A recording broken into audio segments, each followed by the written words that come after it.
Good morning, everyone. We are live and alive. It is February 2nd, 2025, 2:10 a.m. And yes, I am PST time zone, for those asking in chat. We are playing more Fate Grand Order today, if it wasn't obvious. Hello, yeah, LA Dweller. We'll go with that, so I don't dox myself. I live nowhere near LA, for the record. I'm just in that time zone, though. All right, before we get into anything, let's do some daily disappointments. I figured we'd do that before we actually started. Daily disappointments, chat? Pausing? You thought this was a ZZZ stream. Nah. Do I do a daily disappointment on King Protea? I would love to get a Cuckoo. I'm definitely not doing any multis, though. I'll spend some daily disappointments. No multis, though. The multis are all being saved for more Nito Altar. That would be awesome. I don't have a King Protea, though. Do all three? Not Draco? I'd like a copy of Draco. I don't know. I'm not super... I'd like a copy of Draco just because of how ridiculous the first beast class is. But, I'm not super sold on the character.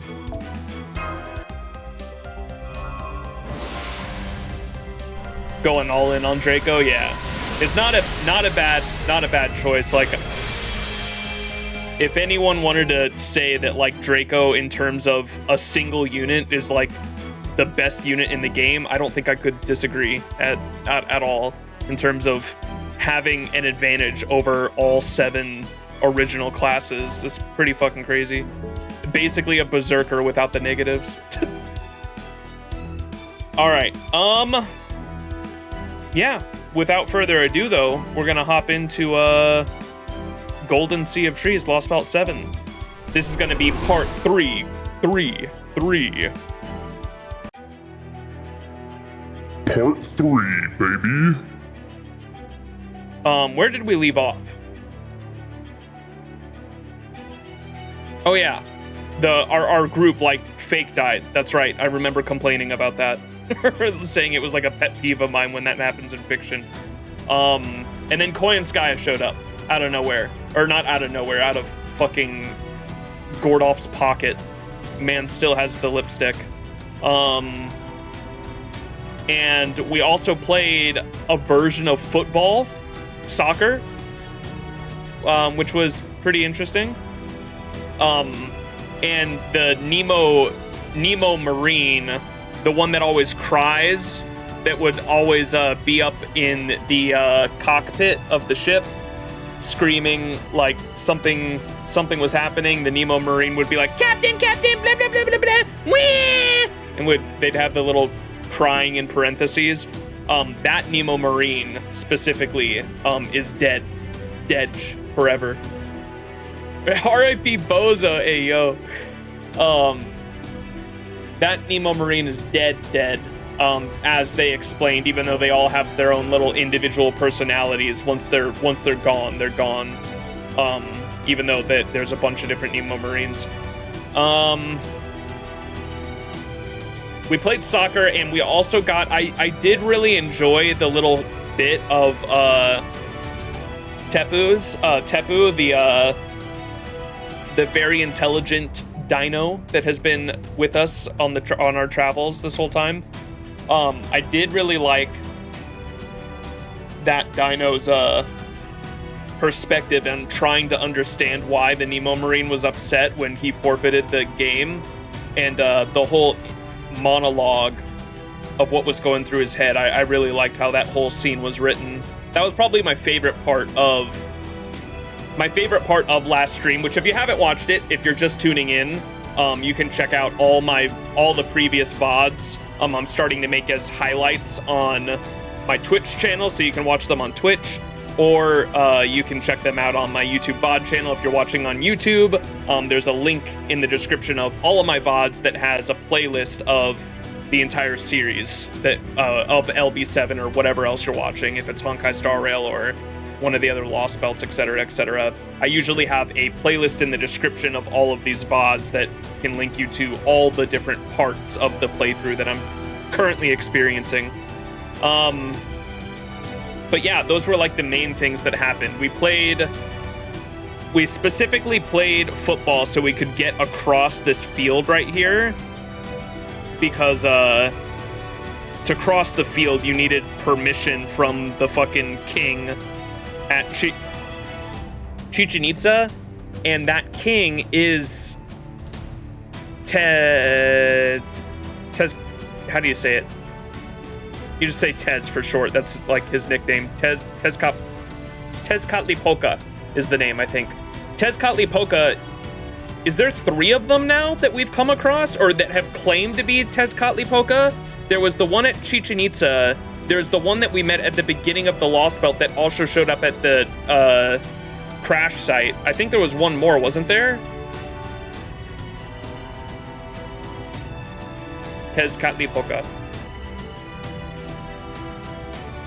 As someone who only plays HSR and ZZZ, I don't understand, but I see all the Mayan influences. Yeah, it's Mayan and Aztec like mished together. It's very weird. And one guy said who he's becoming one. That's who it was. It was the Jaguar guy that that without any hesitation killed the Nemo Marine, and then Olga Mary like obliterated him, turned him to dust along with the other soldiers out of fury, right? And then like she took a step back and was like, why did I do that? I got emotional for some reason. But yeah, weird shit's going on in this Lostbelt, if it wasn't obvious. What the fuck? The map is crazy looking.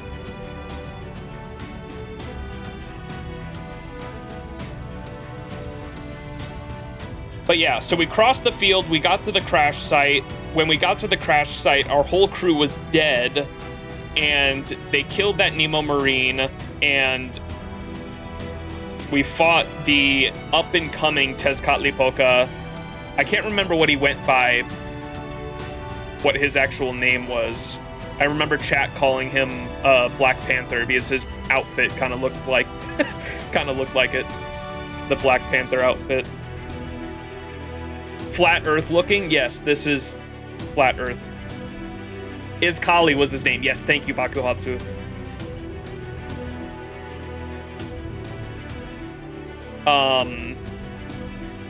What was our objective? And then now we're leaving for where? I don't even remember what our objective is now.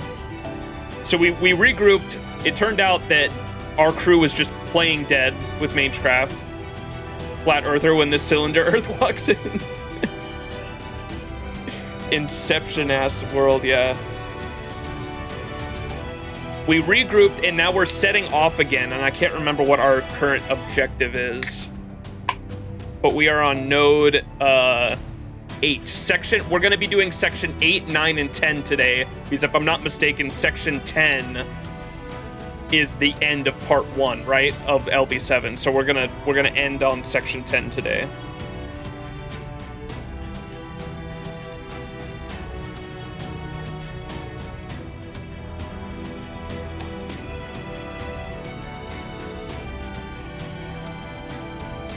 Rescue the rest of the Stormborder members in Mexico City. Oh, they were captured. That's right. I think there were 4 people that were captured. It was Nemo's body, I think, who's unconscious currently. Sion, Da Vinci, and then someone else, right? I think there were 4 people. It wasn't Manair, because Manair was revived, even though he was shot in the head and the chest. And Kadok, yes. I keep forgetting about Kadok. Poor Kadok. That's right. We're finishing part 1 today. Yes, the first half of LB7. We're going up to section 10. All right. Without further ado, we get a treasure chest at the end of this node as well. Chat. What could it be? Surely it's a holy grail. We beat it. We finished Section 8, and then we beat the Lostbelt. All right, let's get into it.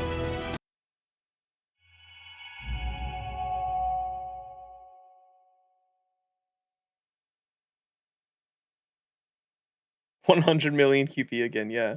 We meet the Lostbelt. I also don't, I have no idea who the Lostbelt King is at this point. There have been so many people that have claimed, like, to be the Lostbelt King at this point. I'm so confused on who the Lostbelt King is.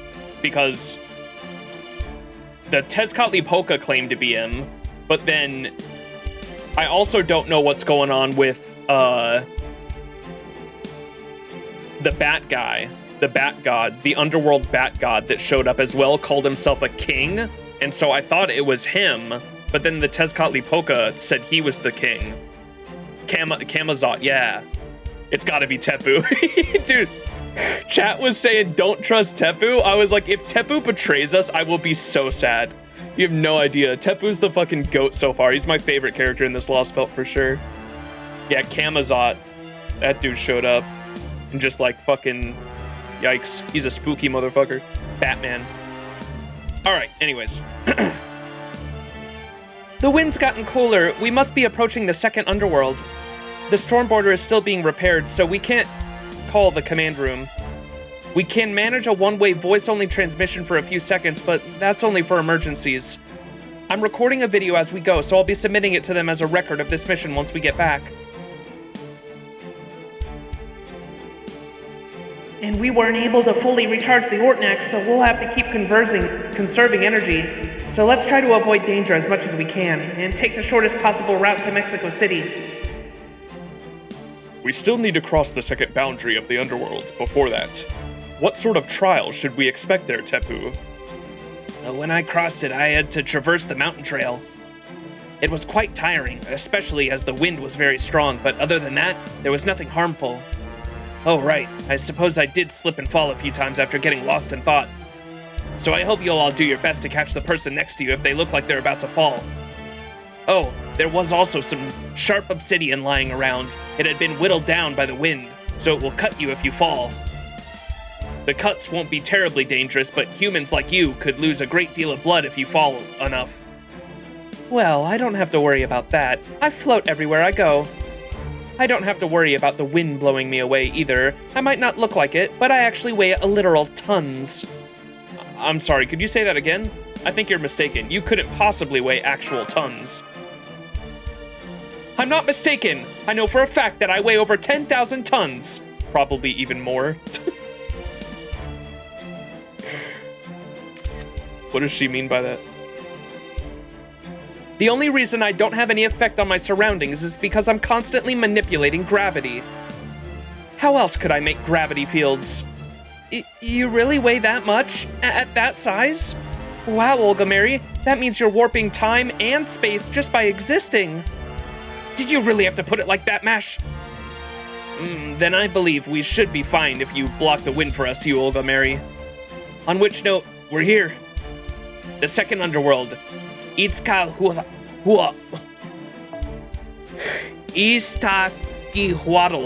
the bone graveyard consisting of Valley of Blades and Winds, lies just past these trees.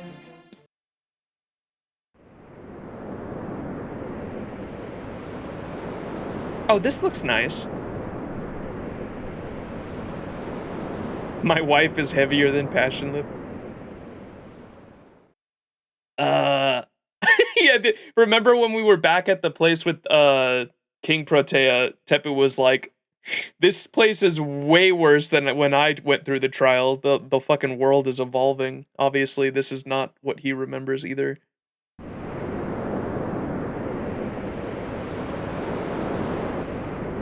This is exactly what I was afraid of, Tepu. This is way worse than what you said, Tepu. Right? All these rocks are practically weapons themselves. I think they're even sharper than my knife hand strike. The wind is blowing 10 meters per second, with bursts up to 20. That's going to slow us down, to say nothing of the danger of flying debris. Really? Yikes! That wind would carry me right off if I materialized.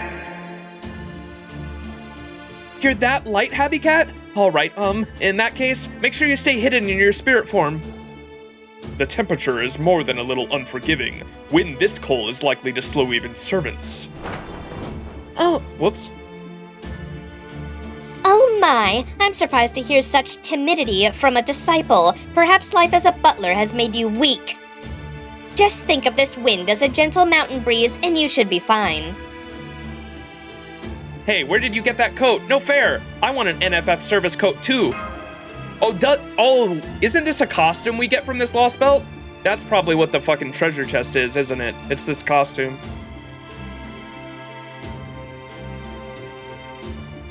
Or is the costume her without the coat?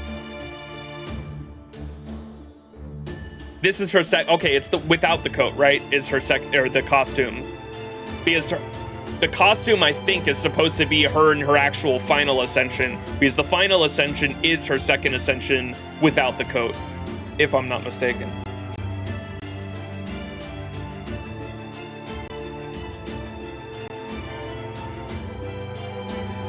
I mean, final ascension, like the fourth ascension art is what I meant. I believe the art in that final ascension, in the fourth final ascension, is the second ascension without the coat. 7TV emote Plox? What?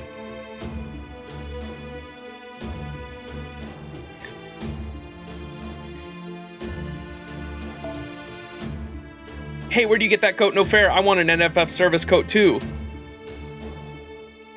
I'm so sorry, but this item is one of a kind. Though I do get the impression I once received a fur coat from a certain someone. Oh right, I was so pissed off I threw it in the storehouse, so I don't have it on me at the moment. If only we had some hot pepper water right now, and something to keep us all tied together.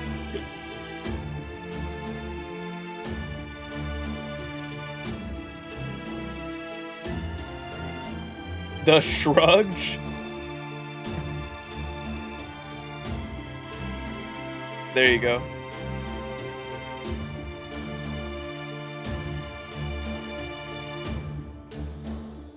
What's up, Black Angel Rose? How you doing? Tepu, when you said hot pepper, do you mean spice? No. Here, hot pepper is a mixture of honey, herbs, and something called honey orchid. It causes the body to generate heat, so we use it in cold periods when the sun is at rest. I apologize for not bringing any. I don't generally use it myself. Wait, what is it used for?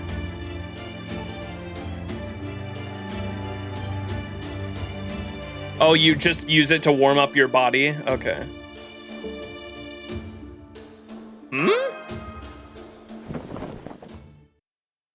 Is it because they're cold-blooded, I imagine? It's supposed to be icy hot? What? You love that Tepu's on the banner on the top? Yeah, that's my goat. Hi, I am a dino. What's up, Pog? Oh, I haven't put in no spoilers, too. I should probably do that just in case any newcomers are coming in.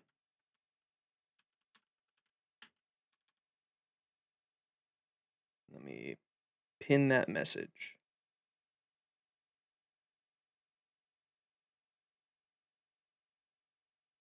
Or not. What the fuck?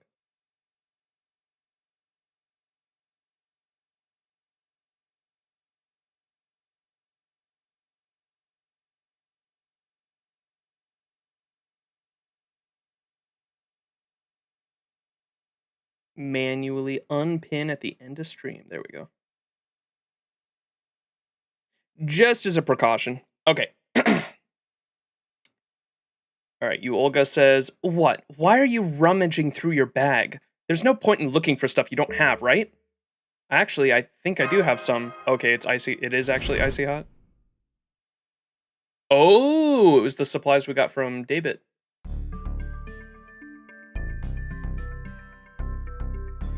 Yeah, David's got clairvoyance, dude. What the fuck? Why, those are honey orchids and vine rope. I'm impressed you thought to bring these. Oh my, you even have styptic grass for treating cuts. Now then, if you'll excuse me, here, Mesh, you have some too.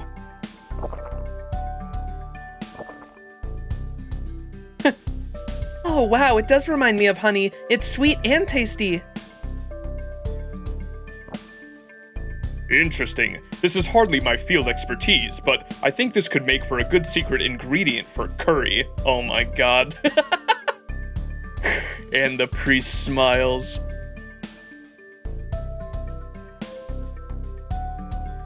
I do have some interest in Lostbelt medical cooking, but I'll pass. I'm good with just my coat. Well, down the hatch.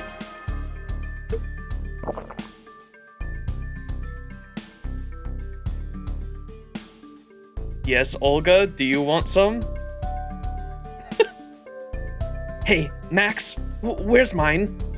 Oh, I'm sorry, we only had 4. Did you want to share mine? But I thought you didn't get cold, Madam President.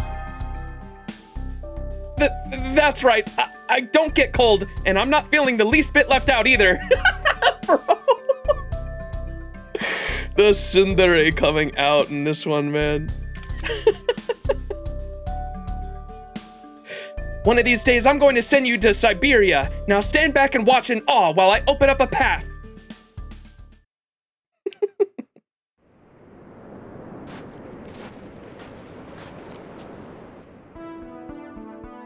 This is pretty tough. At least we're halfway to the peak now.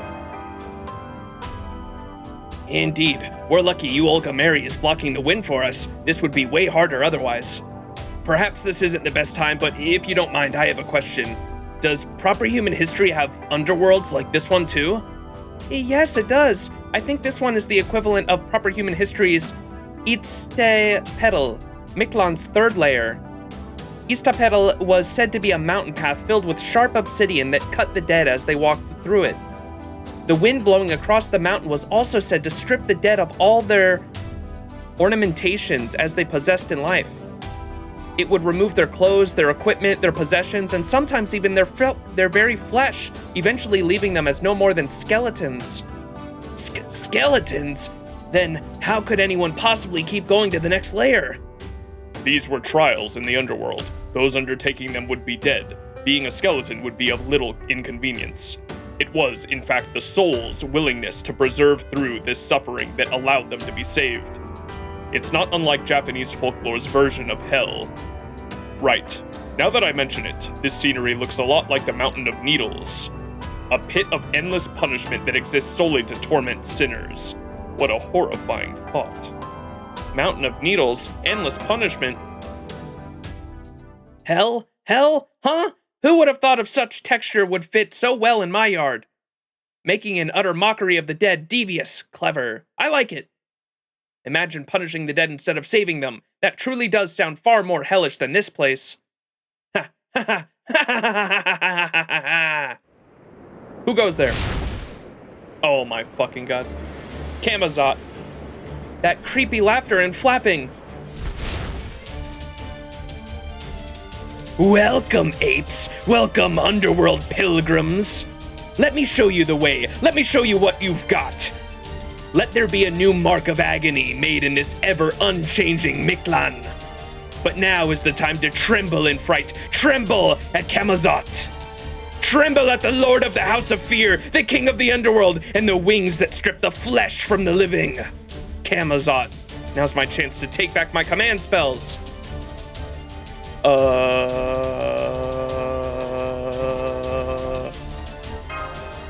See if he responds to his name. You've got a different team than last time, don't you? I see you lost one ape and gained another. What a shame. I never got a chance to try that child's blood. Pity he's dead now. Yes, what a pity. How dreadfully sad. To think he would give up the honor of sacrificing his blood to me, Camazot, after I had my eye on him. Servant blood still tastes terrible, of course, but still, it's the principle of the thing. What a waste. Try not to meet a similarly luckless end. We almost never get visitors here. And I like proper human history. Your ape blood tastes a lot better than the dino's blood. Koyon Angie. Koyanskaya?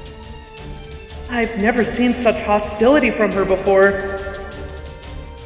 That guy's an enemy. That's Camazot, the Mayan god of death. No need to explain. I know the name Camazot. He is an evil Mayan god in proper human history. That's the enemy Mash described in her report. The one using Lord Max's command spells for himself, right? I'll have to put a speedy end to him then. I can already tell talking to this one will get me nothing but a headache. Oh, that weapon! That smell! I remember your face now. You're the woman who snuck into my Mictlān and took the cryptor to an outside world. And that's not all. You're also the devilish rabbit who sold weapons to the Osalome. You and that Tezcatlipoca must have been must be real close, as much as that weird god loves modern weapons.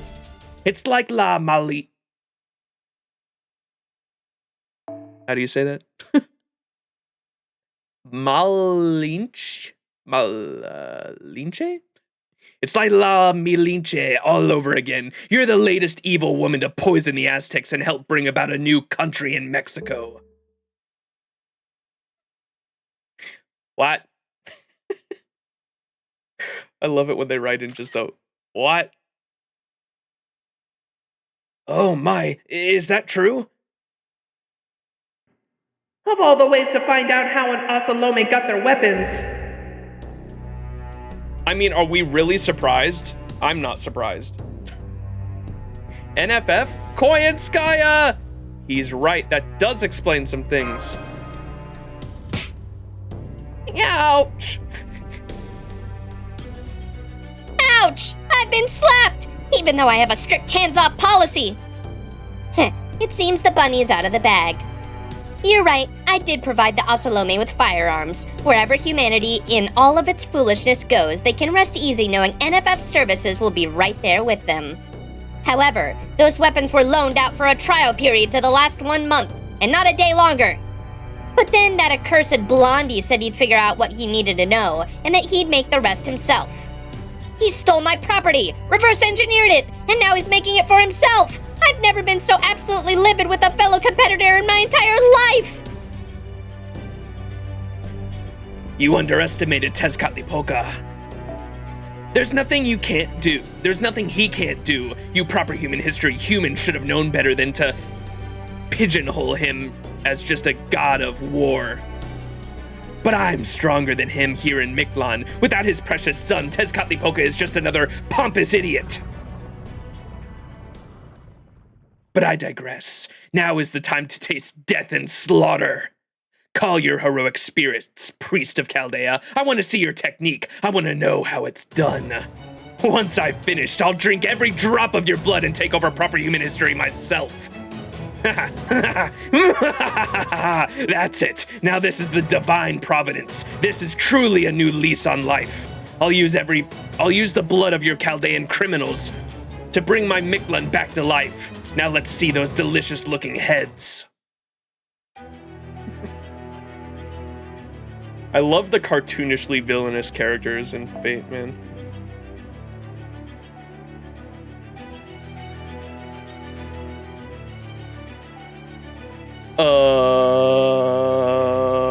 Oh, just one, okay.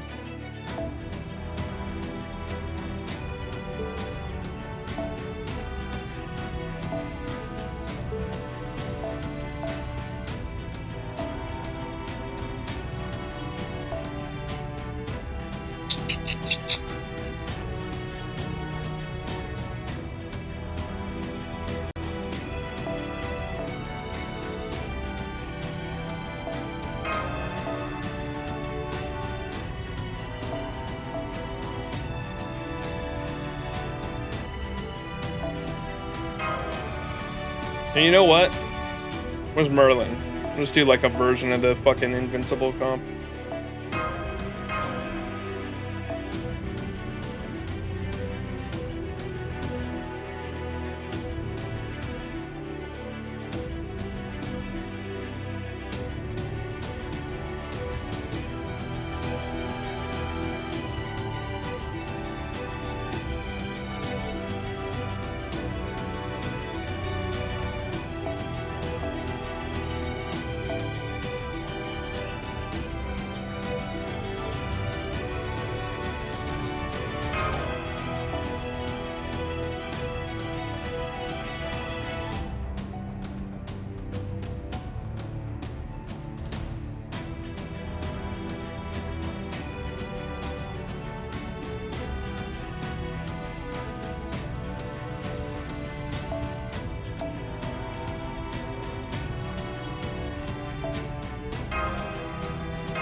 Camazot's all bark and no bite.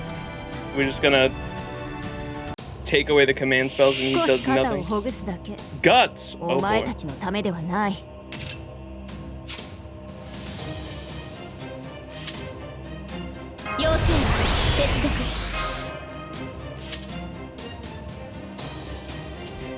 さて、カウンティングオーバー。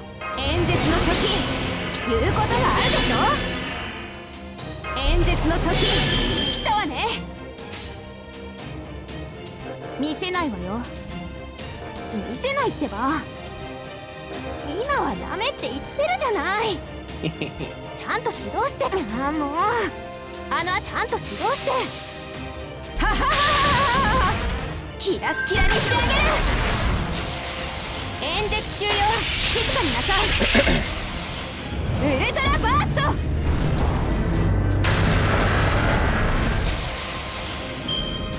おっと。Tez is that guy who would copy your homework on the last day.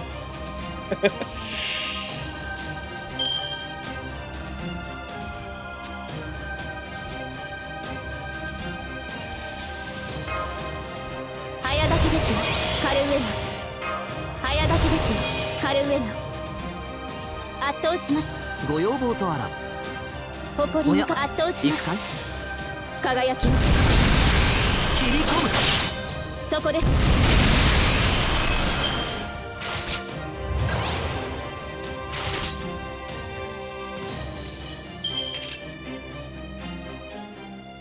言うことがあるでしょ。あの辺りね。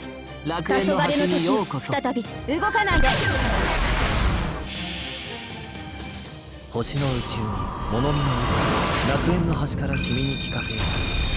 罪なき者のに通るがいい。ガーデン・オブ・アバロン。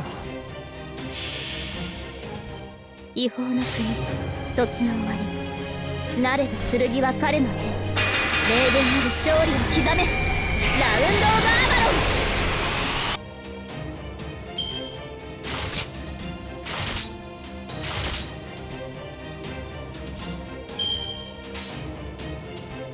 ン。ああもう、あの辺りね。ちゃんと指導して。ギャラクシーでは演説中よ、静かになさい。1兆分の1になれ。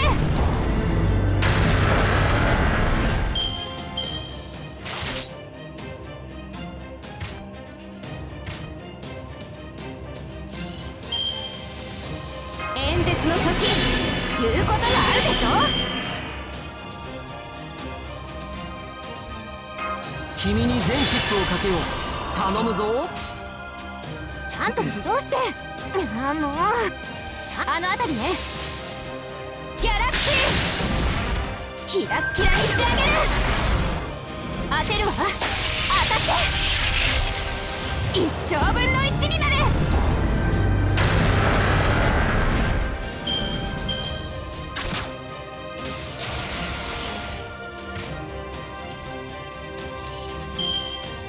さて、カウンティングオーバー。下がっていい。ちゃんと指導して。受けるがいい。悪いね。演説中よ、静かになさい。First time seeing FGO combat, and I understand why it's ass, but the SFX and voice acting is pretty cool. Yeah. I wish the fucking story was voice acted. It would be so long if they voice acted the story, but I'd appreciate it. I understand why they don't.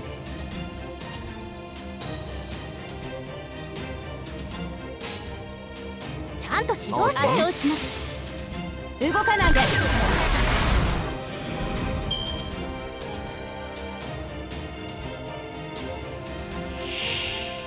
Evil God Camazot? Wait, what? The famous we don't have the sprite, so here's the fucking ghost boss. Oh man. I thought we were done doing this shit. 熱を帯びなさい。マルミアドワーズ。要請接続。大収穫、大粛清ボール。始め。そこは壁もなく城もなく見せない始まりの空。魂のありかを見せようか。ガーデン・オブ・アバロン。最果ての島、罪の都、最後の竜は我が胸に。集う円卓の守護者たち、ラウンド・オブ・アバロン。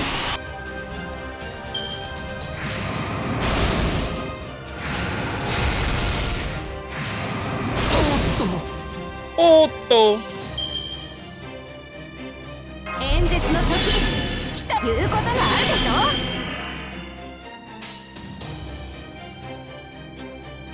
あの辺りね、ちゃんとしろ。ああもう知っているかしら。動かないで。演説中よ、静かになさい。絶対に逃がさない。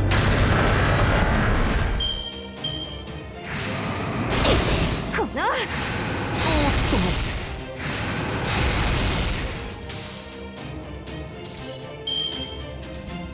この星を滑るものである。下がっているように誇りにかけたイーグル。じゃあ撃て、マルミアドワーズ。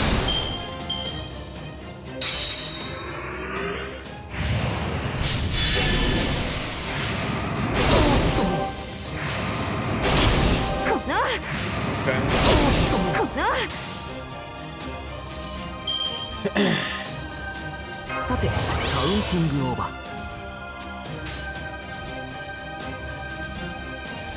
ー。楽園の端にようこそ。週末、大使圧倒します。星の宇宙物見の歌、楽園の端から君に聞かせよう。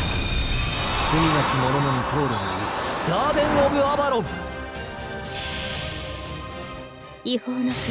If LB6 was voice acted, it would easily be over 40 to 50 hours. Oh yeah, I believe it. 名言なる勝利を刻め。 Just voice lines. Can you imagine how larger the game files would be too? Holy shit.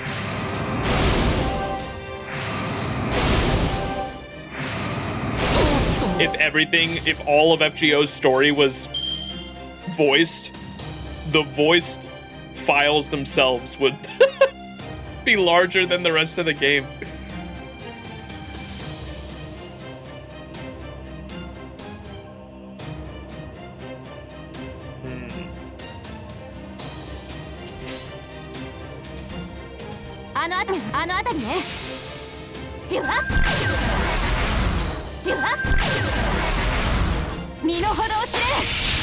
Oh, his noble phantasm might kill us here.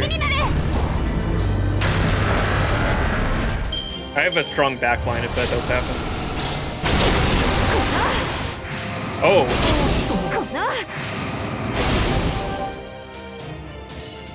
Wait, did I see a death proc fail? What was that? 演説の時、言うことがあるでしょ。この星を滑るものである。最高のカードを君に。さて、カウンティングオーバー。あ、もうもう知っているかしら。じゃあ演説中よ、静かになさい。ウルトラバースト。Aw, come on.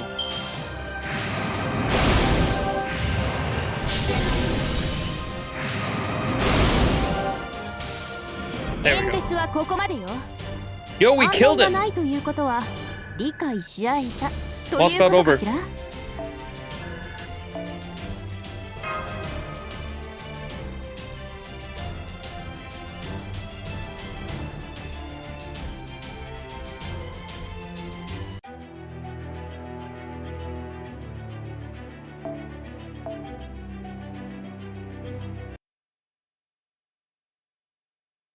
Say Saber unit.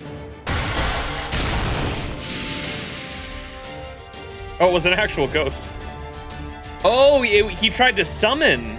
Oh, that's what that was. Okay, so it was, wait, canonical ghost. Canonical ghost boss then. Okay, I thought it was supposed to be Camazot that we were fighting there. He tried to summon and he summoned the ghost. This summoning stuff is more difficult than I thought. I was sure I could put more of myself into it. Ah, she's here. Looks like that's the end of your royal audience. I'll leave you in the capable hands of the guardian of the underworld.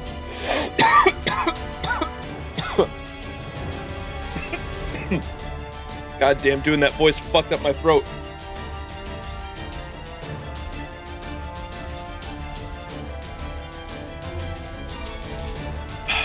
Average master versus Batman posing as a master.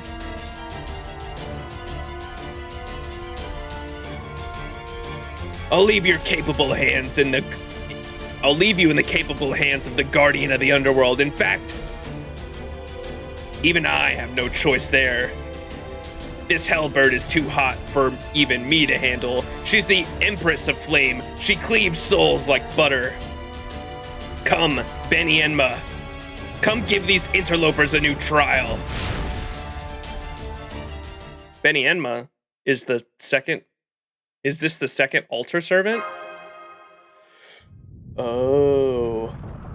Was this another servant that we were supposed to have that got altered?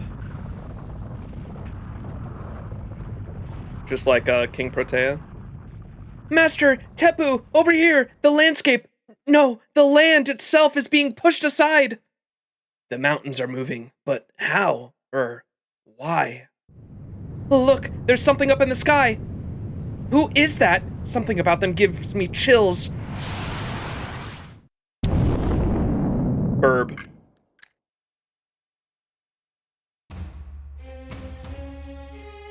Oh, do we actually get an altar sprite? Oh, no way. Yo. Burbo. I am the agent of the 10 kings of the 8 hot hells. I am Benny Enma, the vermilion bird. Fucking Koyanskaya. Your excuses are worth nothing to me. All I want is your tongues. Your first sin was coming to my hell to begin with. Your second was defying my winged god. And you seem to have committed many other sins as well. Do not expect a punishment which ends with a tour of only 8 hells. Excuse me. I am told that you Chaldeans are destroyers of lost worlds. I can only imagine the trail of bodies you left in your wake. For that alone, I will not say you are evil, but it is your own heart that makes your sins weigh so heavily on you. My sword is only half as sharp as your conscience dictates. The better person you are, the easier you will fall. The more evil, the more painful your death. The living and dead are equal in my eyes. My verdicts can kill even those who are already dead. Now, let us have a good, clean trial.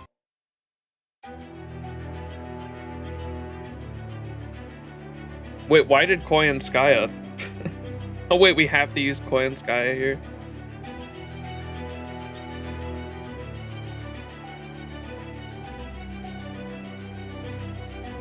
Do they have to be frontline? Oh, they don't have to be. Okay.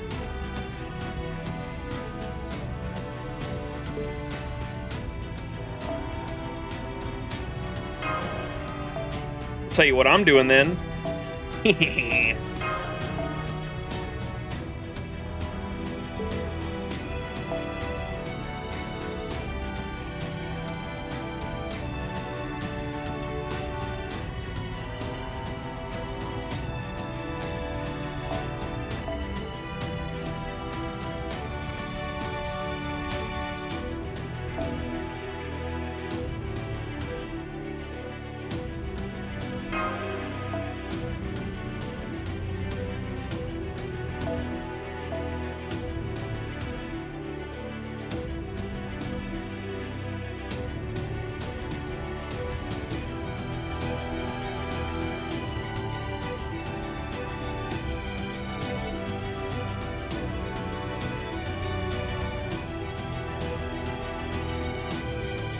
Triple Koyan?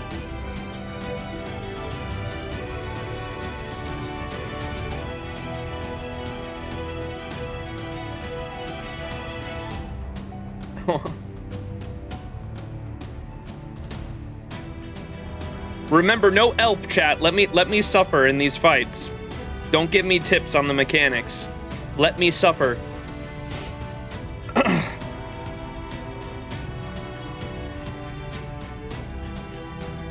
Trying to decide what I want my second support to be. I guess we can do Koi and Sky and try to end it really quick. Should we just do stars then? Fuck the noble phantasms.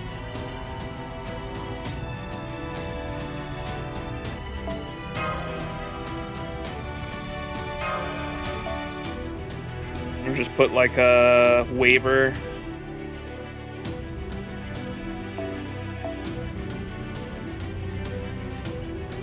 Do I have another,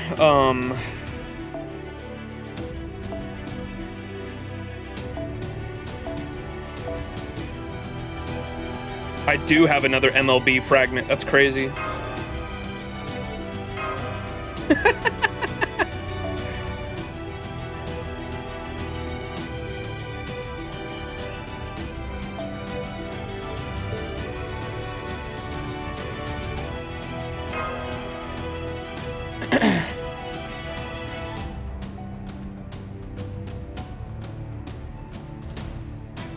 $20-30s in 5 years.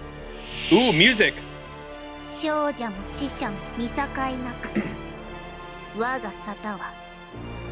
Wait, she got a sprite.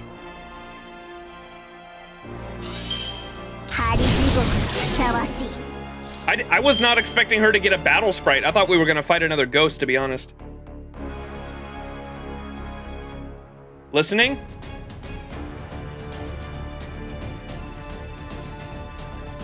Was this the same music they played in the... Oh no! 5 left?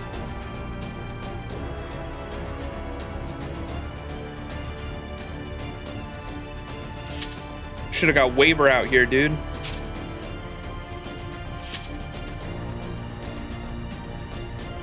Well, fuck me. I guess I'm just gonna start trying to get rid of that. Relax, relax.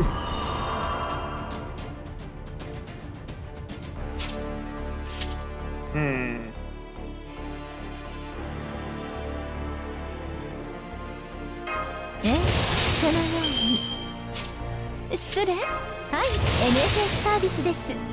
もちろんお望みのままに完全配慮よろしくて。ゴージャスに。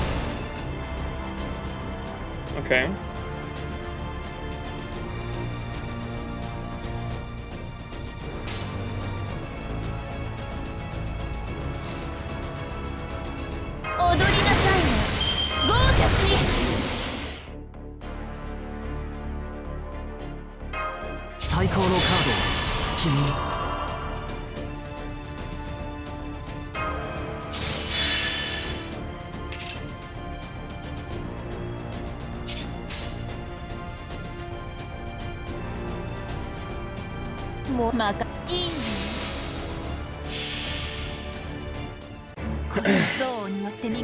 It's the LB7 battle theme. Gotcha.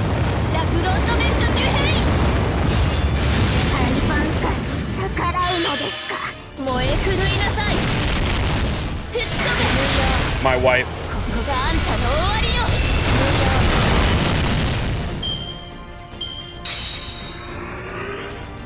I don't think the NP was needed. No, she does that again? Oh my, that's rough.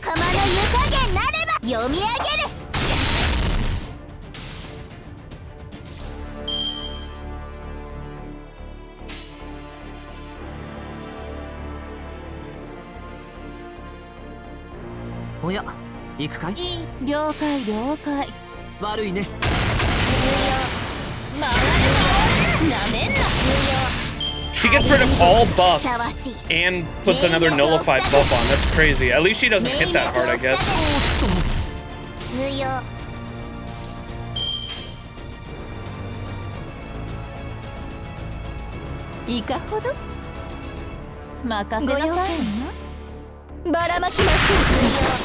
楽しいかしら。目障りですね。名脈を塞げ。読み上げる。Death? 猫の手のがマシだったかな。地獄の釜の湯加減なれば。ちょっと寝るわ。Am I gonna need a Reshkagul? Oh, that's it. Thank God. I thought my ass was gonna have to come back with a Reshkagul, bro. I mean, it worked because she's a Lancer.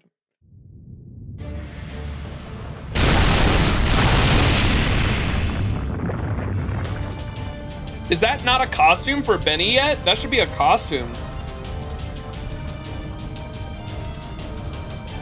It's not a costume? Damn.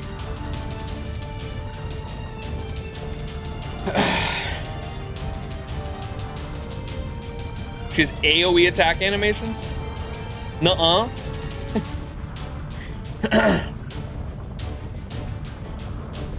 Oh wait, sabers are fucking, yeah, never mind, it wouldn't work. I thought fucking Lancers were effective against sabers for some reason for a second there.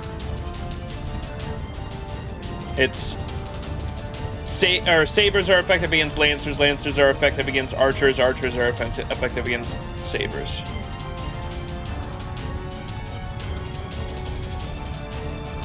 She specifically throws rocks from this environment, so they'd have to actually work on it. Gotcha. Benny Stronk. Did she just cut through them like paper? Is she seriously using the mountains as a sword?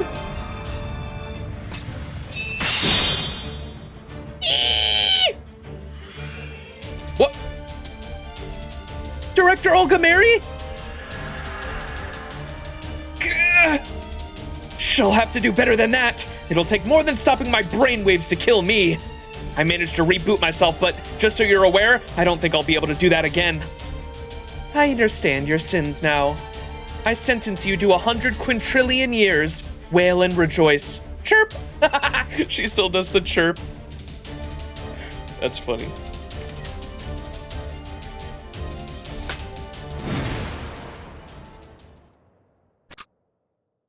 Benny, Enma just flew away.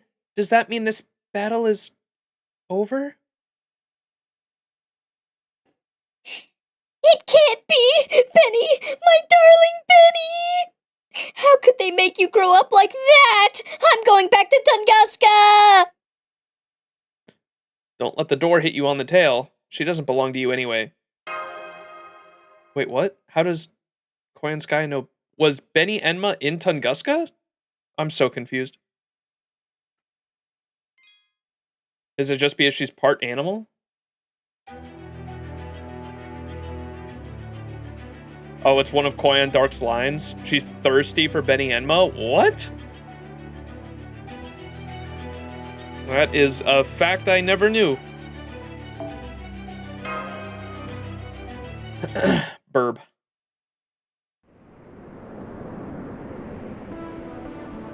Thank goodness we're all still alive. That servant seems to have taken off towards the peak. Was she from Chaldea as well? Yes, I think she must have been one of the 4 who was summoned on the border, like King Protea. Let's just forget about her. I doubt she'll come after us again. We just need to cross the mountains there to get through the underworld, right? No reason it's got to be the tallest of them. Right, Tepu? Indeed. We merely have to make it to the other side. Once we reach the ridge, it's quite literally all downhill from there. True. At least this time, young Miss is entirely correct for some reason. What do you mean for some reason? Benny Enma, I don't know where she comes from, but her spirit origin was at the scale of a divine spirit, and then there was her fearsome swordplay. The very fact that she thought to use the mountains themselves as blades makes clear that you have no chance of defeating her, young miss. At least as you are now. Oh, come on, who uses mountains as swords? They're heavy, they hurt, and most of all, they're scary. We are on an urgent mission. If you desire revenge upon her, you should do so after we have saved Max's compatriots in Mexico City. Yeah, I guess you're right. Unlike Protea, she didn't seem to be in any pain. What about me? Who's Who's going to heal my heart after seeing my poor Benny like that? Broke it. Oh. Who's going to heal my heart after seeing poor Benny like that? Broke it. Oh, Benny. Benny! How can you grow up into such a hale and hearty delinquent with no trust in society?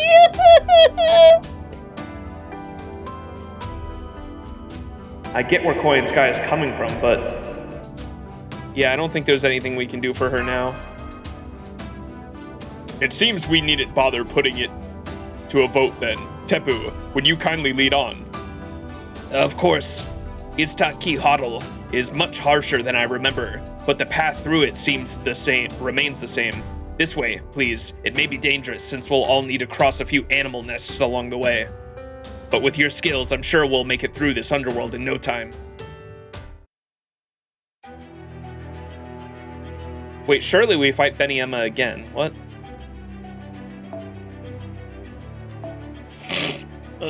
Fuck.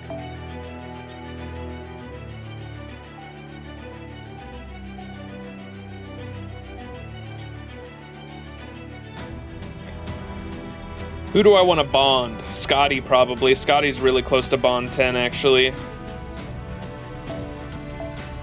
Oh no, it's too much.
I thought you refused to do that? Do what? Wait, what?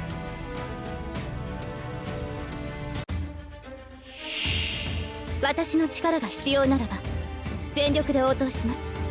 さて、カウンティングオーバー。演説の時、言うことがあるでしょ。この星を滑るものである。熱を帯びなさい。丸み運命をかけた戦いであれば熱を帯びなさい。丸みアドワーズ。ああもうちゃんとああもう Bond up Scotty? Oh no, I never refused to. I just 当てるわ。当たって just never use quick. She's really close though.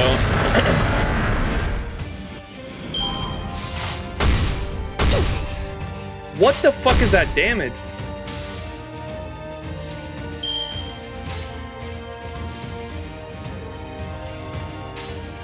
ここ圧倒します。そこです。こちらです。輝きロックバタフラッシーシート。 Summer Scotty mauled. Well, you have to remember she was stuck at Bond 9 even before Summer Scotty.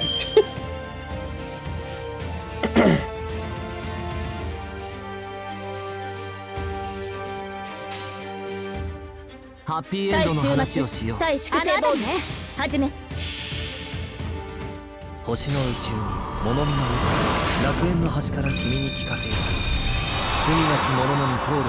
いい。ガーデンオブアバロン。 My Scotty's been stuck at Bond 9 legit since like 2021, I think. 時の終わり。慣れた剣は彼の手。 Or actually, when did Castoria come out? Was that 2022? Was that anniversary 2022 in the summer? I think. She's been stuck at Bond 9 since then.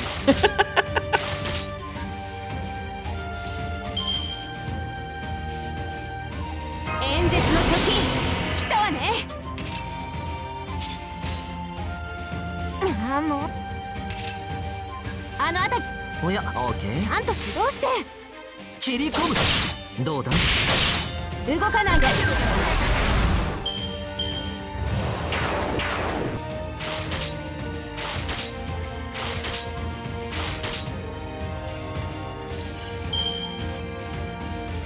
言うことがあるでしょ。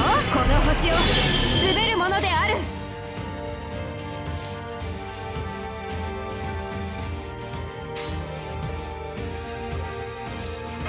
君に全チップをかけよう。頼むぞ。ちゃんと指導して。ちゃんと指導して。ははははは。キラッキラにしてあげる。身の程を知れ。絶対に逃がさない。 And the black hole attack is so sick.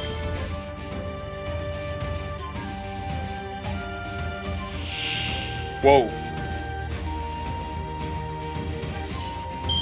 Yeah, let's focus that guy. 言うことがあるでしょ。リラックス、リラックス。運命をかけた戦いであれば。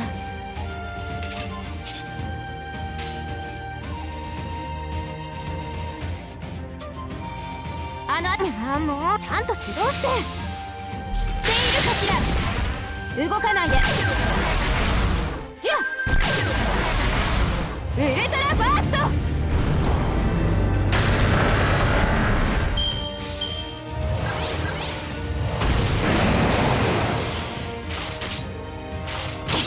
この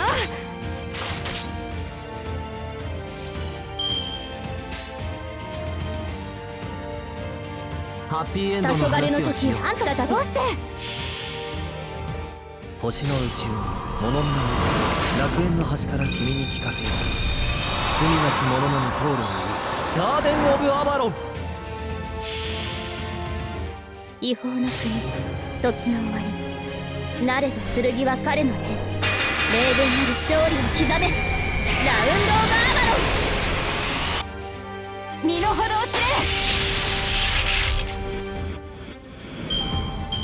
The AoE attacks are super sick on our kit too. What other units have that in the future? I think it's Beast Erish has AoE attacks, but Ayako also has that as well. That's right. I knew there was, I think Summer Erish does as well, right? I think it's Summer Erish, and then I knew there was another unit that had that introduced it before her as well, that has AoE basic attacks. It's pretty cool.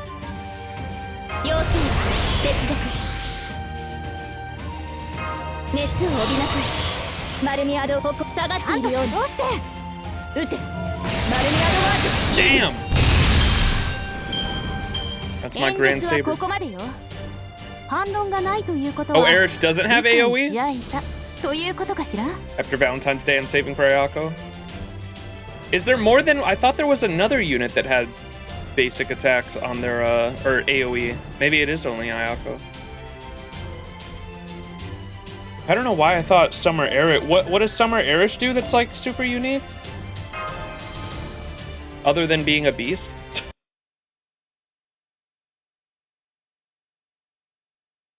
Is her extra attack AoE? 1 day later? What the fuck? Mountains climbed. 6. What? So far, so good. No problems to speak of. I've got one. How about the infinite mountain loop? Then how do you explain the infinite loop we're caught in? I knew it. Well, that explains why I've been sweating so much. So you've actually been worried? You seemed so calm while you were guiding us. I had no idea. I appreciate your intentions, Tepu, but at times like this, we need to come up with a plan as soon as possible. I guess dinos and humans' internal clocks are more different than we realized. Oh well.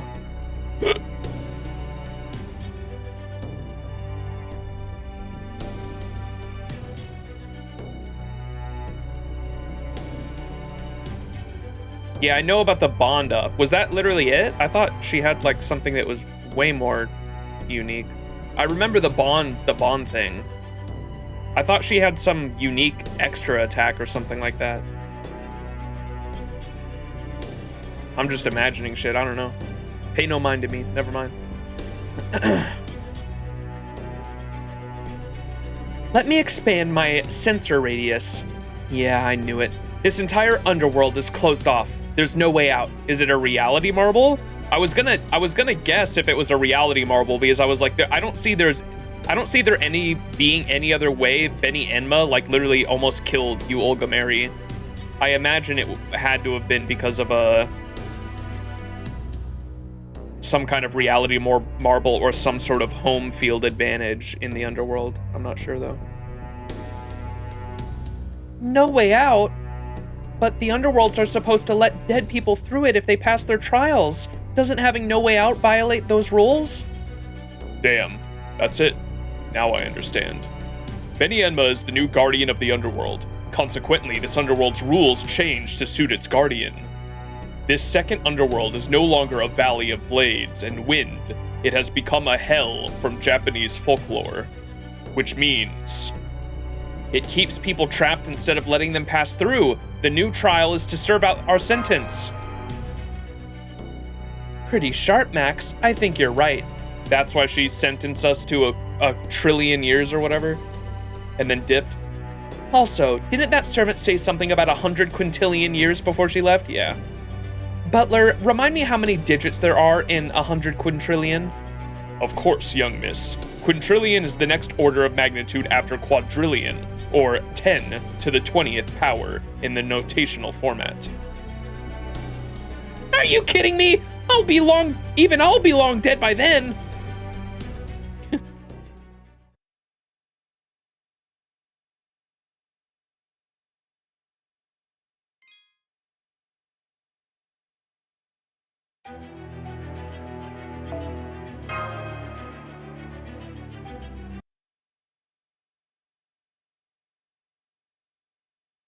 Oh no, math!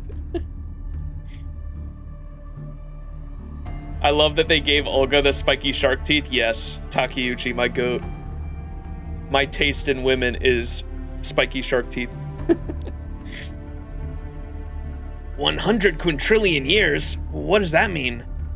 It means there's no point in even trying to serve the sentence. Hell, not even a red giant star could serve that sentence.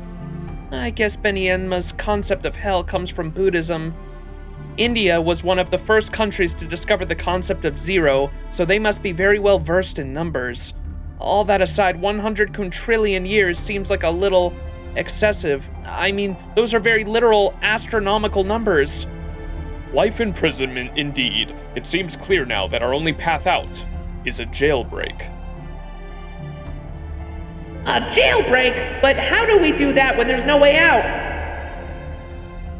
Oh, that? Simple. If this underworld transformed into an execution ground when Benny Enma became its guardian, then it should go back to the way it was when she disappears. I know I originally recommended leaving her alone, but now that we understand our situation, we have no choice but to defeat her. Don't you agree, Max? What do you think, Poyanskaya? Of course I'm against it. As far as I'm concerned, that fake priest can just die. Still, it does seem that we won't be able to leave this boundary of the underworld without defeating her. And since I make it a point of pride to separate my personal beast feelings from my business dealings, if you decide to go after her, I'll lend you my full support. Then we're going to fight her, yes? That's all well and good, but I don't see how we can win. True, her sword seems capable of killing even the dead.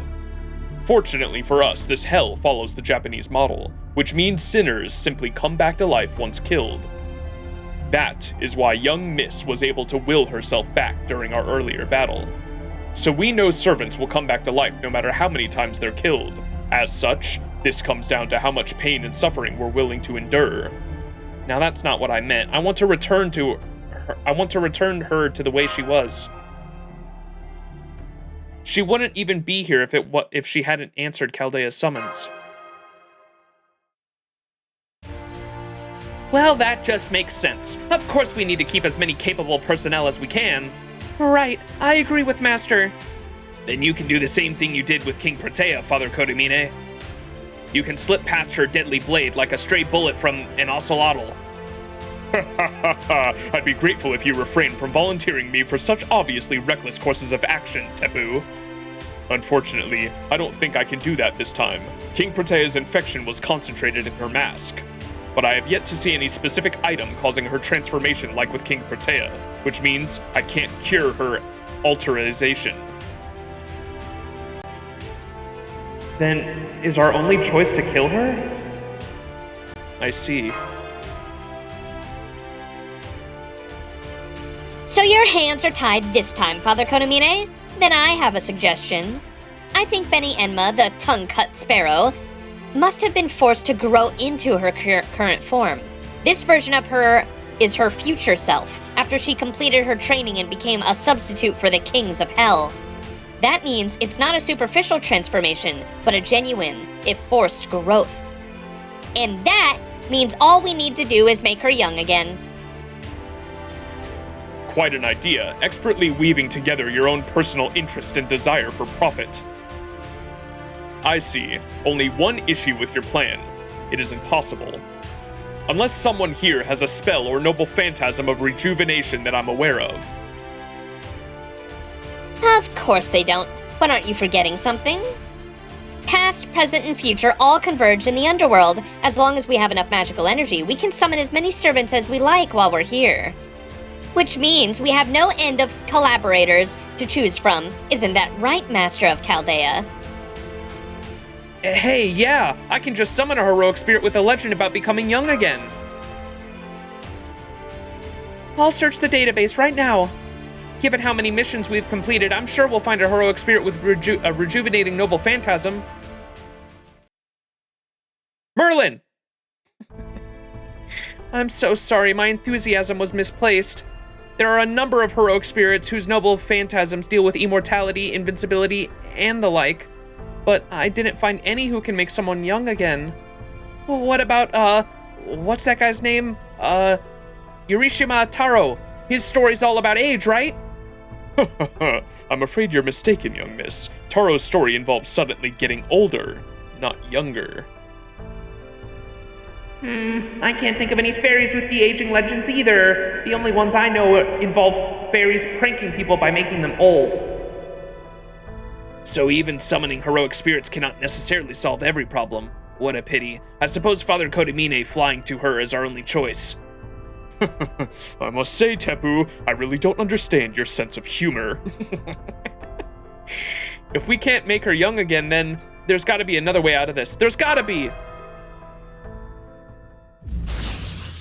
Oh, did someone just answer the call? Excuse me. I'm sorry to interrupt, but our top god was adamant that we can't let Odin have all their glory. Someone from Scandinavia? May I offer some advice? I know that voice.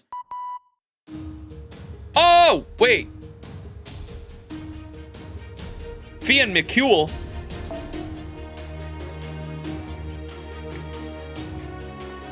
A noble phantasm is an embodiment of sublimation of a given heroic spirit's legend, their trump card, if you like.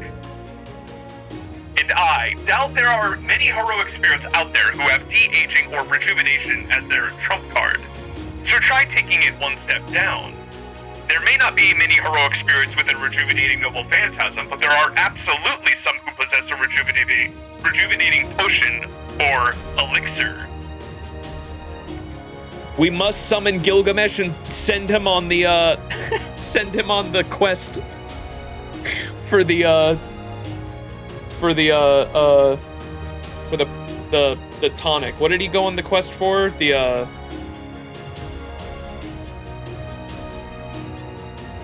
I'm spacing on the name of the physical, the herb of immortality. Yeah, that's it. Thank you. Dagda is the top god of Northern Ireland pantheon. He is feeling too overshadowed by Odin. Oh, okay. Thank you. I didn't get the reference there. I was like, wait, he's supposed to be Scandinavian? I just read Odin and immediately went Scandinavian.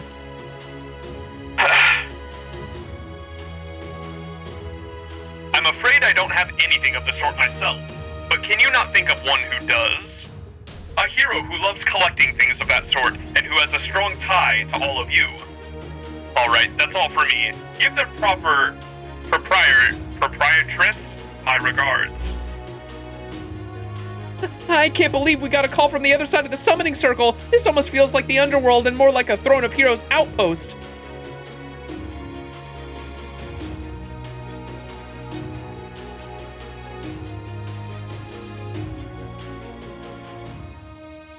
A hero who likes collecting things? Wait, was I on the spot with Gilgamesh? That'd be fucking dope if we got Gilgamesh here.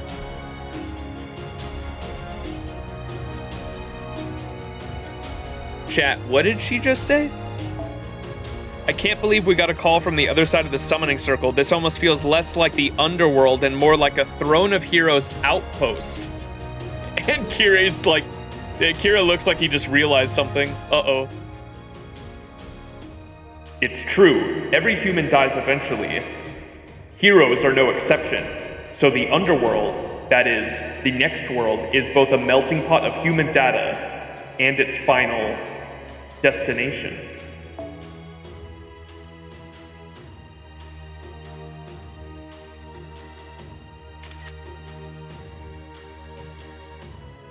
Yeah, that seemed kind of important.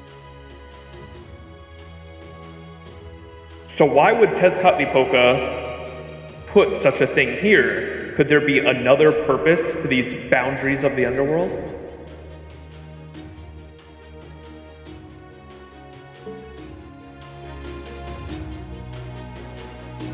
Basically a transit point to the Throne of Heroes so servants can just talk to us without needing to come from the summoning circle.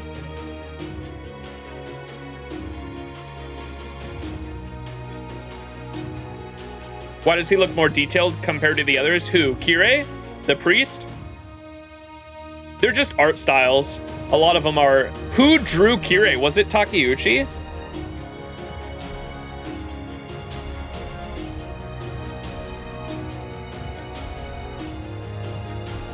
Yes? Oh, okay.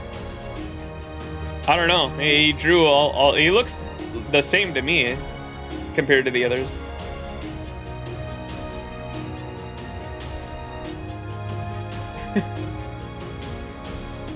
Any idea who he meant, Max? Nope, not really. Nope, can't think of any. Gilgamesh, what do you mean? Seriously? Seriously? Think harder, you idiots. How hard can it be to recall Uruk's great king and the one and greatest collectors and the hero of all time? Yo! I was right on the mark, let's go. I can't believe I actually thought of Gilgamesh's herb of immortality. Whoa, it's the king! Long time no see, Your Majesty. King Gilgamesh, that's right. Of course he would have the elixir of youth in his collection. It's so good to see you again, Your Majesty. It's been so long since... right. This isn't again for you at all, is it? The events of the seventh singularity were never inscribed upon the original King Gilgamesh, so... I'm so sorry. I hope I didn't offend you. That's right, I totally forgot. I'm sorry, too. No matter. I didn't come all this way to lecture you. You can review how a heroic spirit summons work on your own time. Right now, you need an elixir of youth, yes? Fortunately for all of you, I have one. I can't deliver it to you myself since your summoner's magical energy is so pitiful it is barely third-rate.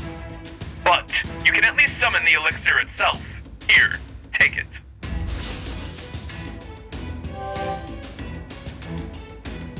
Yo! What? CE! Ho ho! How very generous. You're nothing like the king I know. Are you sure you're really Gilgamesh? How does he have fucking memories? I don't know if we've ever talked about that. Do the physical bodies of the pseudo-servants have full-on memories of their life before they were pseudo-servants?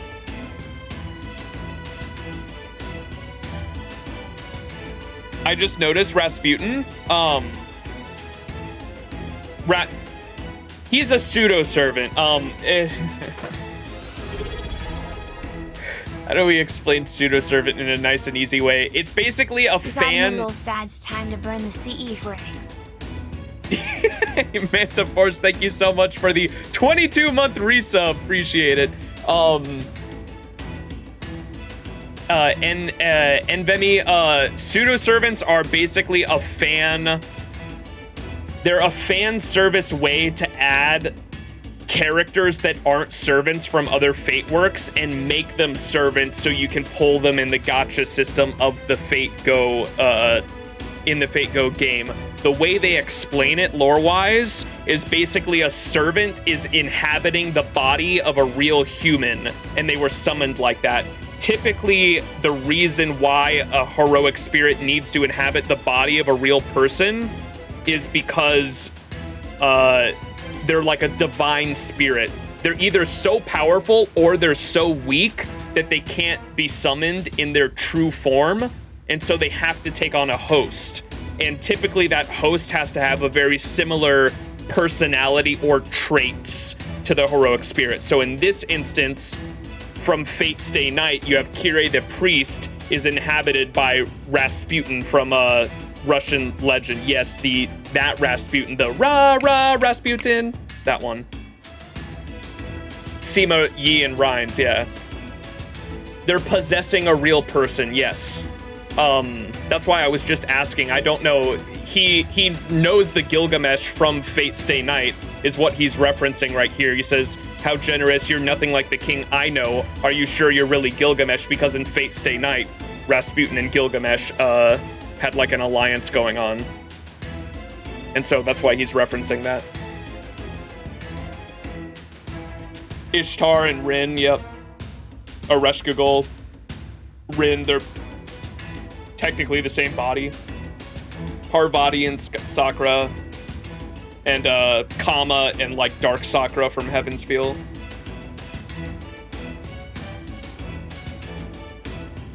Sima Yi and Rhines, their personalities are not mixed, but they take turns. Yeah, oh, okay, yeah. And they're different in that way. Like Muramasa, for example, Senji Muramasa, the famous blacksmith of Japanese history, possesses Emi Ashiro from Fate Stay Night. However, Emi Ashiro's personality never comes out. It's always Muramasa in control of that body. To my knowledge, Emi Ashiro never comes out, and so that's another instance of it. But sometimes, in this instance, even though the name says Rasputin has taken the back seat in this in this relationship that they have with the body and all that. And so right now it is Kirei talking, which is why he references Gilgamesh there. It's not Rasputin talking. I was gonna ask if they also changed the appearance of the possessed person, but I guess not from your explanation. Only like clothing, if that makes sense. Sometimes there are like visual representations on it, but typically it's not like the body doesn't change at all. It's typically like clothing or sometimes marking on the skin, stuff like that. If he remembers, then Kirei may not have been this Kirei may not have been in FGO's Fiyuki War, meaning he may not have met the Marisbury, methinks. Yeah, I don't think so either. And Gil was probably summoned but never won. Oh.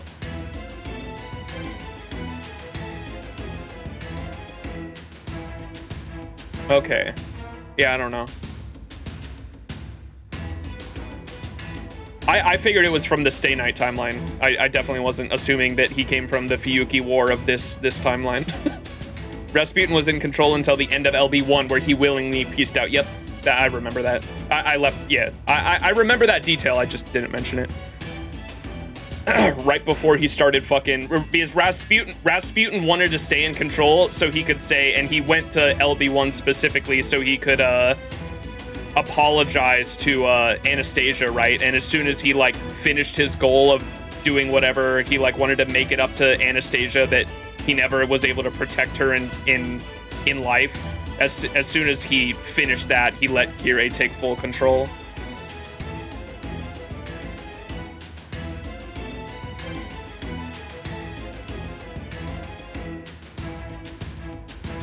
Imagine joining a Holy Grail War only to realize that one of the masters has a grand. I never really thought of that before. That's probably, is that why he like won that war and why Fuyuki was like on fucking fire? We don't know all the details of it. It's still pretty, we don't know all the details to it. It's still pretty vague as to what happened in that Holy Grail War. We just know the outcome.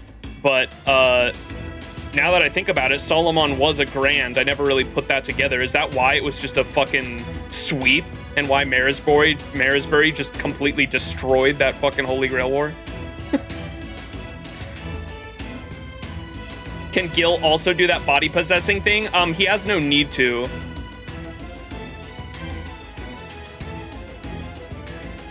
Sounds like something they could do for the collab. Oh, in my day? The body possession thing only happens when a heroic spirit is so weak that they can't manifest themselves, such as, I think that's what happened with Muramasa, if I'm not mistaken, right? Fate lore enjoyers in chat. I believe Muramasa manifested in Shiro's body specifically because his heroic spirit was so weak that he had to have a host to be able to manifest. Whereas a lot of the other ones, are like divine spirits, such as Ishtar's case. Ishtar is a Mesopotamian goddess of, I can't remember the specifics. She loves gems and shit, though. And Rin Tosaka from Fate Stay Night loves gems as well. And so they just mesh together.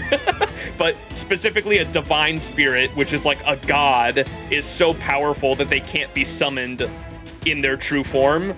They have to be summoned in a host body.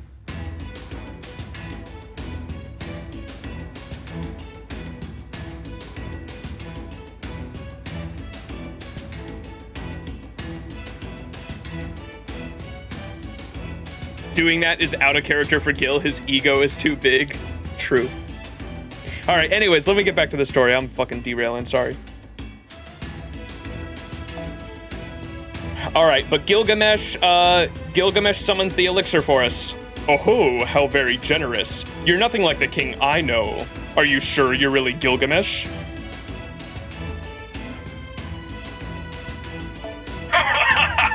Max, you'd be best served by lopping off that man's head now while you still have the chance. If you don't, there is no question that he will betray you, and at the most inopportune time to boot.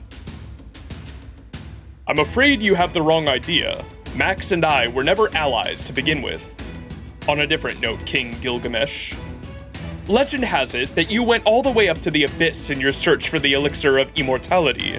Though you failed to obtain the elixir, you were willing to settle for the herb of rejuvenation. But on your way back to your kingdom, your arrogance led to a snake stealing it.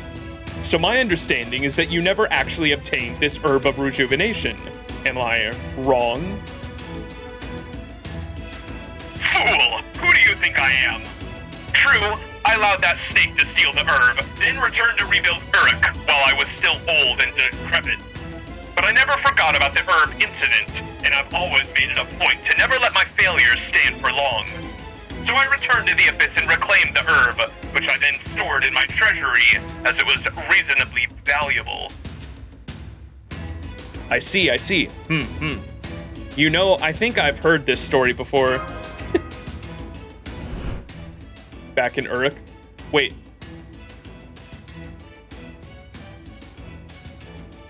Yeah, that's right. That smug-ass king really said that right to your face back in your room, Senpai. Alright, farewell, last master of humanity. I wish you luck on your pilgrimage in the underworld. Hold on, I can't let your earlier remark about Senpai being only a third-rate pass. What do you take issue with? His magical energy, catalyst, and luck are all pathetic. His luck especially, did he leave them all at home?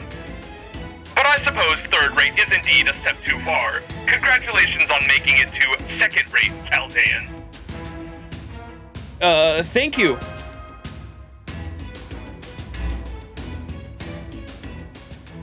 Yo, we're second rate mages now.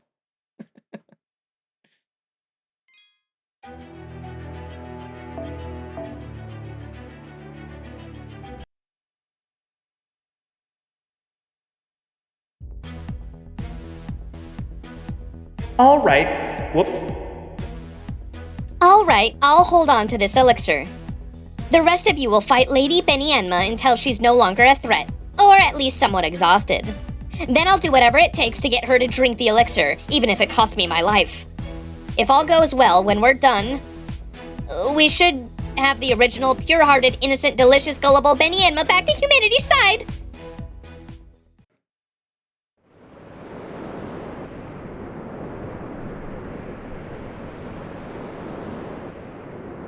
Whoa. What are you sinners doing here? This court has already passed judgment on you. Chirp! There will be neither a retrial nor appeal. If you refuse to accept your sentence, then I will chop off your limbs and use your torsos as stands for my Needle Mountain sword for another 100 quintillion years. This sword was given to me by the Buddha himself. You will soon grow most familiar with its full weight of 8 tons. Wait. 8 tons? Didn't you, Olga Mary, say she was way heavier than that? Why can't we get you, Olga Mary, to just sit on her? The mountains are moving. Get ready for her, Max. Try to call the servants with the Try to call on servants with death resistance. If you can't get any, I'll figure something out myself. You stay out of this one, Mash. Without a spirit origin, there's no coming back if you die. Right. Thank you, Olga Mary. Why y'all saying huh? You know I'm right.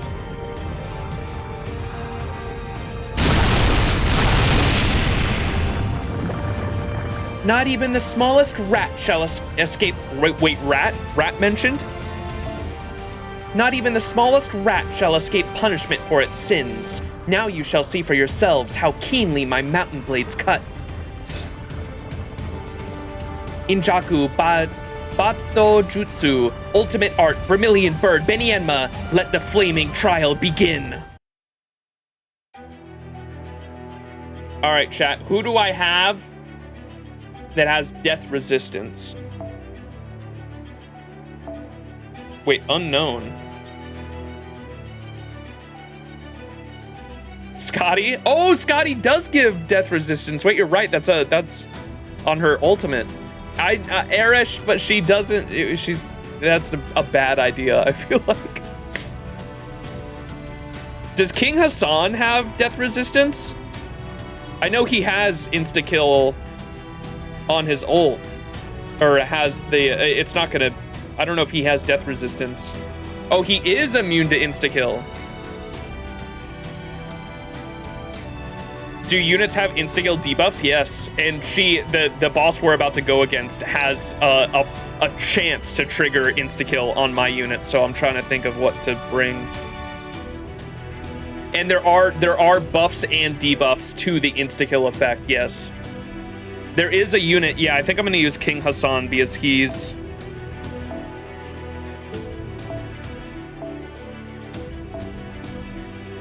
Surely I can put her in the back line, right?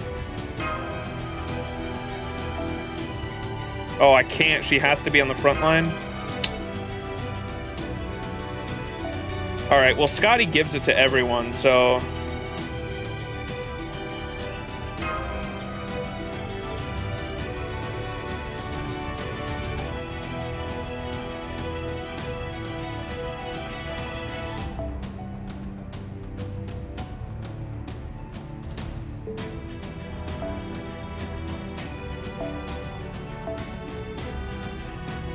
What is my... I don't think my King Hassan is fully skilled.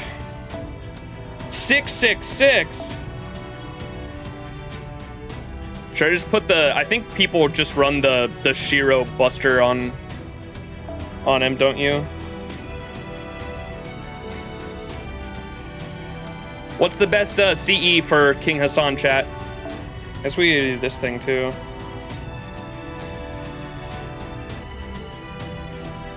Get this man for not having a 666 Gramps. My bad. He's NP2 as well. Just use the secret support. Oh, I can't move them either. They're stuck in the back line.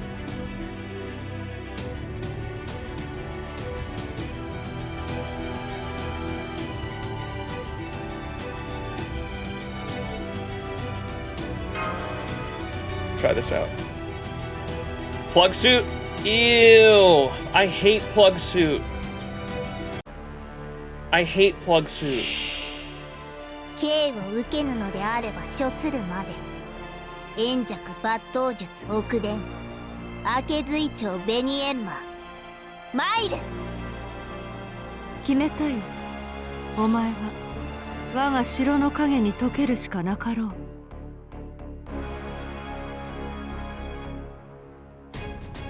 I definitely don't have Akira no How do you say it? What is it? A Garden of Sinners collab event. Yeah, I definitely don't have that shit. Benny's so cute. She do got some legs.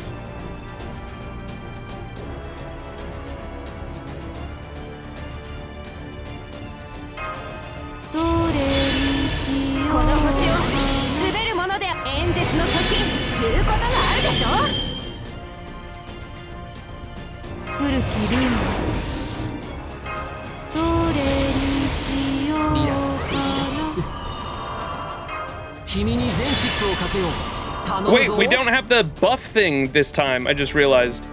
I was kind of expecting that going into this. Y'all want to see something funny? Yul Gameri? So she's not a unit you can actually get, to my knowledge, which is crazy. This unit they built just for the story. You can see how her class in the bottom left there says unknown and it's like rainbow. You can't use, she doesn't have a noble phantasm to use, so if you try to use it, look what happens. It's pretty funny.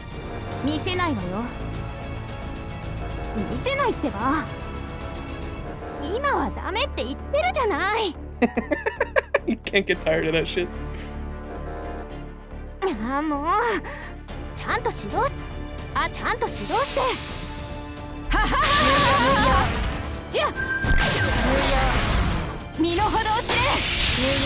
No crit.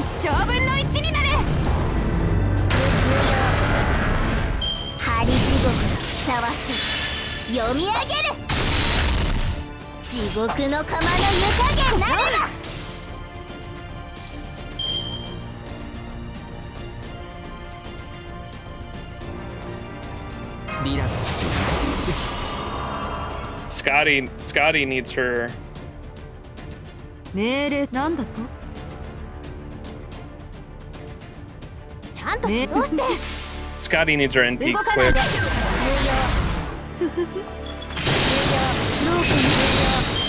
読み上げる。地獄の釜の湯加減なれば読み上げる。無用。この星を滑るものである。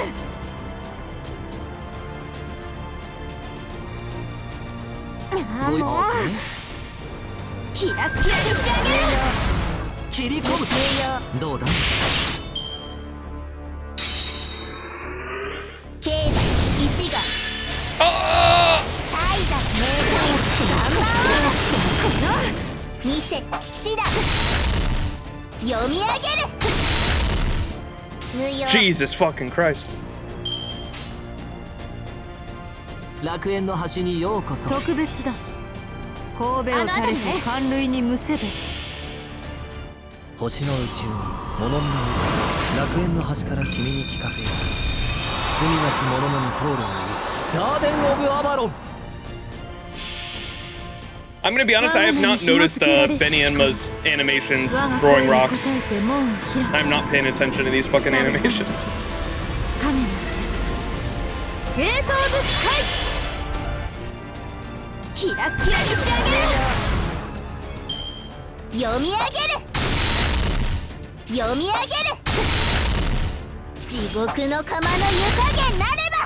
She has darker animations in this outfit? Well, no, I meant, I think it was Tip mentioned that, like, she has some animations where she's, like, actively using the environment, and so, like, it wouldn't really work. They'd have to change some stuff if they did make that a skin, but my ass has not noticed any of that. I think I'm just not paying attention to the animations.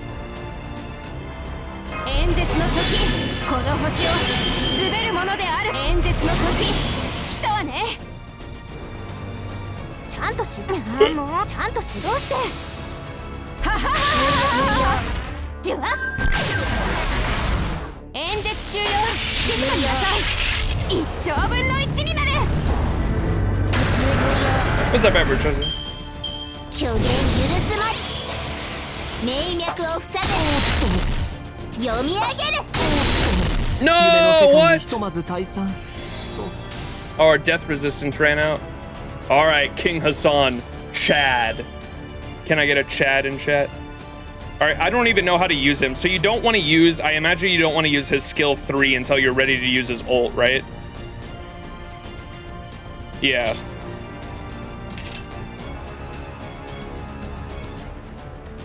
That restores HP, increased debuff resistance.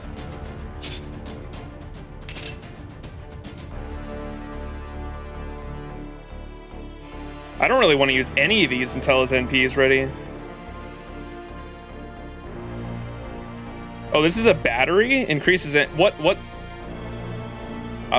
dude, that's so much to read.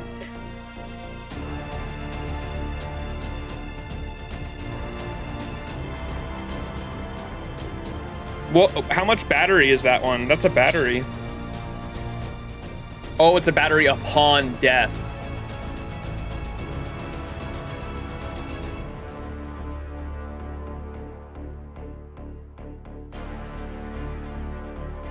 Buff once the guts is triggered. Okay.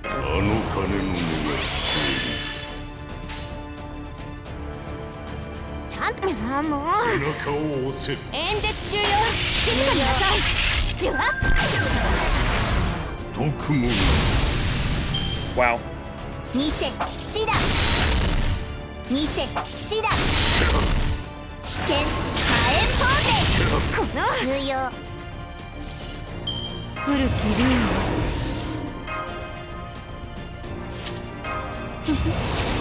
こういうこともできるどれにしようかな Fuck it, I'm doing it now.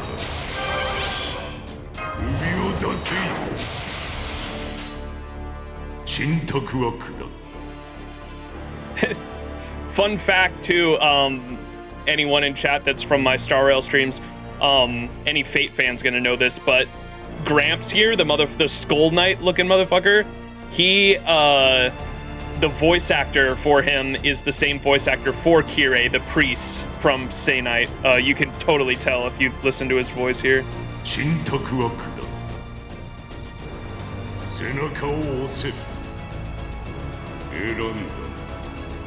Deep ass voice.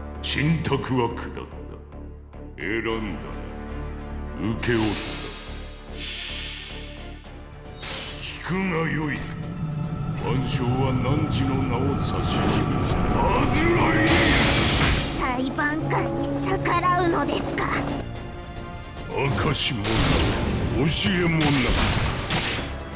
安らかな迎えもなし見せシダこの Emergency restart? Y'all see that? Her guts is called an emergency restart? That's funny. ちゃんと指導して動かないで The Grand Assassin. My goat. ハリ地獄にふさわしい名脈を塞ぐこの読み上げるこの読み上げる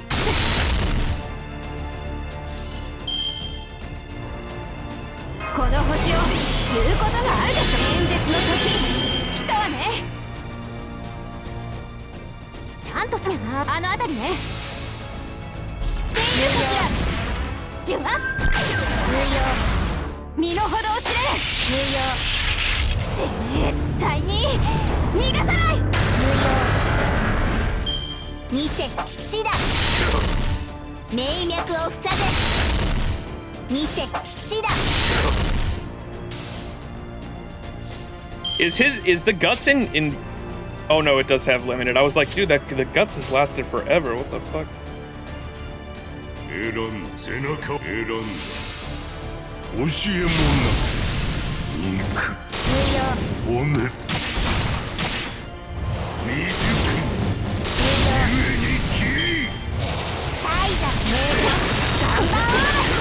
Oh, there's is that the rocks?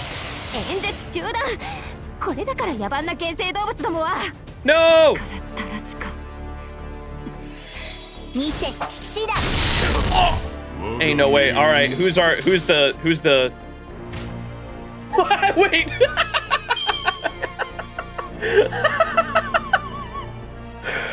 Oh, fucking Christ. There's no way. I had no idea who the secret support was, so this is pretty funny.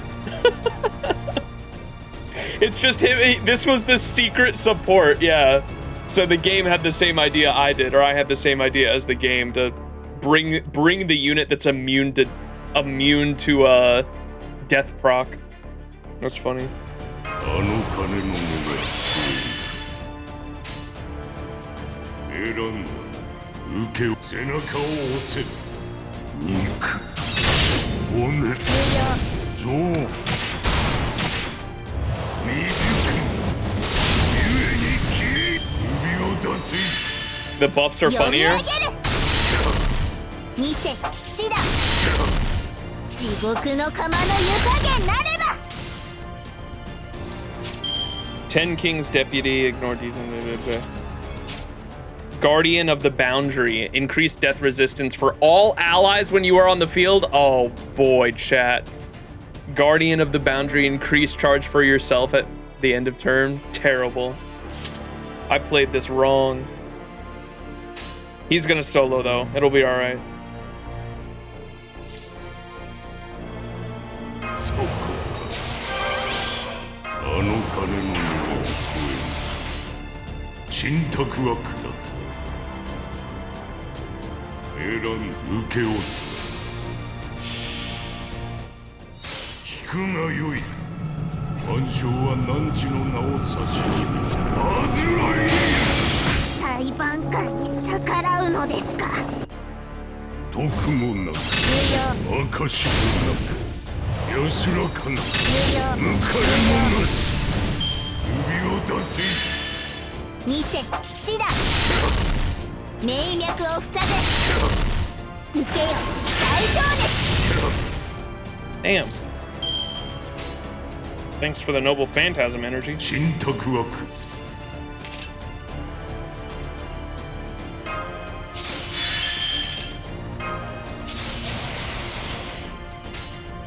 信託は下せ受け負った聞くがよい万象は汝の名を指し示したアズライ裁判官に逆らうのですか。肉骨未熟 Come on, Gramps.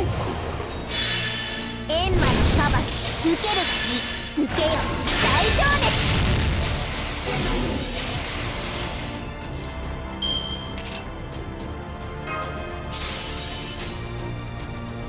背中を押せ受け選んだどこだどこどこだ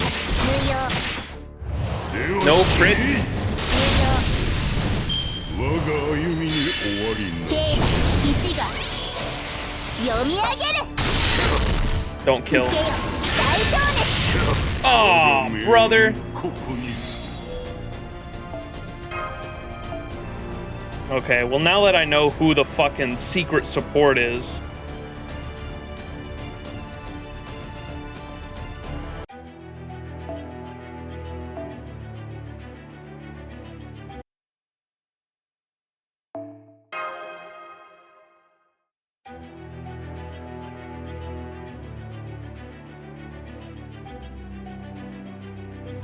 Why can I not put this motherfucker in the front?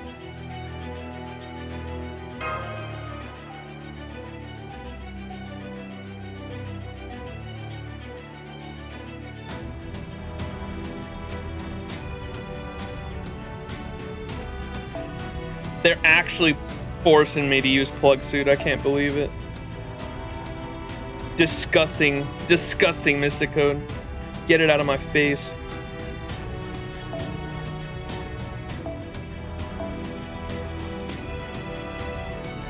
I'm just putting Herc in the back. Herc is a hero, hero, hero. Yeah, he's a hero! Hercules! He was a 0, 0, 0. Now he's a hero, hero, hero. Let's do what I usually do with Mash. Where's Mashu?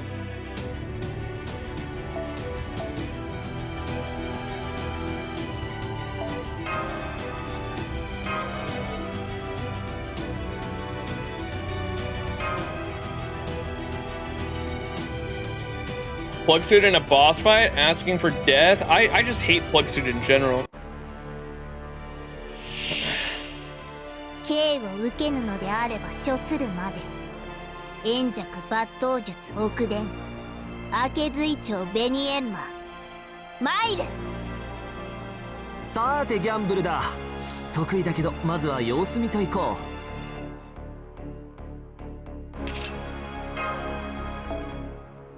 I guess we can give everyone the buffs real quick. We'll do 演説の時、この星を救うことがあるでしょ。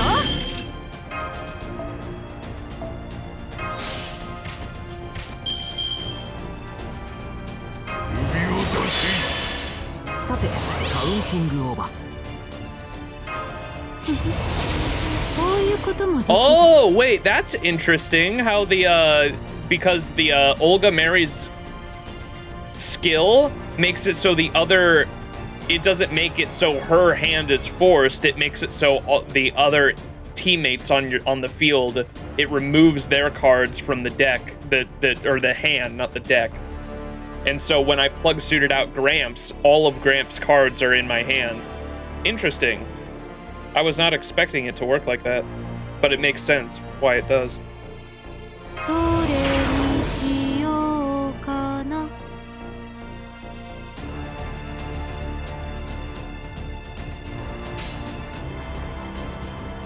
背中を押せ。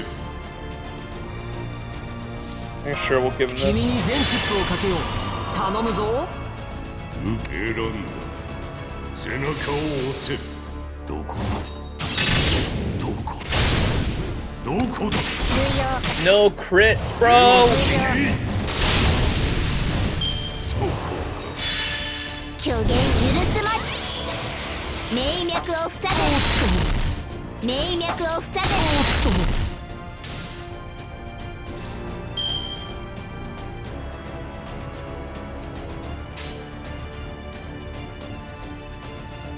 信託枠だ。なんだと。オッケー。聞くがよい。万象は汝の名を指し。 BB Hotep? Bakuhatsu, I don't know what that is. 逆らうのですか。切り込む。我が歩みに終わりなし。地獄の釜の湯加減なれば読み上げる。名脈を塞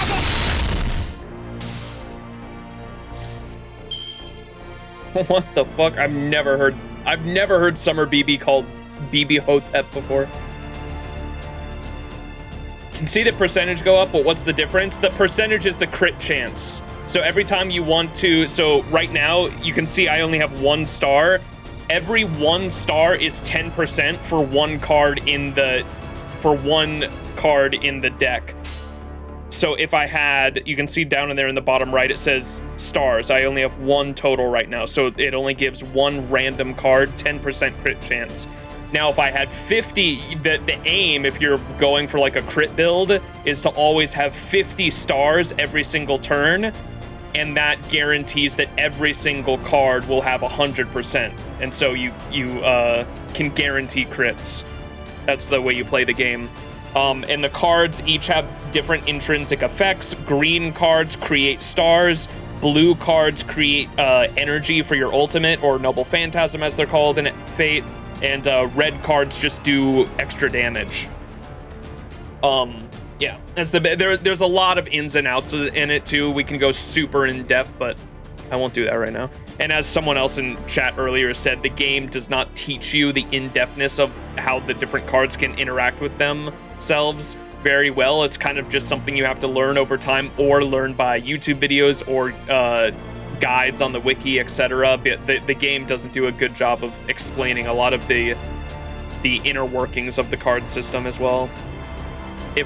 If card is red, enemy dead. Yeah, the Unga Bunga strat is my personal favorite, where you're just doing red card teams and card manipulation to just go Unga Bunga red card, me smash, Unga Bunga.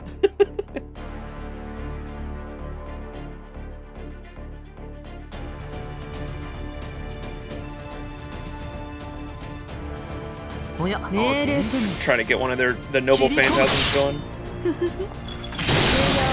切り込むあの鐘の音が聞こえる名脈を塞ぐ見せシダ読み上げる Leave Merlin alone! I mean, at least he's at 200% now. Alright, we're gonna go... 楽園の端にようこそ。ああ、いいだろう。命令とな。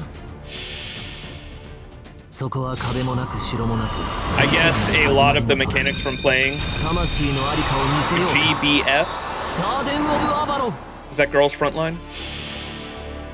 我が名に紐付けられ That's what that stands for, right? 我が声に応えて門を開け。来たれあの死、影の死。ゲート・オブ・スカイ。もろいもろい。そう警一が受けよ大情熱見せシダ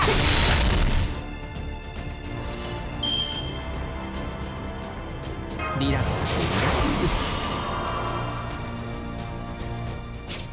This motherfucker still has guts. He got it back before the thing ran out. It's crazy. Unga Bunga! Chat! 背中を押せ He's not gonna have his ultimate for a while. Which one of these increases Buster for a turn?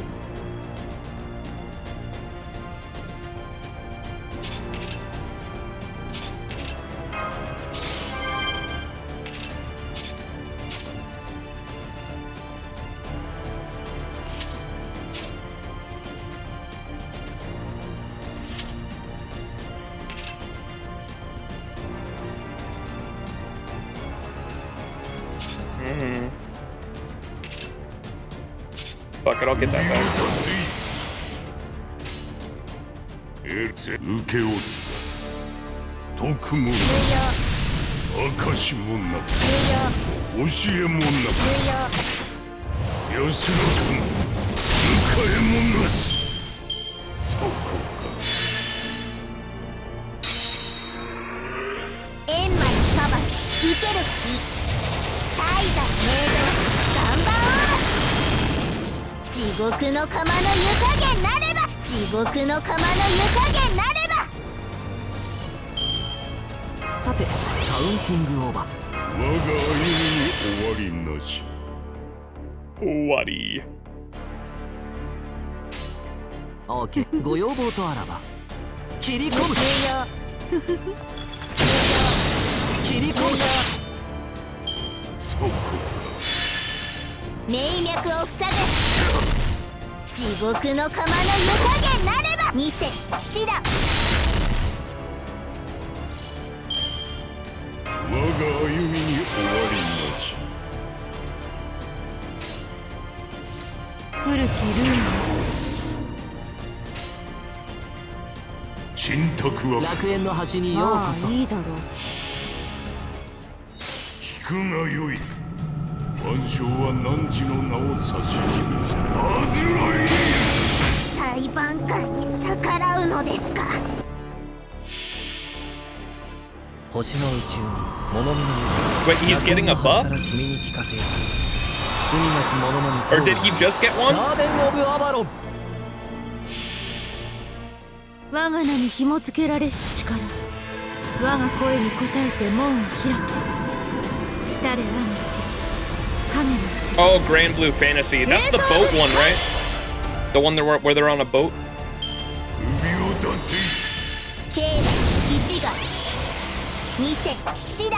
Oh, his skill 3 becomes a battery. How much battery is it? I do enjoy batteries. A lot of people say they're boring, but I enjoy batteries. I'm a simple man. I see battery, I enjoy. I was one of the nerds that was pissed about Summer Musashi not getting a battery, but now she's the best archer in the game. Berserker is the best archer. 30? Okay. That's my favorite type of battery because paired with their append skill, it's a 50, so you can start with a 50% starting CE. The Buster up becomes 3 turns, and the death resist down goes from 100 to 200%? What the fuck? What does that even mean? So if they have resistance, it just bypasses the resistance, I assume?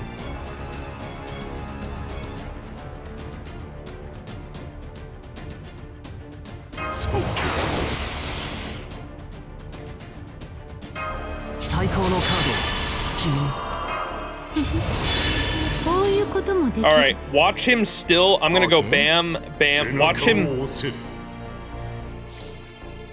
him miss this fucking crit. So you can see it's a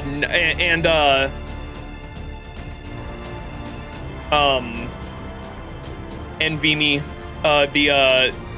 there's different chains as well. You can see if I start off with a green card, you can see all the other percentages go up. Okay. And so it boosts all percentages by 20%, which is nice. If you start with a Buster card, it'll make every card after it do a little more damage.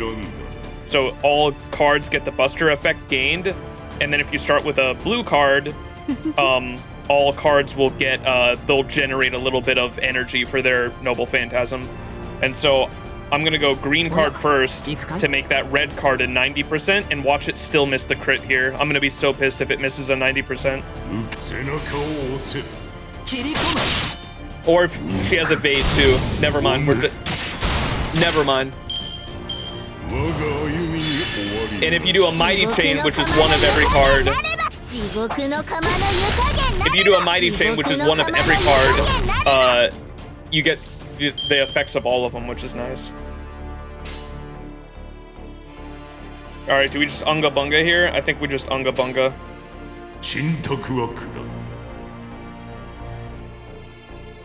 Unga Bunga Chain.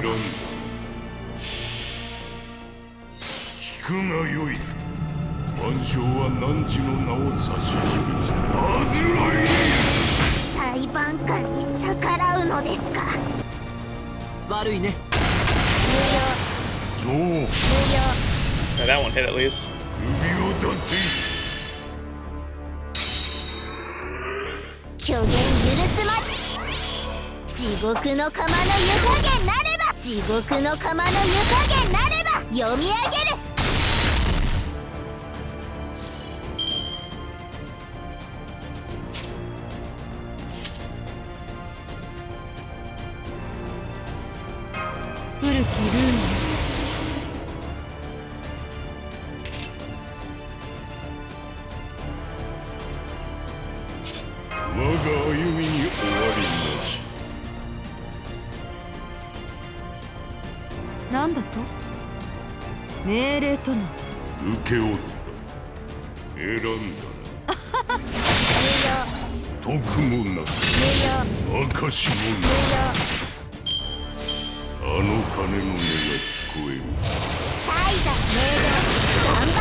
How are they not dead? Holy shit, I thought for sure we were gonna lose the supports there.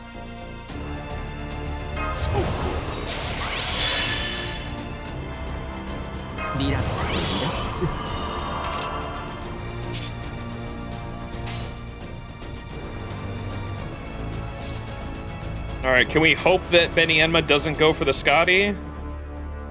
And we can save the Noble Phantasm for an overcharge for next run? We'll do that and hope it buffs out. 切り込む。教えもない。 Alright, please don't kill my Scotty. Please don't kill my Scotty.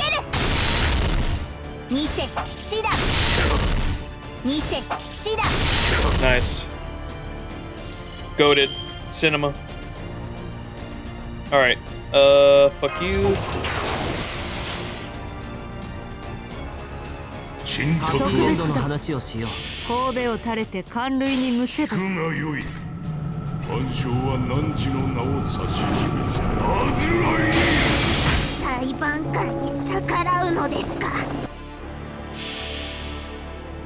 星の宇宙に物見の楽園の端から君に聞かせよう。罪なき者のに通るのにガーデン・オブ・アバロン。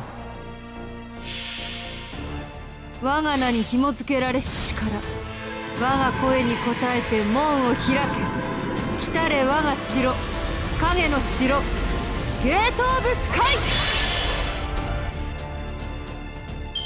我が歩みに終わりなし。読み上げる。読み上げる。 Peace, Venom Spear. Thanks for hanging out.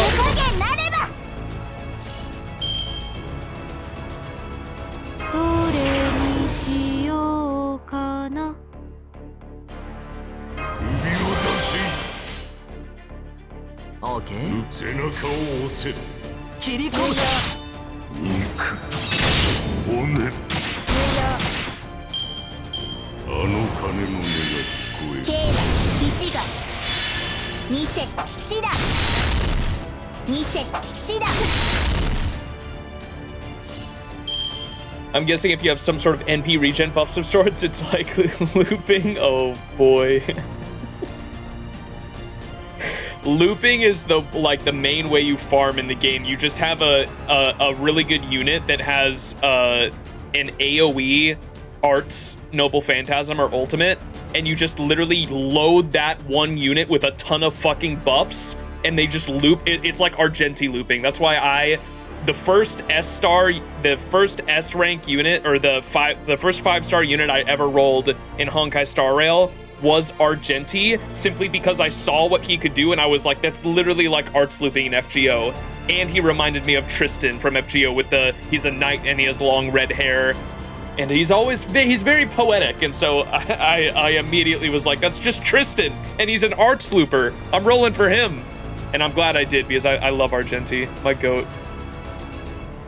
Yeah, I used him as a friend support, and I was like, I gotta roll this guy, he's fucking dope. 君に全チップをかけよう。頼むぞ。リラックス。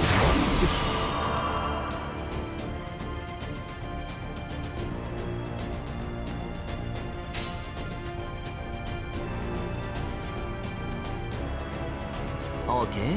ご要望とあらば。 Oh shit, I got the fucking hero creation. Merlin's buff that doubles the crit damage on him, or doubles the buster crit damage. This shit's about to hit hard. See how much it does. 79? Oh, I thought it'd be at least over 100k. 地獄の釜の湯加減なれば。地獄の釜の湯加減なれば。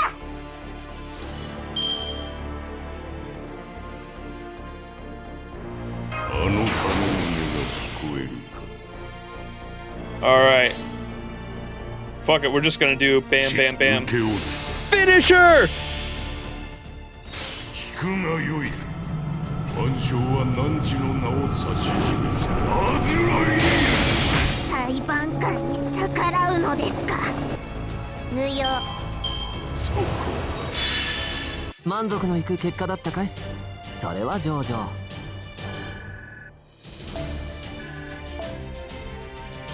We got phoenix feathers.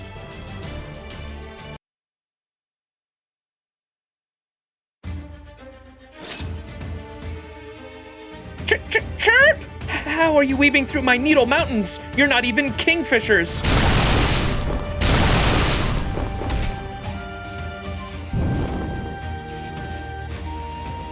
Is that the best the world's quickest, shortest sparrow quick draw can do? Hardly impressive as weapons go. It may work well for crushing large targets, but it's clearly useless against small ones. Did you stop sizing your opponents once you grew up? Or is this some sort of inferiority complex fixated on your smaller self? Don't get cocky, rabbit. Even now that I am a great king, my sword is as precise as ever. Chirp! This is it! This barrage is exactly the opportunity I was waiting for.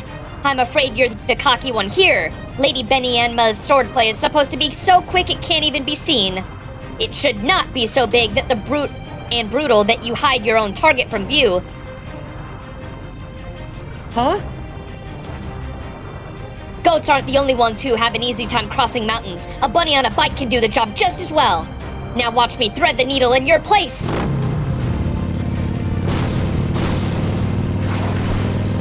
Yo, she tore it off. Okay, this is how we get her costume. She tore off the coat. I did it! And then without further ado... What are you doing, pervert? Hentai! Chirp! Hey, yo! The little heart.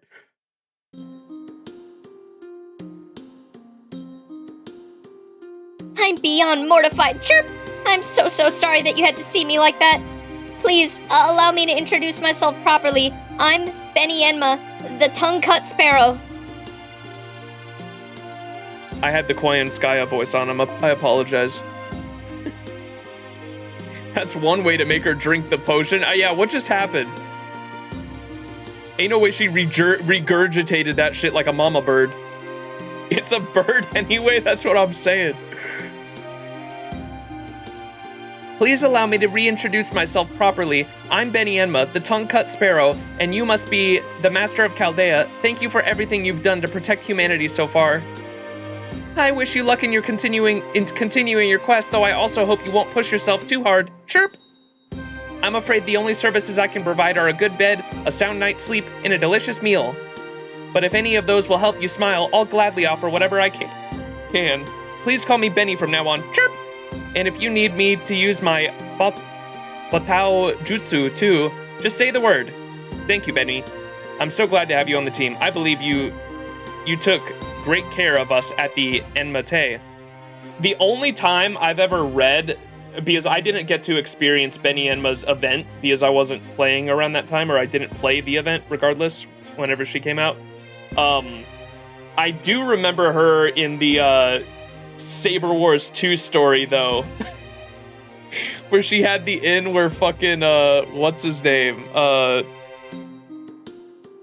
Who's the big oaf with Galatine?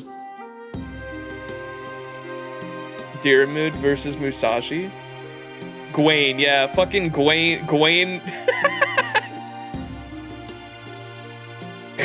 Gwaine serving us fucking British food, and he was like, you'll love British food, I'm gonna serve it to you raw, and fucking plops down a giant chicken, bro. That was alive. Oh my god, British cuisine sure is something. God, that event was so good. That's still one of my favorite events. Saber Wars 2 was crazy. She's the Gordon Ramsay of FGO. Gwaine noises.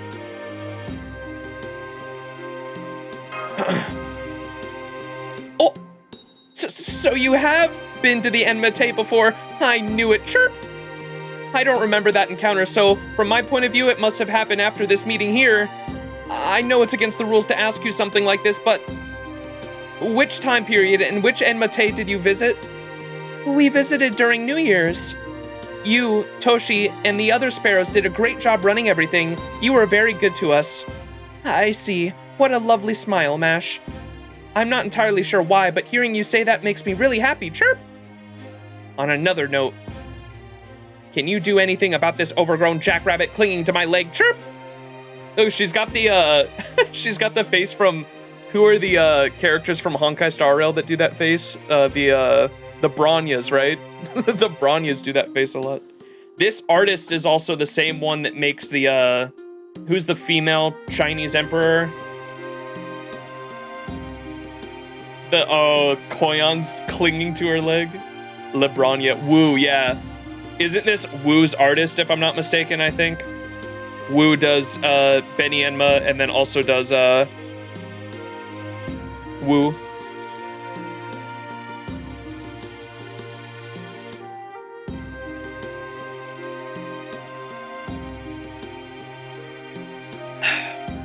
Woo? Can you do anything about this overgrown jackrabbit clinging to my leg? Chirp. Please say it isn't so, Betty! How can you not remember me? I do know a fox shrine maiden who looks just like you, but I feel nothing towards you whatsoever. It can't be. I mean, I'm clearly, certainly used to you being cold to me, but this is too much. You would still be your disgraceful alter self if it wasn't for me. That was no disgrace. Eventually, I will act as a proxy for the 10 kings. That means I will one day grow into the form you saw earlier, and that's nothing to be ashamed of. Chirp! My disgrace was in you dodging my Needle Mountain sword. I can't believe I was so immature that I let you goad me into using such wild swings like that. Not bad at all, Benny Enma. Whoops. Your sword technique was a wonder to behold. I must say, between your guns and swords, human tools simply astound me. More importantly, what about your command spells, Max? Did you get any back? Supposedly. Oh-ho, only one left to go. Then it stands to reason we'll find it with the guardian of the third underworld. That Batman had some nerve, using your command spells for his twisted ends. Fortunately, what he did has given me some new power. It's a shame that I can only remain here in Mictlān as a guardian of the underworld. But thanks to that, I can now become a grown-up whenever I want. Chirp! Please, go on ahead, everyone. Don't worry about me. In your next battle, when you face the enemy, you must pull all of your body and soul into striking it down. That is when I will show you the power of Enma's true ultimate art. Chirp! Huh? What next battle? Come now. I may no longer be an alter, but I am still a guardian of the underworld. I'm certain you'll need to fight another great battle in this boundary of the underworld. So until that time comes, I'll be here, training, especially now that I have someone to help me train. Chirp! Huh?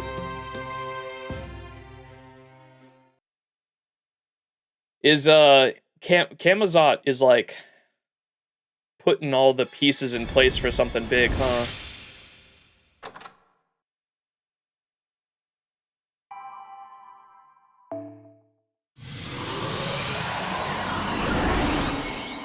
Yo! Simple Spiriton dress NFF bunny unlocked!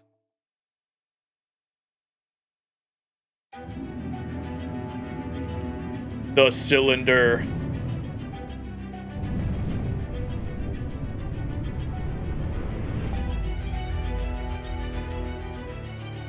Whoa. More Koyon coats. Can we put it on right now?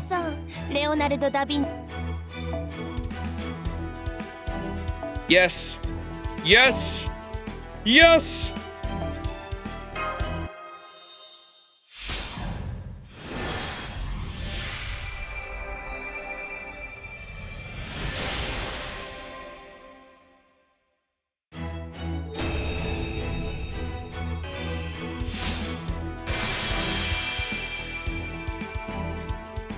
No dialogue? Oh, boo!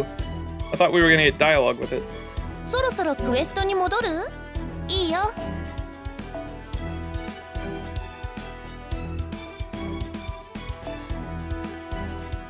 I want to keep it in the final ascension though, and then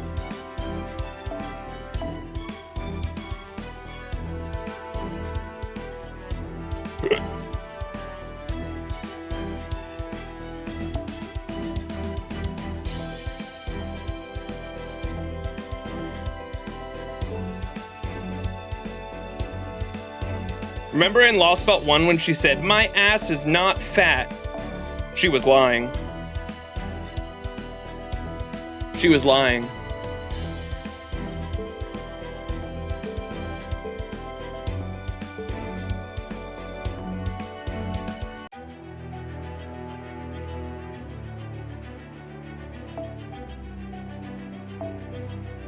Can I go back and forth between the first and...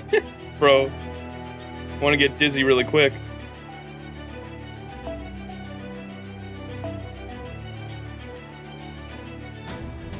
Yeah, the world looks a little different.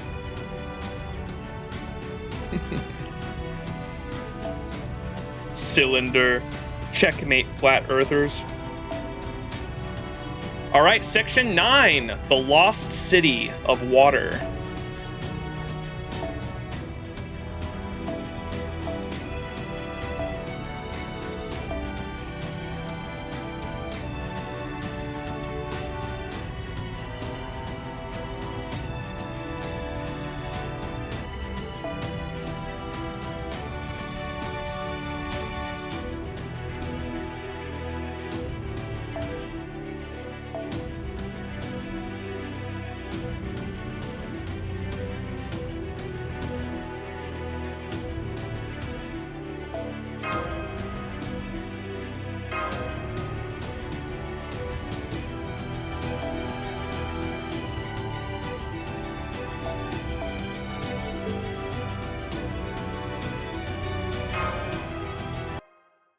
Back to Atlantis.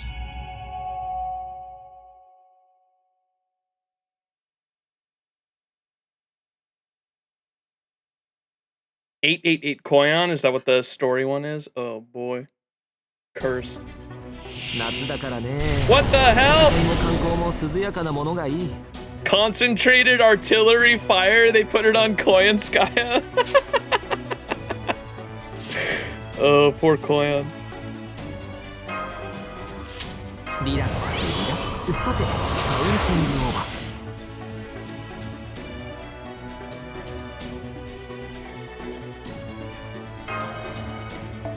ー。 演説のということがあるでしょ。この星を滑るものである。最高のカードを君に。イノベーション始めます。はい、NSS サービスです。完全配列よろしくね。ちゃんとしろ。あ、もう。ははは。では身の程を知れ。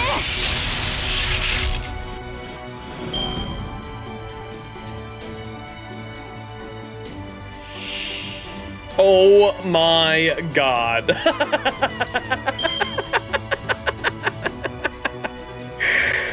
Oh, cinema.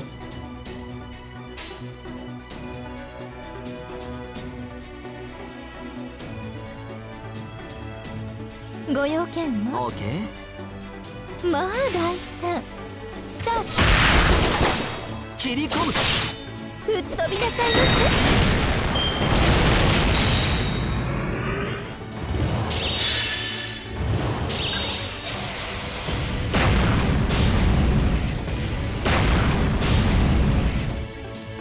Getting the cold shoulder from Benny Enma and then losing her coat, and now she's getting attacked by her own creations. Yeah.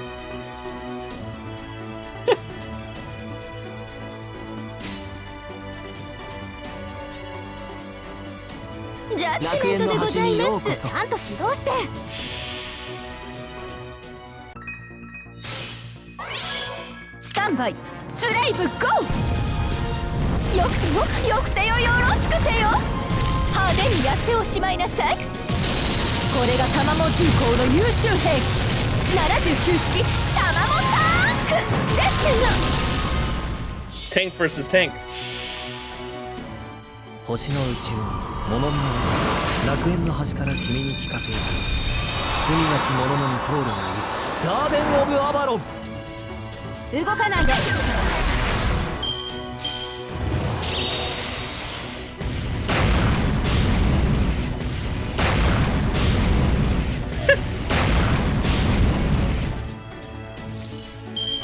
He doesn't even have target for this out. ご用件はちゃんと指導して後ろです動かないで当てるわ当たって515, you're kidding.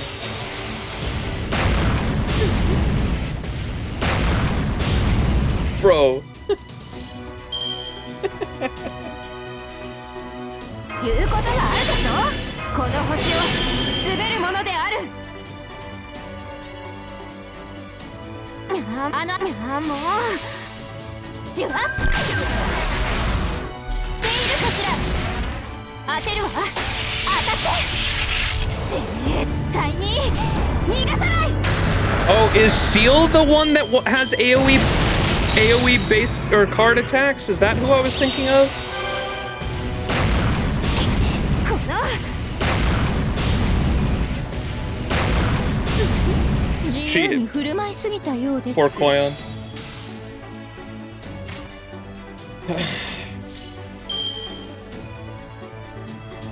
演説の時来たわね。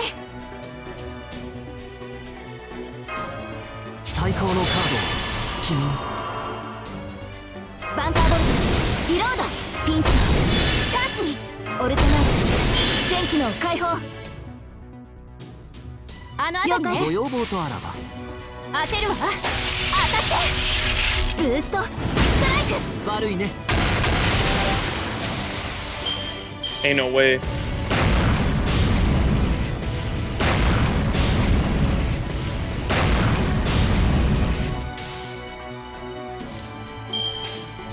OK 時短装填済みです。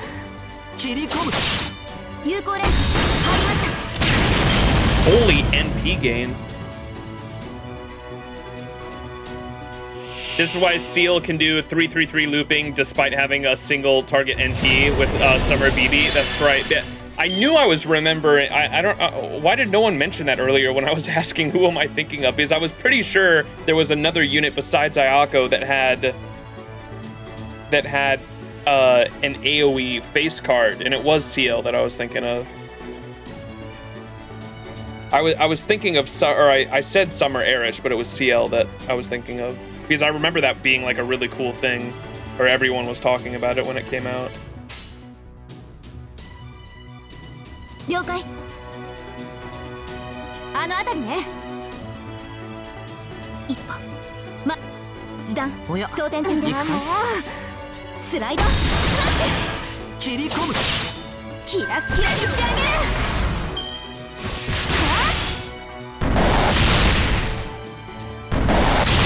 この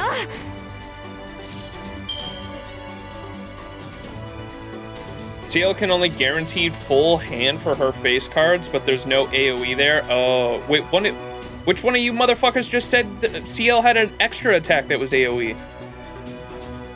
Y'all motherfuckers lying through your teeth right now. I can't believe this shit. I'm never looking at my chat ever again. 言うことがあるでしょ。この星を言うことがあるでし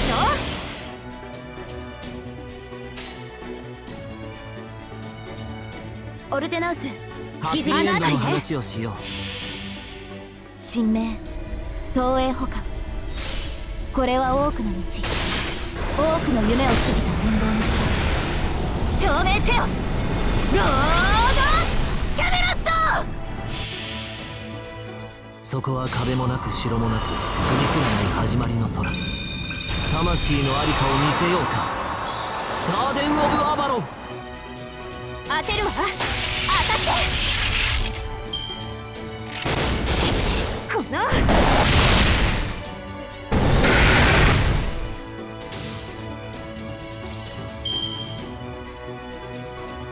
さてカウンティングオーバー。さてカウンティングオーバー。あの辺りね。行くかい。じゃあギャラクシー。悪いね。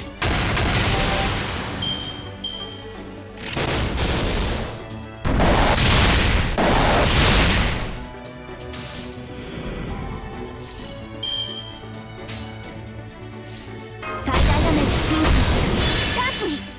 おや一段行くかい。装填済みです。切り込む。有効レンジ入りました。ターンバスター。状況終了。排熱。 What's up, Joblin? そして魔力循環に移行しますね。バスター。 Bro, what is happening in this story right now? All right, we finally made it to Mexico City, I think. This is Mexico City, right? And this is where the Osalome are. What's that say, chat? Translate. Bro said Wakati.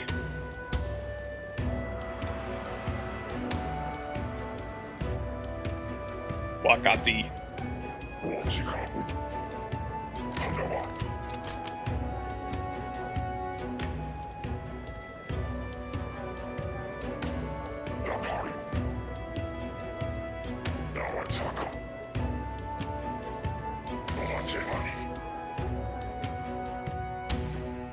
Oh my, this is not what I was expecting. Uruk's got nothing on this place. It's like the big cities back home. It's true. There are so many people everywhere you look. There must be at least 30,000 coming and going on the main street alone. Oh yes, isn't this wonderful? Mexico City is currently the home to 100,000 all Osalome warriors. The non-combatants, women and children, have built villages in the neighboring jungles, where they work to support Mexico City. So this city was built solely for commerce, or rather, ritual purposes then? And what's more, you're saying they didn't do so on top of the ruins of an existing city like the Chichen Itza? That they actually built this enormous metropolis from scratch? Not quite. I hate to admit it, but the actual city itself was provided by Tezcatlipoca. Tezcatlipoca, the divine spirit servant David, of the Cryptor summoned. There's our confirmation, I guess. But which one? Because there's like... there's so many claiming to be Tezcatlipoca.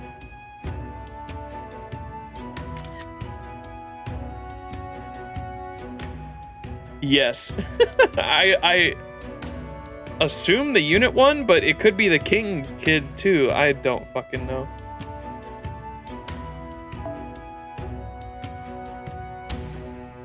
Tezcatlipoca, the divine spirit servant that David, the Cryptor, summoned.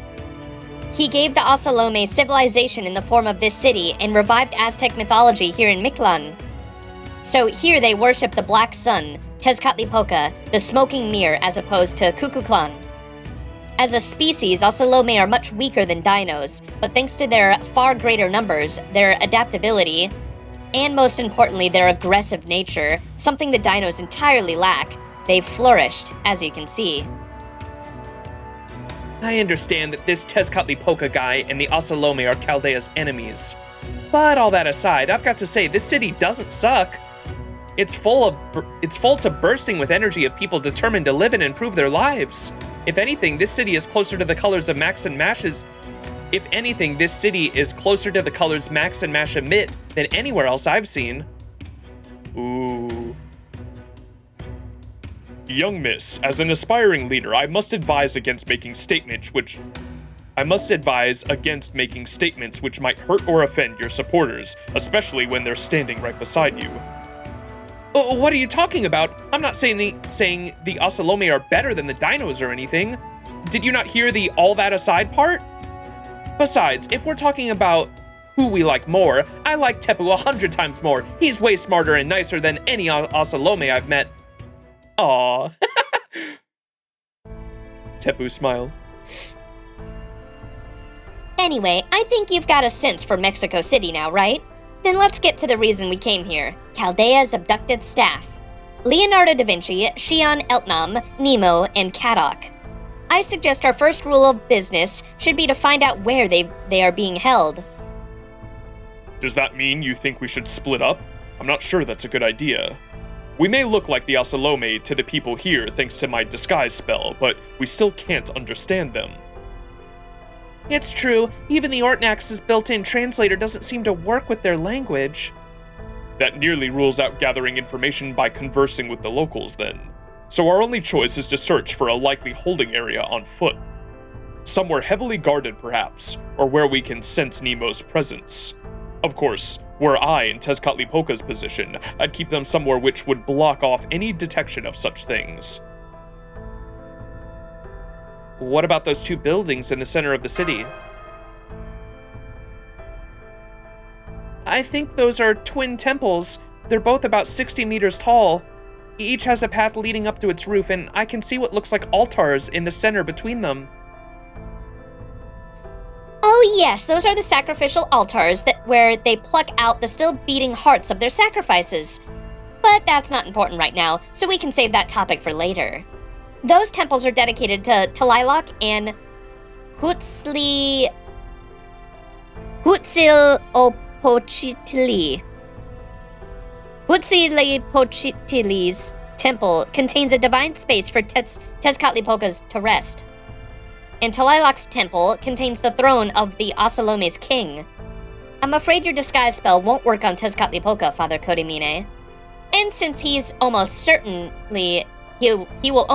kill us the moment he sees us, we should keep our distance from those temples for now. Who's Huitzilopochtli? Huitzilopochtli. Fucking Christ, dude.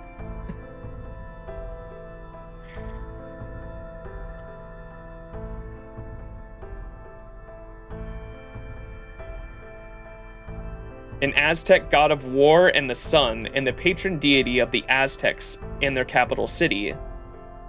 His name translates to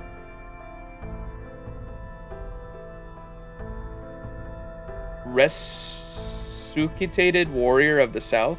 War god. What? I thought Tezcatlipoca was the war god. Unless it's a different deity of him from Aztec to Mayan, perhaps. God of war and god of the sun. It sounds like it's a combination of Tezcatlipoca and Cuckoo.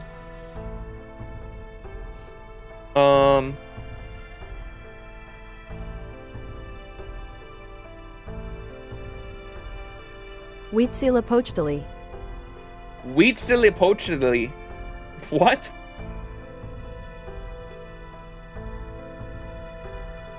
Huitzilopochtli. Huitzilopochtli.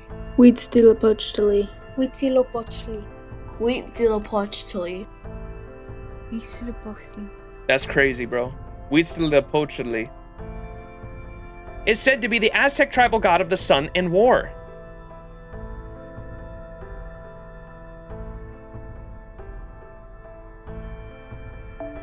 When the Aztec people lost their land and were forced to wander around Central America, Huitzilopochtli guided them to Metztliapan, the Lake of the Moon. Oh no, don't tell me there's moon shit involved. He's a war god who demanded countless sacrifices as fuel with which to move the sun. It's said he wields the fiery snake Xuacortl as a weapon, and that he has blue arms and legs. This has led some to claiming he was actually the god Tezcatlipoca from Mayan mythology before the Aztec people adopted him. That's what I was thinking. Quetz. Xuacortl, as in Quetzalcoatl? Does Xuacortl have anything to do with Quetzalcoatl? Yes, since Huitzilopochtli wielded Xuacortl as a weapon, he is said to be the enemy of Quetzalcoatl. What about David? David rarely comes to Mexico City. The other times I've come here, he was out in the jungle investigating old ruins.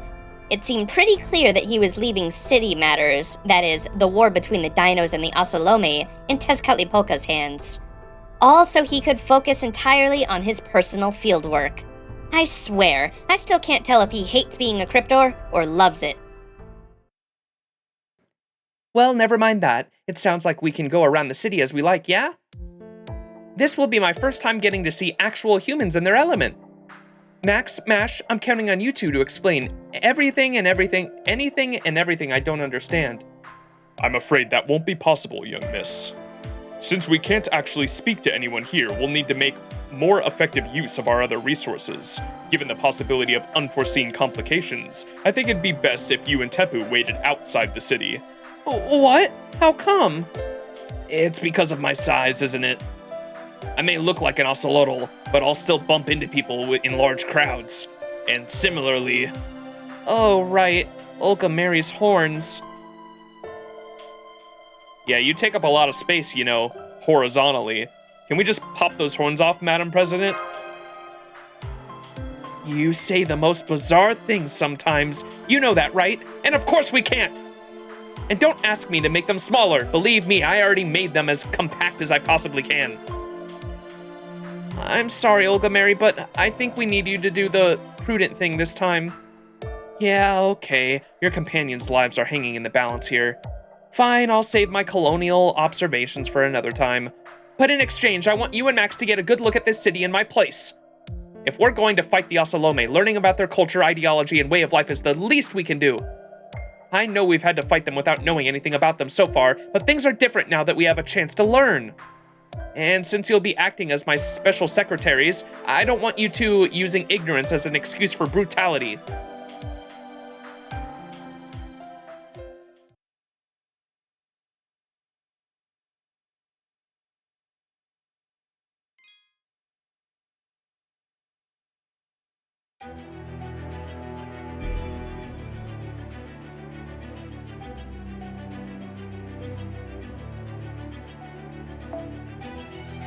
All right, we're officially on Section 9. No, never mind. Second era of Section 9. We were already on Section 9. Second era of Section 9, coming up. Losing it.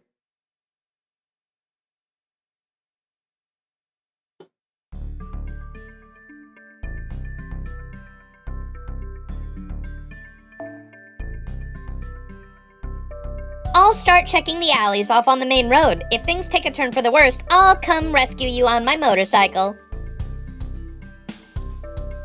I'll take a look around the temples. Don't worry, I'll keep my distance. I just want to get a handle on their structure. You two should take up the main street. Don't forget to behave like Osalome. Looks like we have a big street to cover. It's a shame that we won't be able to talk to any of the Osalome since we don't understand their language. Habitat, you make sure to stay on standby in your spirit form. For the time being, let's try heading on the south along the street. Yeah, I know. There are no child Osalome in this city, so it'd only draw more attention if I materialized and used it as a disguise. Besides, I can only pop out and help you fight in an emergency. Don't worry about me. You two take your time to look around. Well, we can't say it's crazy busy here if nothing else. Well, we can say it's crazy busy here if nothing else. Didn't see anything that looked like a jail or a police station, though. Yeah, this street has nothing but shops. Although, don't you think this city feels a little too lively? It's hard to be sure since everyone's wearing masks, but they all seem strangely on edge.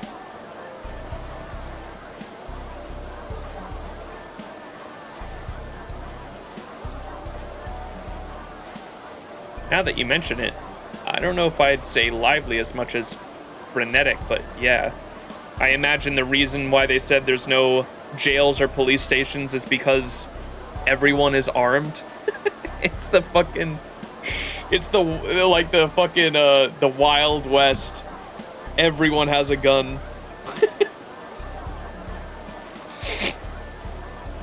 Now that you mention it, I don't know if I'd say lively so much as frenetic, but yeah. I don't like this. I'm worried about those who were captured. I know it's dangerous, but I think we're going to have to talk to the Osalome if we're going to get any information. Huh? Huh? What do you mean, you won't trade with me? Last time you said this was worth the same as 10 rattlesnakes. Huh? You don't need any more because the ritual's tomorrow? Oh, I see. So you already have enough blood. That makes sense. Oh man, and after all the work I put into catching these to trade for that beautiful barrette. Senpai? I think that sounded like... Yeah, that was definitely a language from proper human history. Cuckoo! You mean me? Well, thank you for talking to... I was right. Excuse me, about the language you're speaking, or rather that we're speaking. Wakati. Oh, don't worry, sir. They're not speaking Dino language. This is the new language Tezcatlipoca's priest David uses. It's not easy to learn, but it makes for much more precise communication than ocelotl words and gestures, so it's very handy. Just be patient. It won't be long before you'll get to learn it in school, too. Wakati. Now then, where were we? Nice to meet you, travelers. My name is Kwaharali? What's yours?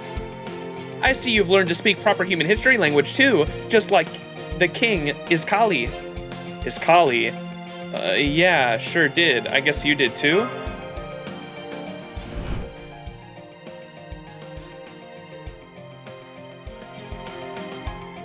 So, how come you went out of your way to talk to me in a foreign language? Are you trying to beef up security ahead of tomorrow's ritual? I guess the rumors about the Chaldean conquerors in the area must be true. But, sorry, I'm not a soldier myself. I just came to Mexico City today to get this beautiful jade beret. Or beret. So I'm afraid I can't take part in the sacrificial ritual. I'm a landscaper and a farmer, not a fighter. So all the female Osalome do live outside the city, just like Koyanskaya said. I'm not sure if this lady knows too much about Mexico City, Master. What would you like to do? Do I know you from somewhere? Say, have we met before? Maybe. The jungle is pretty thick, and it's easy to lose sight of things in there. So maybe we passed each other without realizing it. Or maybe... You've traveled with someone who looks a lot like me? What a lovely coincidence that would be. Wakati. You smell honey? From him? And you'd be willing to trade for that? Just out of curiosity, you wouldn't have to have anything sweet on you, would you? I do actually. You mean like this?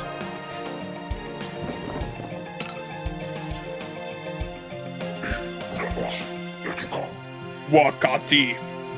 Oh, wow. I don't need to understand what he's saying to know this has him really excited. He seems to be asking to trade for it. Okay, here you go.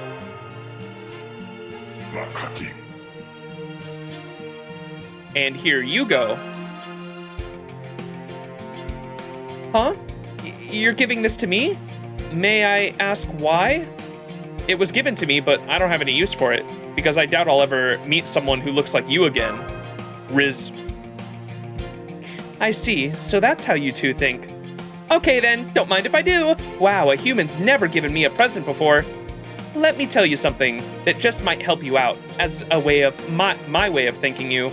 The Chaldean conquerors, King Iskali and Tezcatlipoca, brought here are scheduled to be sacrificed tomorrow. Oh, the Chaldeans are going to be sacrificed tomorrow. They all have special blood, so they've been chosen as sacrifices to the sun. So if you wanted to, say, rescue them, I'd get on that as quickly as I could if I were you. Otherwise, you might wind up having to fight all the 100,000 Osalome in the city at once. Then again, being clever is kind of what you people from Proper Human History are about, isn't it, Max? Gasp. As soon as they said there were sacrificial fucking chambers up on that tower, I immediately knew. I was like, okay, that's where our people are. Huh? How did you know my name? Wait, come back!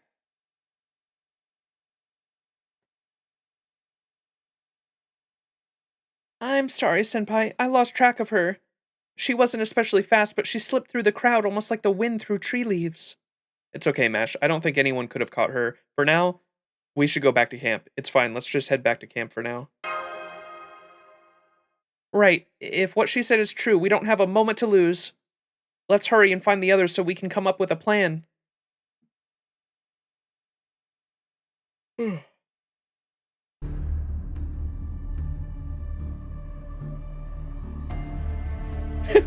Olga. They're going to sacrifice the Chaldeans? By plucking out their still beating hearts? What the heck did they do to deserve that? I wouldn't punish someone like that even if they were defaming the president. You're mistaken, young miss. These sacrifices are not criminals. The Aztecs offer up their hearts as a holy act. A sinner would not be given this privilege, even were they to ask for it. Those typically chosen as sacrifices are warriors from defeated enemy tribes or people raised specifically to be sacrificed. I know that. That's the whole human sacrifice thing, right? But that doesn't change the fact that they're killing prisoners. These rulers should be ashamed of themselves, killing outsiders and hoping it'll make things better for themselves. Wow, you Olga Mary is really angry about this. I appreciate you getting upset on our friend's behalf, Olga. I'm upset because I'm disappointed in myself. I'm disappointed that I was so impressed by the Osalome building such a big city that I gave them 4 stars. Excuse me, may I ask a question? Why sacrifice them? Did this sort of thing happen in proper human history as well? I understand it's more important to focus on how we're going to rescue the 4 Chaldeans before they're sacrificed, but... Not at all. These are precisely the questions which will allow us to begin understanding the Osalome, which may well be the key to rescuing the hostages. It's quite a pertinent question, Tepu. In fact, I have a question for you as well, but it can wait until later. For the moment, this represents a good chance to explain the purpose human sacrifice played in Aztec civilization. I advise you to listen well too, Max. Understood. Yeah, this seems like something I should know. Alright, I'll try to be as concise as I can. The Aztecs were not the first civilization in Central America. Some, such as the Olmecs and Zapotecs, predate even the Aztecs. And the Aztec mythology was the last to originate in Mesoamerica. It was heavily influenced by Mayan mythology, which itself was influenced by the Olmecs. My thinking is that the mythologies of Latin America are not separated by tribe or civilization, but rather that there is a sort of shared remembrance of the creation of the world, continuously passed on by all who live here. Remembrance, Is this like some sort of path in that game, Honkai Star Rail? Is this like some sort of image the jungle has planted in people's minds? That's right. Remember, this land is vast, and these intertribal conflicts were a constant part of their daily lives. So the people who lived here would never be so greedy, or perhaps arbitrary, as to mix their own motives with their creation myths. No, I suspect they simply built up their myths based on whatever they were feeling at the time, which surely included staring into the jungle's swirling darkness and harmonizing with it. True. Compared to other mythologies, Mesoamerica's cosmological timeline is fairly fractured. Similar meanings carry different names, and even its perception of time is highly unusual. So while we do have written historical records, it's difficult to piece everything together and keep it all free of contradictions. And you think that's because this mythology wasn't created by humans at all?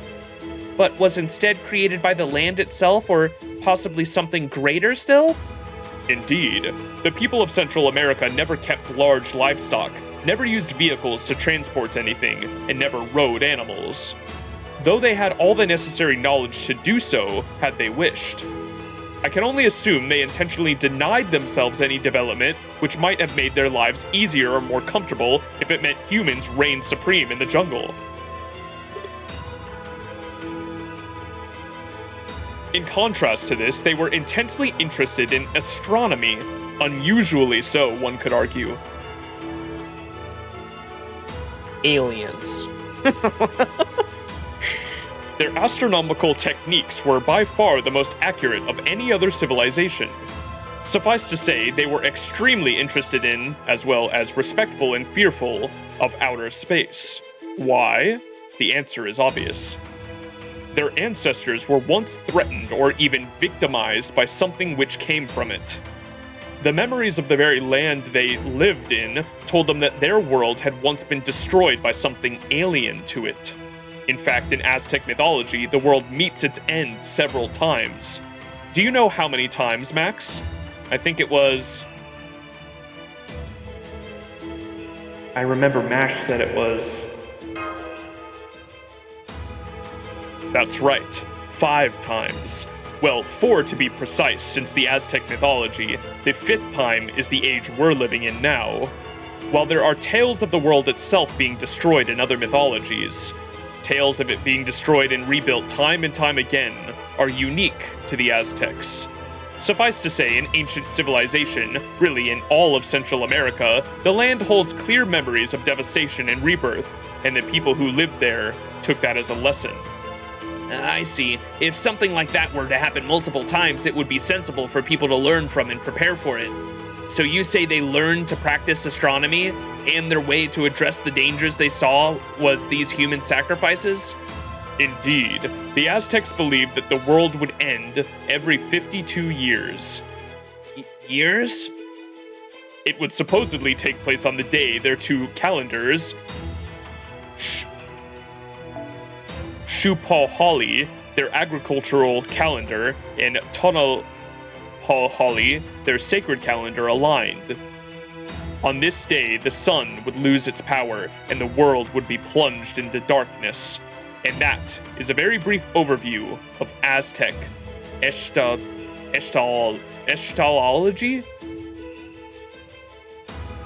The movie 2012 was based on these calendars. Oh, we talked about that extensively, either last stream or the stream before that. one of the previous LB7 streams, I talked all about my stepdad and how crazy the conspiracy theories were about that shit, and then we briefly talked about like Y2K as well. Even though that wasn't related to the Mayans at all. Yeah, I know all about the Mayan calendar though.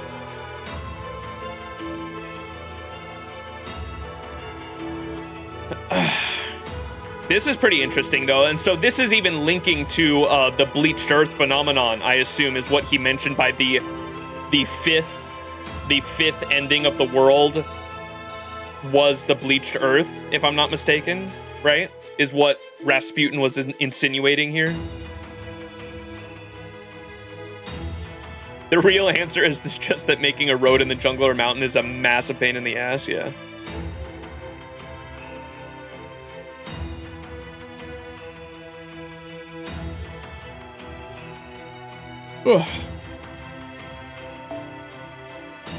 During the twilight of this day, the Aztec people would hold a grand ceremony in their capital city of Tenochtitlan.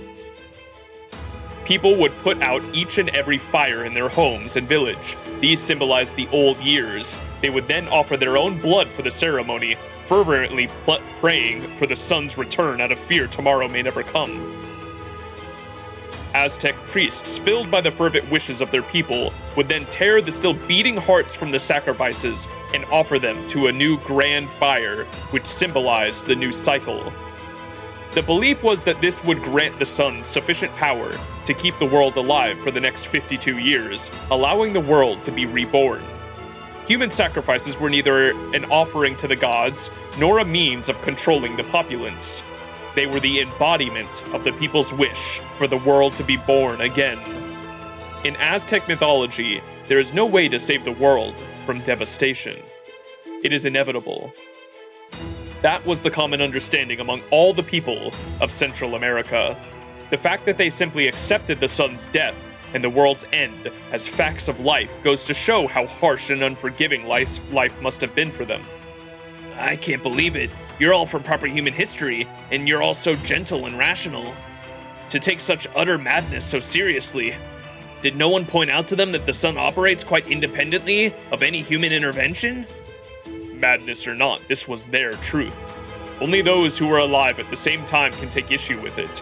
All we can do now is remember and record their experiences. That being said, I believe that in terms of magecraft, this was all very much real. The fact is, once the Aztecs stopped making human sacrifices, their empire came to an end. Their mythology and their world is now completely gone. Huh? That's news to me. Is this just your own weird interpretation of things? This interpretation is all in keeping with their mythology, Koyanskaya. You may recall that earlier I said that Tezcatlipoca and Quetzalcoatl used to feud. But I never said what it was they were feuding over. After everything I've told you, perhaps now you can say what it is they disagreed on, Max? Pro wrestling and guns? The ritual of human sacrifice? Pro wrestling and guns? Exactly what is the Quetzalcoatl you know like? Some kind of meathead noblewoman? No matter. Quetzalcoatl would always have been delighted to see the human race living well now, and to see their lands boast a flourishing civilization. At any rate, the correct answer is the ritual of human sacrifice. Some legends have posted that the Aztec pantheon, Quetzalcoatl, was the only god who opposed human sacrifices. Tezcatlipoca, on the other hand, was all for it. You can learn a great deal about these gods' natures from this conflict alone. And Tezcatlipoca is more symbolic for the night, as I understand now, and Quetzalcoatl was symbolic for the sun, obviously. And so they're like polar opposites. Tezcatlipoca believed strongly in upholding the land's teachings and protecting the Mesoamerican people. Meanwhile, Quetzalcoatl believed the people's lives could and should be better and wanted to get rid of what he saw as old-fashioned, obsolete beliefs. When Spaniards first arrived in Central America in the 16th century, they were astonished at the Aztec Empire's prosperity and the glittering city of Tenochtitlan. One can imagine them saying something like, "This must be the greatest water-top city in the entire world." And yet, they not only continued the barbaric practice of human sacrifice, but it remains a core part of their religion. The Spaniards quickly found similarities between Quetzalcoatl and the Christian saints, so they decreed him the good god.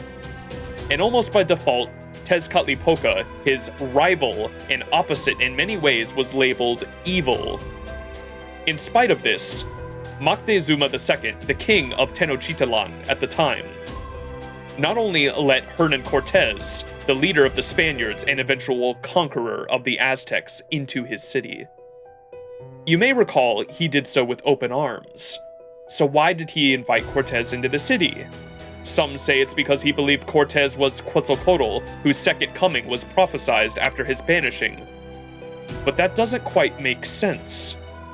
Tenochtitlan worshipped the rain god Tlaloc and the tribal god Huitzilopochtli, wasn't it with a W?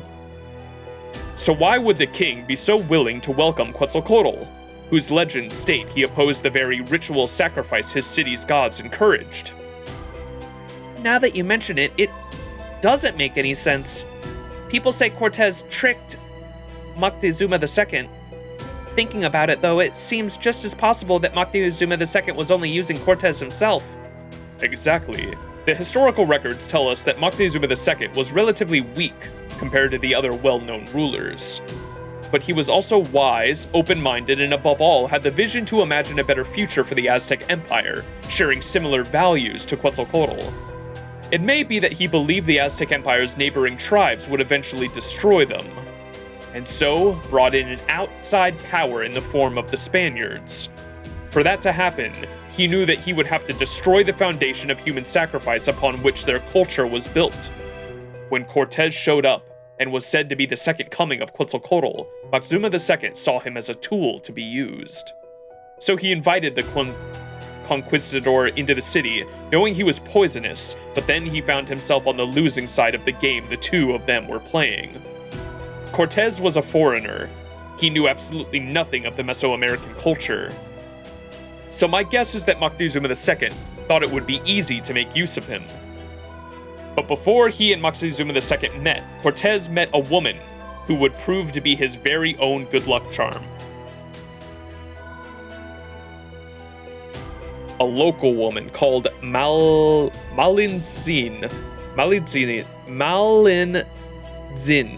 nowadays nicknamed La Malinche. When did we hear that earlier? We heard that name earlier, chat. Where was that? La Malinche? La Malinche? The daughter of a noblewoman. La Malinche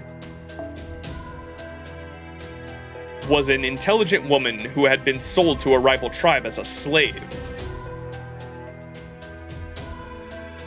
Malinche. Historically accurate, not so much, but I like this interpretation. Yeah, that's how fate goes. They just kind of they try to fill in the gaps of what we don't know as fact in history. The gray areas in history is what fate likes to fill in the gaps for fiction.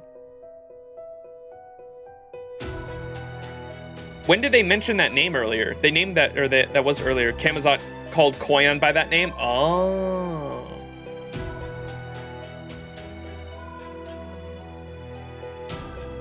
The daughter of a noblewoman, La Malinche, was an intelligent woman who had been sold to a rival tribe as a slave.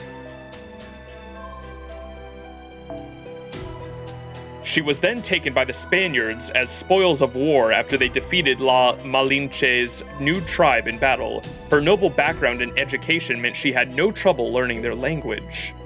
She taught Cortez about the Aztec Empire's language and culture and investigated its weaknesses for him. Consequently, it is believed Moctezuma II was the one who would end up deceived, and the Aztec Empire fell to the Spanish one. It's said that the Spaniards' victory was a miracle since they only had 600 cavalry to the Aztecs' 200,000 soldiers. But the truth is, La Malinche was the true cause of the Aztec Empire's downfall. Her, and a coalition of all the rival tribes the Aztecs had been subjugating for years. Though of course once the Aztec Empire was gone, the Spaniards would go on to eradicate those other tribes as well. I see. And so the emperor who thought to stop the ritual of the human sacrifice is the man who invented the Aztec Empire's downfall, or invited the Aztec Empire's downfall. The end result is that their culture ground to a complete stop. Thus, paradoxically, it would also be better for the ritual to continue. Is that your argument? Yes, though only if we set aside questions of ethics and human rights. For it was just when a dull gray light was shown on their ritual of rebirth, a mystic dating to the age of myth, that their son died. Now, here is my question for you, Tepu. Has the sun in Mictlān ever gone out? Oh, so that's why he brought this up.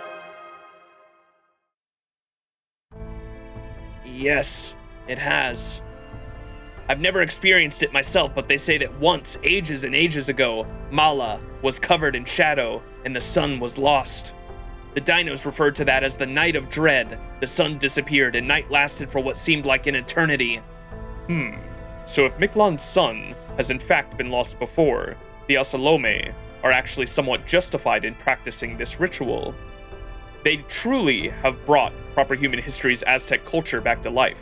This means stopping the ritual of sacrifice itself would be tremendously difficult. One wrong move and we would be fighting a war against 100,000 Osalome, and I doubt that's a war we supposed conquerors can win. It seems then that the best course of action open to us is likely rescuing the hostages at an opportune moment in the ritual, then escaping as quickly as we can. By the way, Tepu, do you know of anyone who could tell us more about this Night of the Dread? I've only heard the priest speak of it, and then only to say that it happened. The only ones who would know any more are Kukulkan, the observatories. No, never mind. There may be a detailed record of the solar sojourn in Chichen Itza's throne room. Understood. Perhaps we'll get a chance to see it later then. At any rate, thank you for all your patience. Let's return to the matter at hand. So, Kamazot must have heard about this story from someone, yeah. Oh, I'm sure it's fucking either David or Tezcatlipoca, since they're from proper human history, right? What did he hesitated there. Tepu said the only ones that would know about the sun turning off are Kukulkan and the observatories, and he stopped there, and then he said, no, never mind. Huh. He mentioned that there was an observatory here, right? But he's been pretty secretive about that, so I don't know what's going on with the observatory in this Lostbelt. But ironic that Chaldea is classified as an observatory as well, right? The sun do be looking like a light bulb in the map for me. Well, they also said that shit fucking comes down and like Cuckoo comes out of it, right? But we just met. I know who that is. We just met Cuckoo, so like, what the fuck? I don't know. At any rate, thank you all for your patience. Let's return to the matter at hand. Tomorrow, the captured Chaldeans will be used as human sacrifices. The only way we can stop that is by rescuing them before the ritual begins. However, I'm afraid I have some very unfortunate news to share in that regard. The prisoners are being kept underground. beneath Talilok's temple. What's more, the temple is guarded by a frankly absurd number of armed Osalome. Never mind rescuing them from their cells, we wouldn't even be able to get close. So you already knew where they were being kept? No wonder you took your time with that ritual talk. If the look on your face is anything to go by, you've already reached a conclusion too, though I'm guessing it's probably the same as mine. Indeed. It is not possible to sneak into the temple now, but tomorrow will be a different story. In proper human history, the Aztec ritual for human sacrifice was part of a ceremony to bring new life to the world, and involved every Aztec citizen ceasing battle and prostrating themselves in prayer for the ritual's success. The Osalome are likely no different. At the very least, we can expect the warriors outside the temple to be following this tradition as well. Of course, there are bound to be some soldiers inside the temple as well, but I trust you can handle those, Max. So the plan is, tomorrow we sneak into the temple right before the ceremony and get everyone out? Correct. Of course, you'll require a route suited to sneaking in, but I believe your capable Bunny here can look into that. In the meantime, the rest of us can recover our strength and then set out for the temple at dawn. How does that sound? Why are you even asking? There's obviously no alternative. Very well, I shall secure a route into the temple. The rest of you, enjoy your pleasant little chat. I swear on NFF services that I'll find the safest route possible.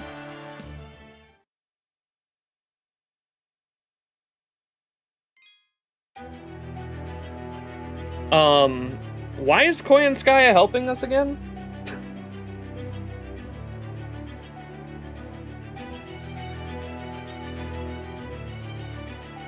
I find it weird that Kirei is like so into helping us as well. I know that he's just kind of going along with what the foreign god orders him to do, but he's like a little too willing to help at times, which is kind of weird. We just have that Riz.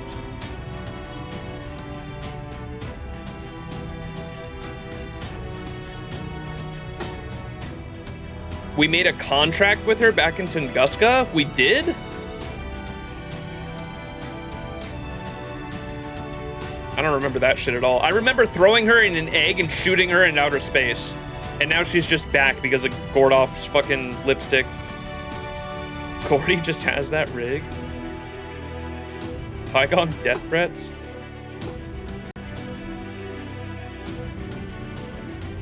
I assume with Kirei it's a means to an end.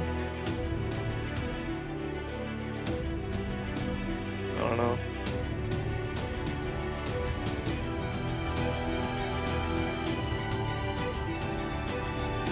She is getting paid with a Gordolph croissant.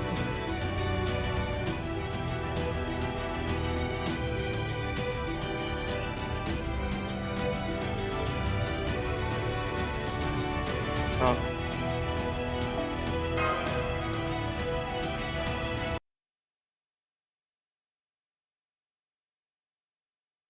Where do those stars come from? Oh, this motherfucker is still alive. I knew it. Yuogameri disintegrated his ass and he came back.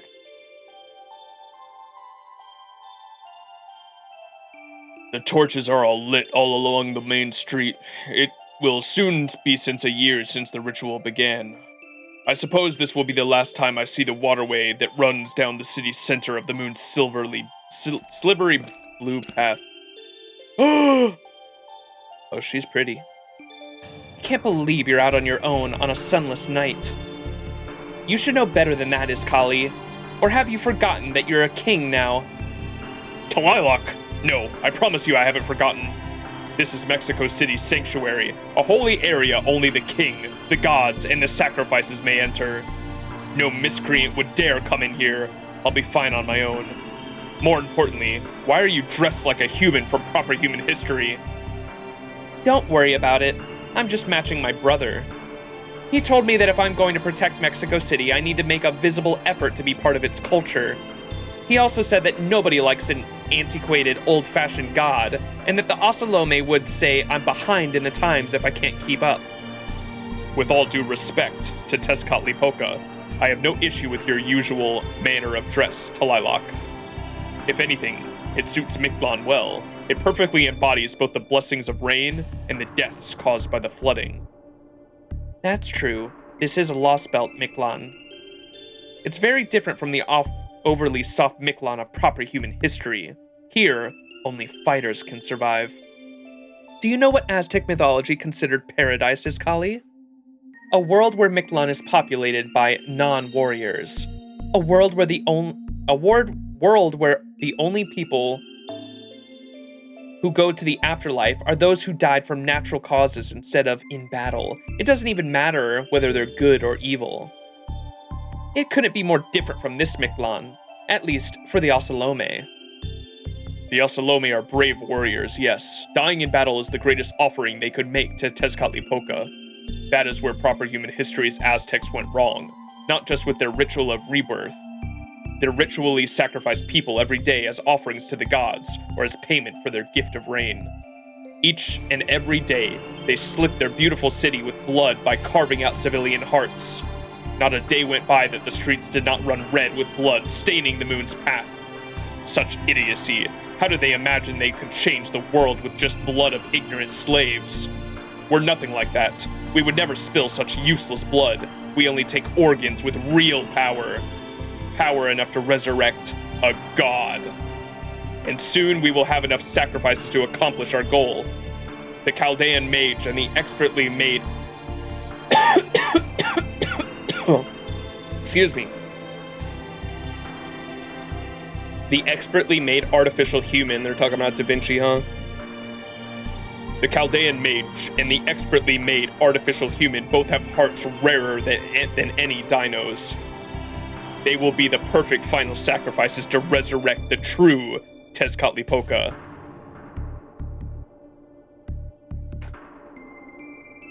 Chat. How many fucking Tezcatlipocas we got here, bro? That's the fourth one, technically, because we had the Tezcatlipoca that's an actual unit that we met when we first entered this Lostbelt with the fucking glasses, and he really likes guns, right?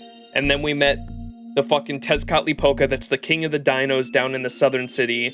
And then we met Iskali, who said he's trying to become the next Tezcatlipoca. And then now they're trying to resurrect a true Tezcatlipoca with these sacrifices. Bro, that's 4. What the fuck? Oops, all Tezcatlipoca. What the fuck is happening? The dino hearts we've collected have been sent to Mictlān's lowest stratum via the moon's path.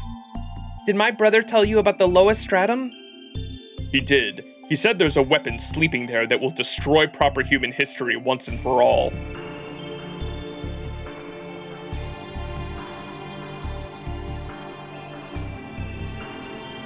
Monka.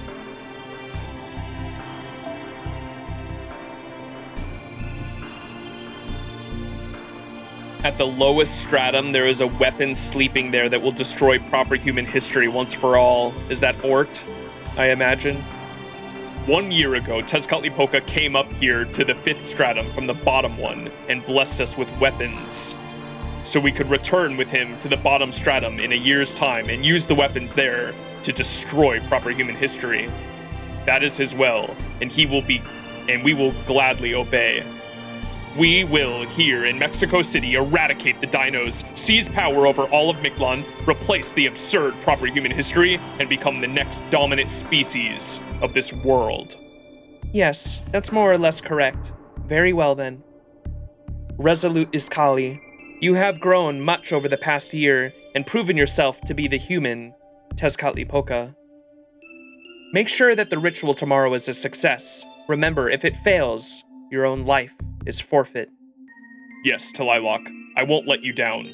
I will destroy proper human history's world with my own bare hands. If the remaining Chaldeans have any backbone, they'll probably come and try to stop it. The mage would also make a good sacrifice. So I will cut off both their heads at the altar and offer up their still beating hearts to you and Tezcatlipoca.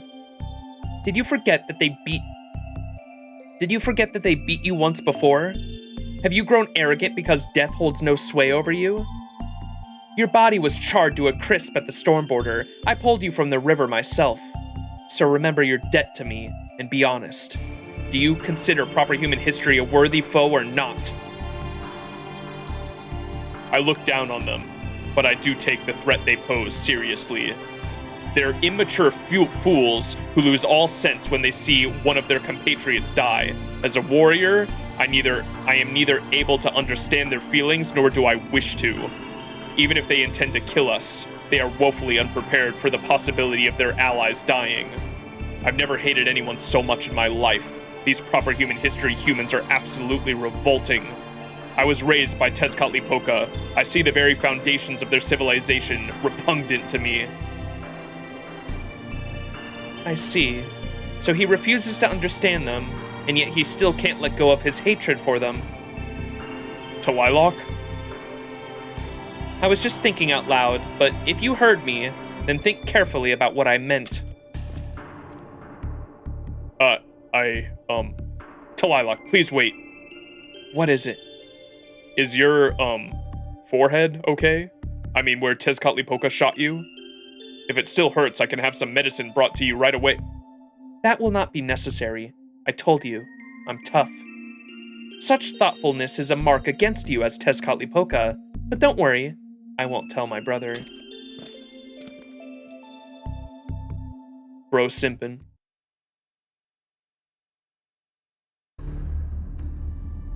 As I thought, we cannot call anyone from in here. It looks like this building itself is a sanctuary. Maybe it is a home of a very powerful divine spirit. No, that alone would not examine jamming of this nature. This is almost like an entirely different world, like the inside of a living creature. Or is the inside of a spaceship which cuts off all radio waves. Kadok, are you listening? How long do you intend to sit around sulking? You do realize you're going to be sacrificed tomorrow, right? Do you not care about getting out of here? Keep it down, will you? I'm just trying to save my strength. We've investigated this place as much as we can, and all we've learned is that we can't escape on our own. So our only choice is to just wait for them to show up. There's a small chance that... Nah, not a small chance. They'll be here. And when they come, I don't want to be exhausted that I can't help. Sure, I'm worried about Da Vinci and Nemo, but there's nothing we can do with them off in a different cell. So I'm gonna have to get some sleep while we wait for a certain nut we all know couldn't stay away even if he wanted to. There, you see? I knew he'd get here in time. Sorry. I doubt I'm the nut you hope for. David?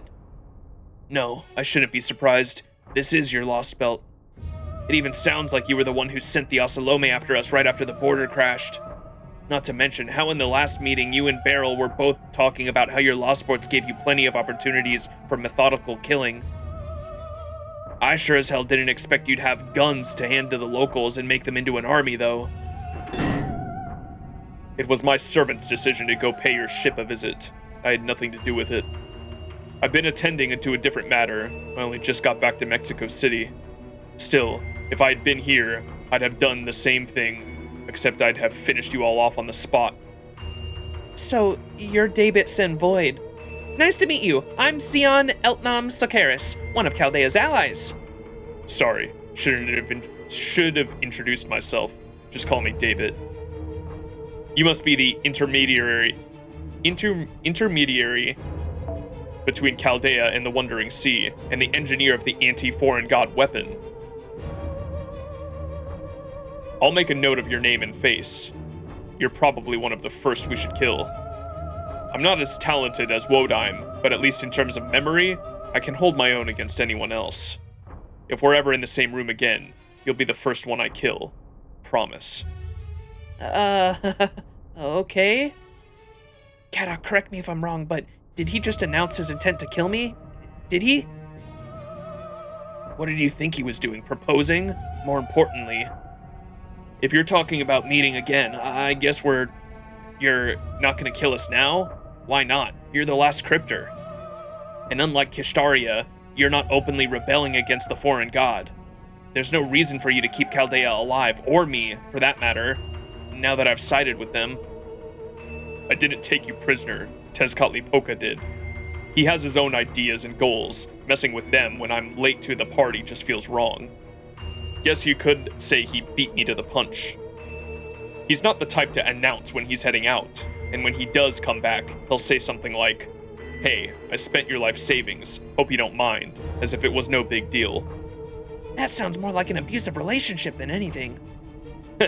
So you two don't get along for shit, huh? So you're not killing us because you're afraid of your own servant? That about right? Yes, he's one hell of a servant, truly. He pulled Mictlān out from under the thumb of an alien being that was ruling it and established proper human history's rules here in only a year.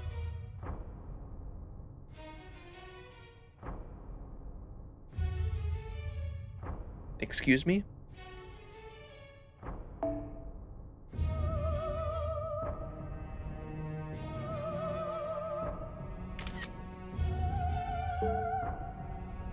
In fact, Mexico City really belongs all to him.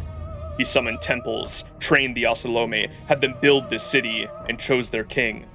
I only summoned him, nothing more. If Chaldea means to go to war with this Lostbelt, he's the one you'll need to defeat, not me. Does that mean you have no interest in the Lostbelt then, Daybit?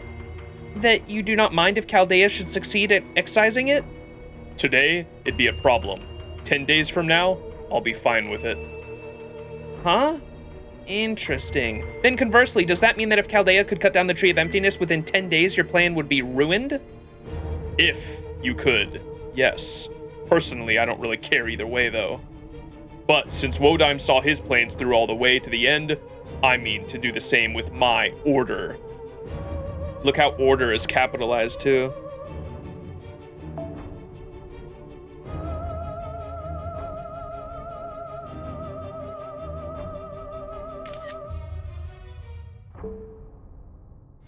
Fate Grand Order. What are you talking about? Kishtaria sure as hell didn't see his plans through. Did you forget about Beryl turning traitor and killing him right at the end there? I'm speaking of will, not results.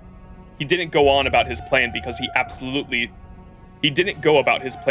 was absolutely certain it would work.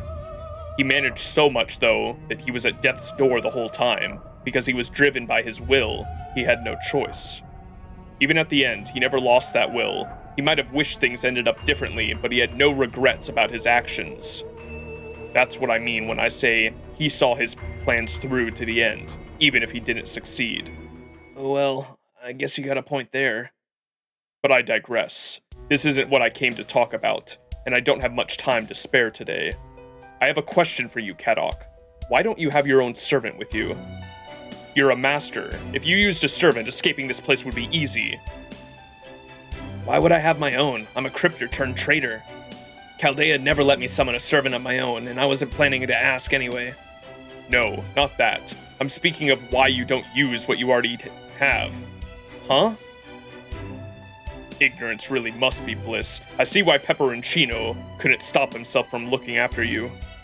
I'm talking about your serious light. The spell inside you that can generate dozens of times more magical energy than a command spell. The explosive device that instantaneously amplifies the user's magical circuits. Of course, using it kills you, since it causes you to implode. That's the more information we've gotten on the Serious Light than in the past couple Lostbelts.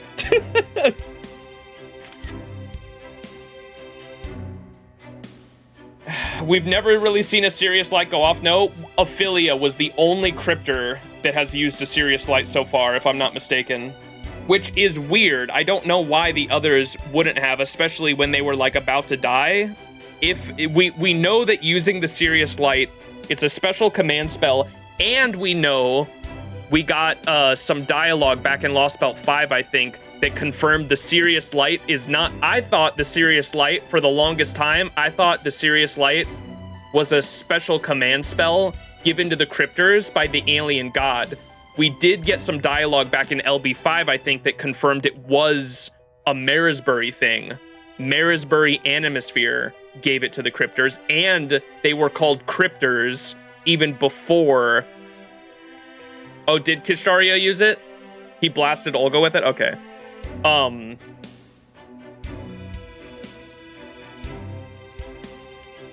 We got confirmation that they were called cryptors even before the whole alien god resurrecting them thing happened. They were called cryptors by Marisbury Animisphere, and the Sirius Light was something that Marisbury Animisphere gave them, which is really, really important dialogue that I still remember.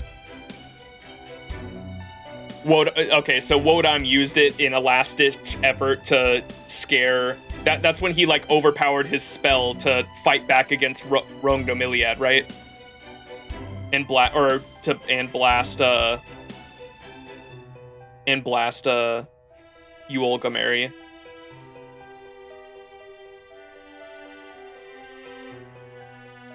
Bro got cut in half, if I remember correctly. Because David says using it causes you to implode, so that's what happened to Wodime. That's why he was, like, cut in half. And then,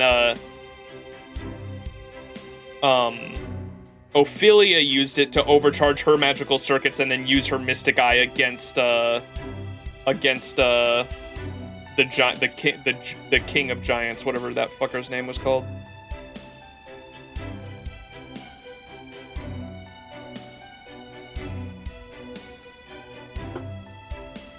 Schittner, yeah. Yeah, Ophelia used hers to defeat Schittner with her Mystic Eye.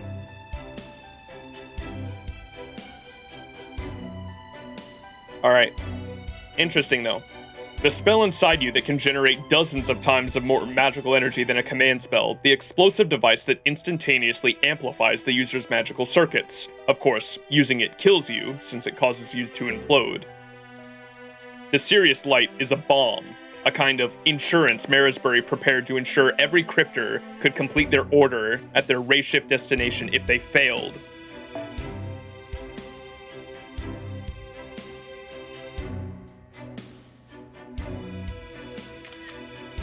Interesting.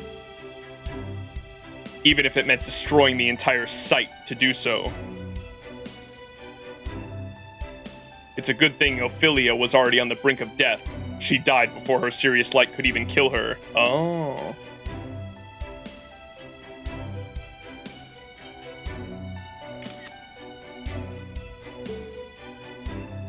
Had she used it before she was injured so badly, she would have died taking Chaldea and the Shadow Border with her. What?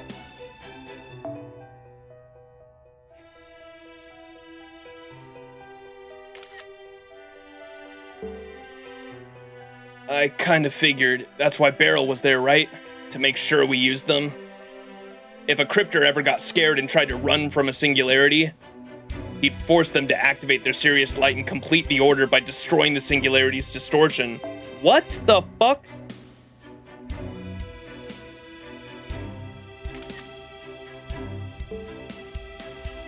That's why there was 7 of us, because Marisbury never believed we'd actually be able to restore humanity.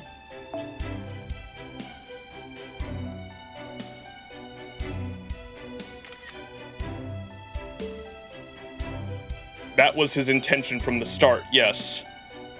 So what are you saying? You think I should have used my Sirius Light and killed both of us right here and now? You could, but Da Vinci and Nemo are both in the next cell. If you don't mind killing them too, I won't stop you, but I wouldn't recommend it. The Sirius Light may be a bomb, but for a master, it's also a wild card. It lets you order your servant to do something far beyond the usual bounds. Remember what I said about Ophelia. You won't implode if you kill yourself shortly after using it. Once you use it, your death may be inevitable, but it can at least give you the chance to accomplish something first. The choice is yours, Kadok.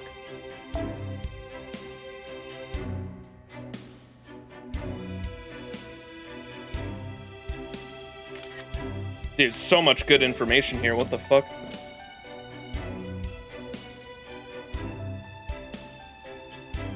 That's it? What do you even come here for? To see who I'm up against.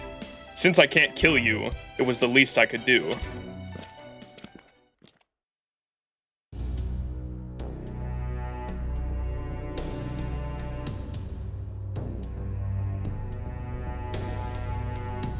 Well, now that was something. Nothing I heard about him could have prepared me for meeting him in person. Even though he was right there in front of me, it still did not feel real, nor did I have any idea of what he was talking about. Every time David speaks, he's dropping heat. Yeah, he definitely has some form of clairvoyance, too. David's just straight to the point. Yeah, he does not like to waste time. Always moving, and like the fact that he like knew what to give us and where to get and where to meet us and what to give us, and all of the meetings with him are like meaningful. Yeah, I have a feeling he has some form of clairvoyance.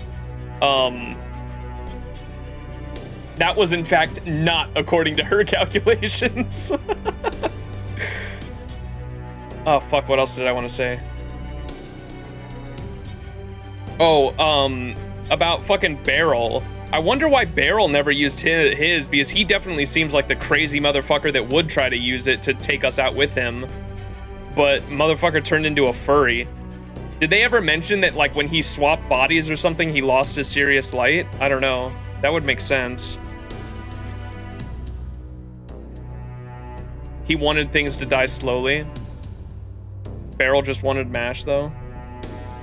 Maybe he didn't want to hurt Mash. Bro only wanted to hurt Mash. That was his love language. He didn't want to kill Mash.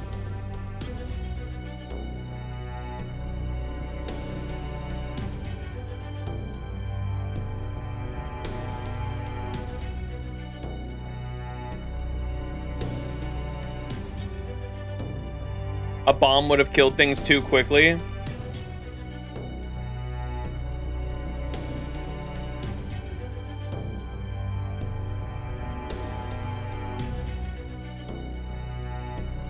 What about Pepe?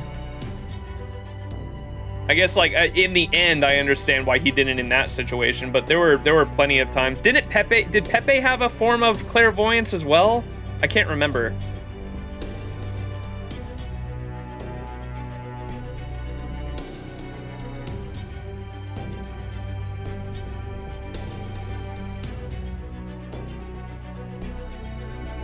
Oh, that's what it was. He knew when he would die. Yeah. Okay, I remember now.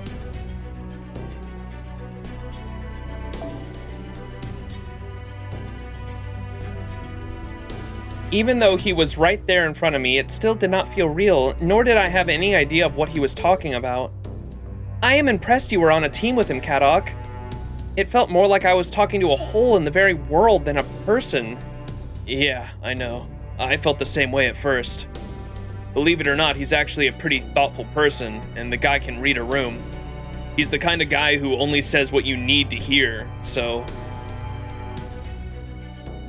So there must be some reason why he brought up the serious lights now. He's telling me to think about where I want to use mine and what to use it for.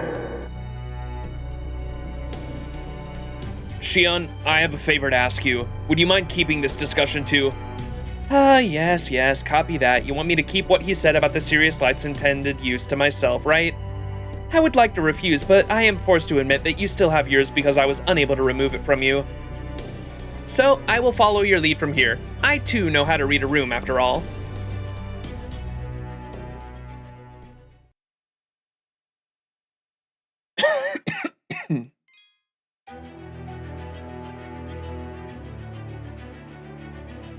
All right, last note of section 9.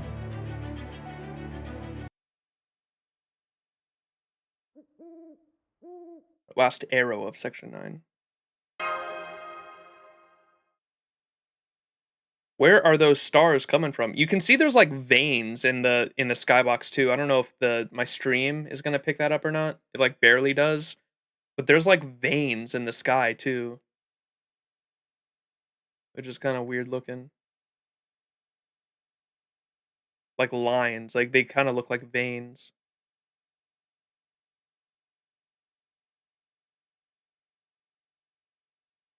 I assume they could be like rivers.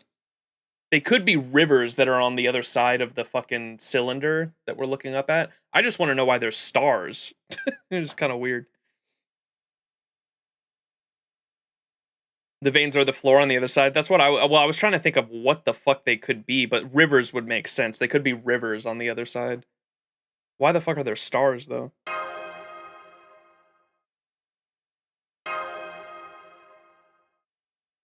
Bioluminescence. Having trouble sleeping, Max? This is not a bug. Did she just scream that? Having trouble sleeping, Max? This is not a bug.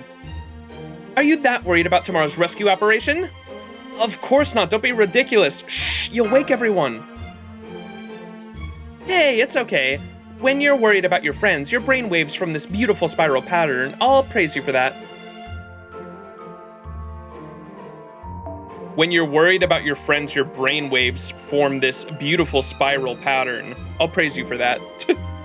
But I can also tell you're not going to get any rest like this. And that I cannot allow. What's this expression here? Good things come to... What's that expression? Good things come to those who sleep? No, a well-slept child is a well-kept child? Eh, whatever. Point is, you need to sleep before a big day, right? If you can't do that on your own, then I'll help you. You just need to be really, really tired, right? Then leave it to me. I've never done this before, but it's super easy, so I'm sure it'll go great. Wait, stop, Madam President, stop! No, this can't possibly end well. All right, empty your mind and leave your body in the universe's hands. Channel open. Program name, President of Earth. Now get ready for hell inside my mind. What?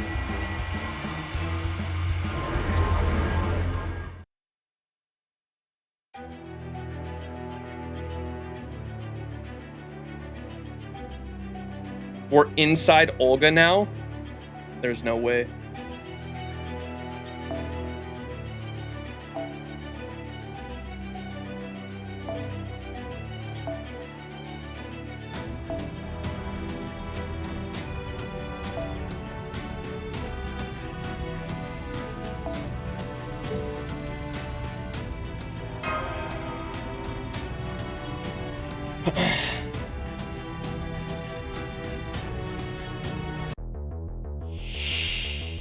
What the? Aw, more moon shit.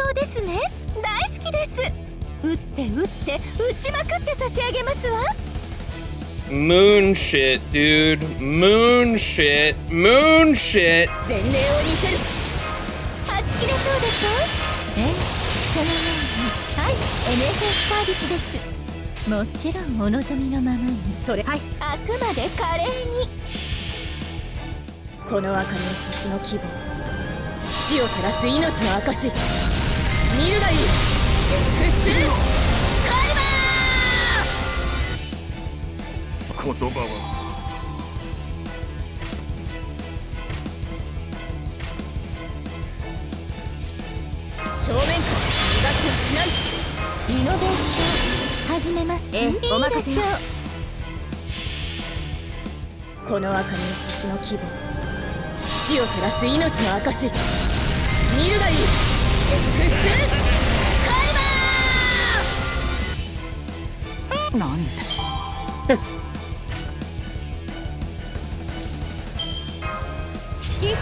Accursed servant.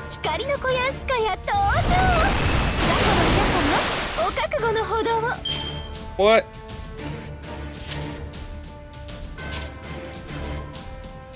Unable to act excluding floating servants. What?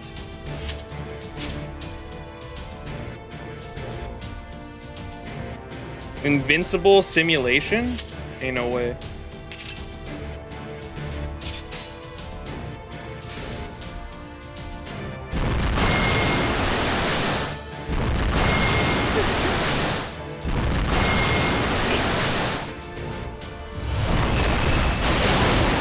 What?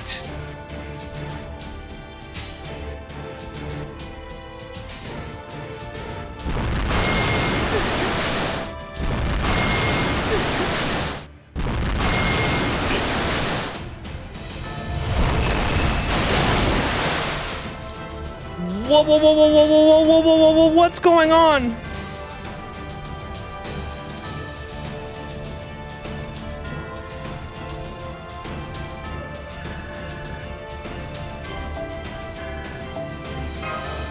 Wow.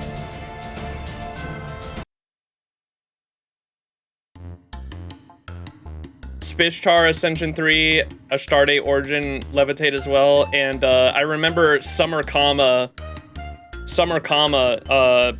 Ascension 3 has it as well, I think, and back in the day I thought it was something very different, and chat told me I think chat told me back then they were like, gods no, it's not a story reason, there's like specifically a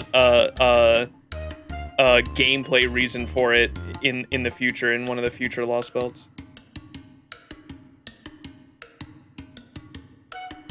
Anyone who visually levitates counts, yeah. Ascension 3 Van Gogh.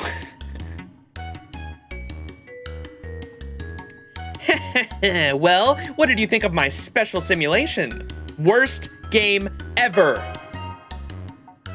That can't be right. I spent a whole day trying to get the balance right. Okay, then tell me exactly which part was bad. Be specific. It was just you and me flirting. It was worse than the worst movie I've ever seen.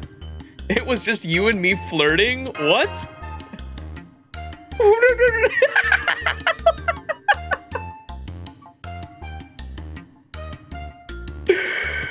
Oh, no way, bro.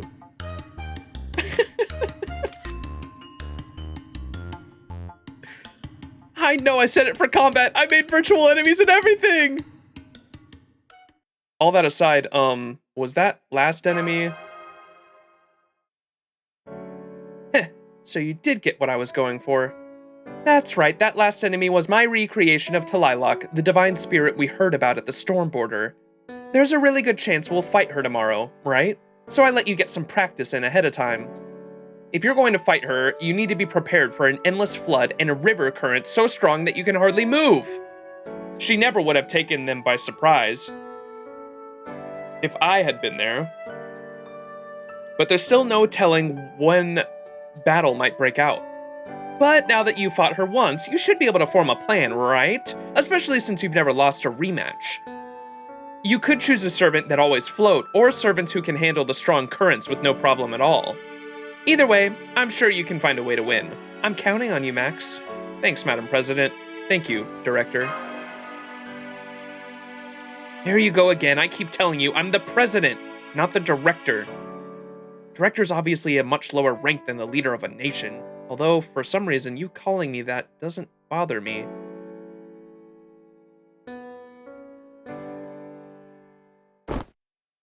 Whoopsie! Tapu, you're awake too? I am. Don't be too surprised though. Mash is eavesdropping right over there too. So none of you can sleep? Fine then. I'll just send you all to my simulation. Don't expect to get any sleep tonight. Then what's the point of all this? No, no more impossible games. Oh my god.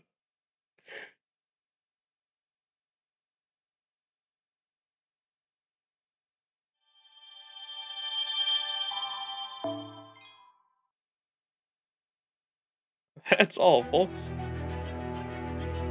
Oh, shit. Look at the name of Section 10. Section 10, the end of Lostbelt 7 Part 1. Orts Day.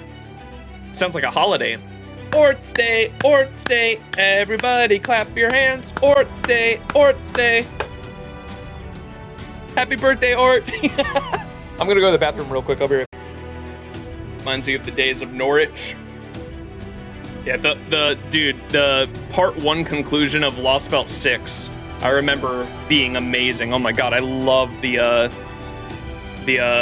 Calamity at Norwich conclusion for part 1 of LB6. That shit was so fucking fire.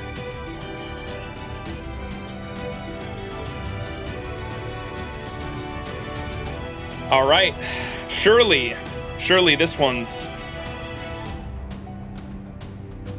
pretty good too, right? The conclusion of LB7 Part 1. Let's get it started. Orts Day. It's a holiday. Happy birthday, Ort. Orts Day.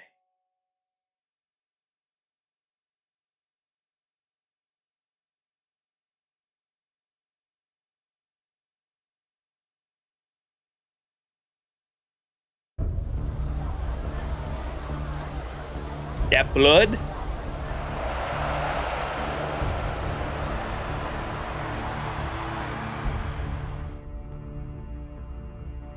What was this check? The main street is absolutely packed. Even the air feels different today. It does. Excitement like that is almost trance-like. Trance-like.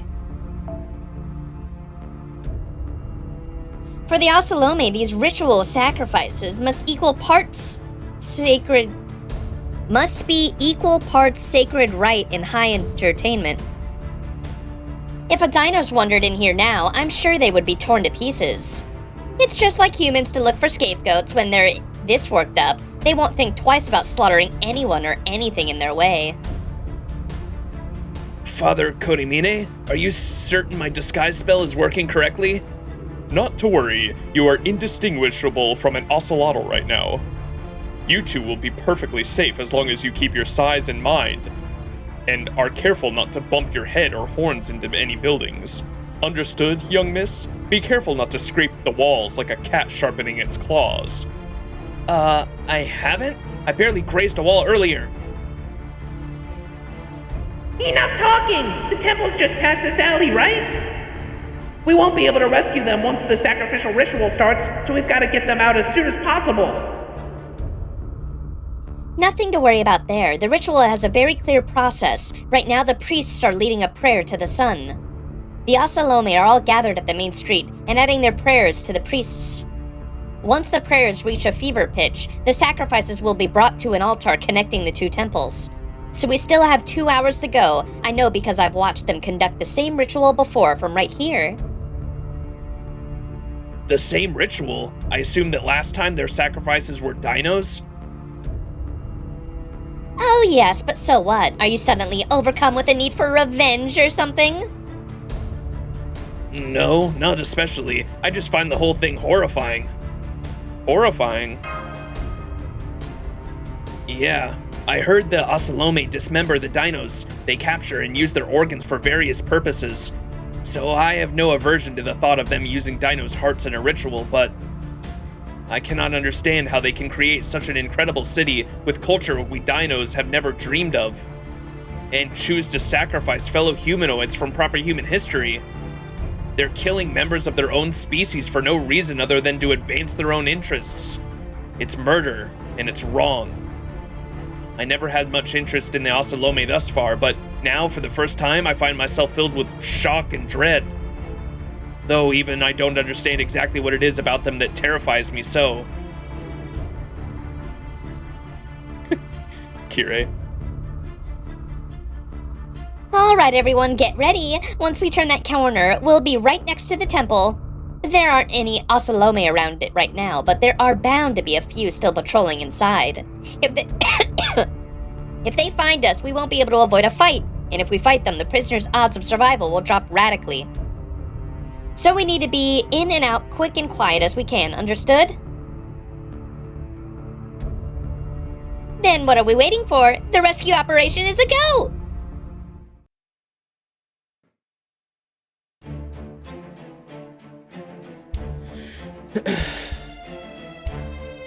Nasu overcooked with the dinos mentality. They can murder us and use parts of my species for their interest, but murdering humans is where I draw the line. He's too logical, as I understood earlier. Like with the whole,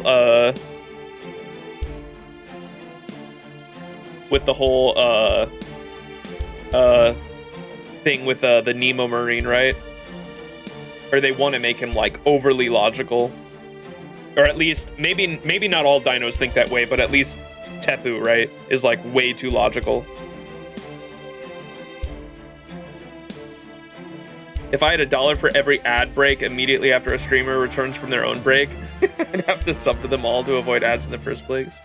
Don't even think it's logical personally. That's just what I think Nasu was going for regardless. You can make a purse out of a lizard hide. Well, that's how I think Tepu's perspective on killing dinos was logical in his mind. because he could see the means to the end. He could see their body parts were used for things, right? Useful things. Whereas in this case, he said it's just useless killing. It's murder. They don't actually get anything out of it. And he said it's wrong and it rubs him the wrong way. He doesn't like it. I think is what he was going for. And then to that point earlier with Tepu and the Marine in the soccer game, the Marine was really bummed out because Tepu gave up. He forfeited the game in order for our team to win because he just saw that as the logical conclusion. We don't even need to play the game if I just surrender and we still get the same outcome. And so when he chose to forfeit the game, Marine was all upset because Marine was really looking forward to playing and he couldn't comprehend that. He was like, wait, what? Huh? And I really liked that conversation. That was probably my favorite part of last stream. Well, we made it inside pretty easily, but now what? So should we split up and look for them, or? What if we grab one or two of the guards and drag them into the shadows to pump them for information? If we show them who we really are, they should know what we're looking for. Even if we don't understand their words, we should be able to communicate quite easily through body language. As in torture? Oh my, that hardly sounds like conduct that a man of cloth would encourage. Why don't you leave this to me? I'll show you how a true professional does covert operations.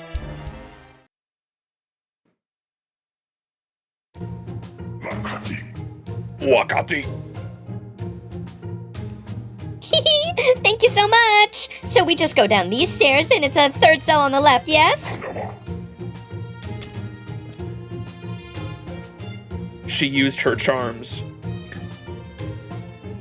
And there you have it. We'll find your companions right this way. How did you do that? What did you do while we were hiding in the shadows? Okay, really, what did you do to him? Oh, I have my ways. He may be an ocelotl, but he's still a man first and foremost. Now, wasn't that a lot better than punching him, shooting him with a rocket launcher, tearing out his entrails? Or any of the other barbaric methods of communication the priest would have had us practice? Rasputin is internally hurt. Max, I can't help but notice Father Kodamine clenching his fists so tightly that they are trembling. May I ask why that is? Shh! Is this how things have always been between her and the disciples? I actually just... Whoops. This is internally in her head. I actually just bribed him with bananas and corn, but that can stay a trade secret. Anyway, this is no time to brag. The guard also said 2 of the sacrifices have already been taken to the altars, so there are only 2 prisoners left down here. It sounds like they chose the mage and a homunculus, which must be Lord Kadok and Lady Da Vinci. So we first must rescue Sion and Nemo, even if the latter is already on the brink of death. Then we'll hurry up to the altars and rescue the other 2. Any objections? None at all. Nope, let's hurry.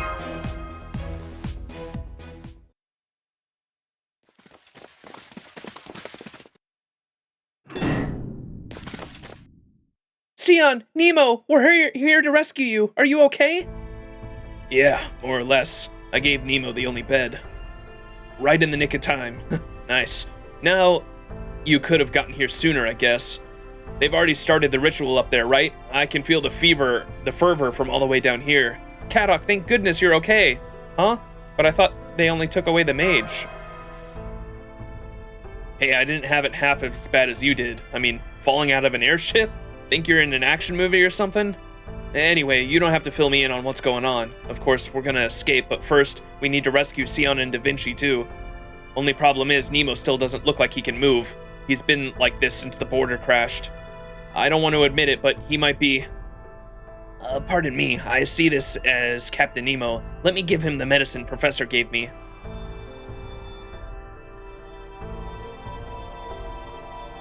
I believe it went like this, and the spell went like this. Mythological concepts elucidated, humanity essence analyzed, comprised spirit origin fortified, faith history established. Boosting Nemo, the heroic spirit's strongest convictions and superior skills. Recovery from fatal wounds. Administrating indomitable projection. Gradation air. Nemo origin.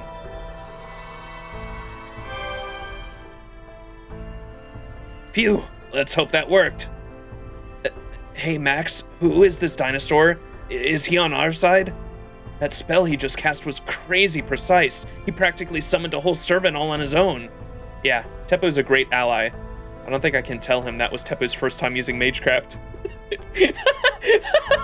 Poor Kadok. It would shatter Kadok's heart. What just... never mind. I can't believe I was out for so long. Thank you for waking me up. Who are you? A resident of this Lostbelt? Yeah. Hello? Do you understand me? I'm pretty sure you were the one who gave me that medicine. Oh, yes. It's nothing, Captain Nemo. Your resemblance to someone I lost just took me aback for a moment. It's so nice to meet you. My name's Teppo, and yes, I am a citizen of Mictlān, the South American Lostbelt's equivalent of humankind, in a manner of speaking. Max and Mash can tell you more. I'm going to keep watch in the hallway.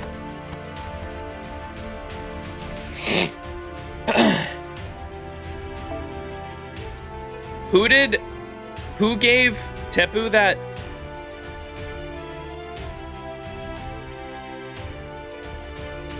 The professor? Who is the professor he's talking about?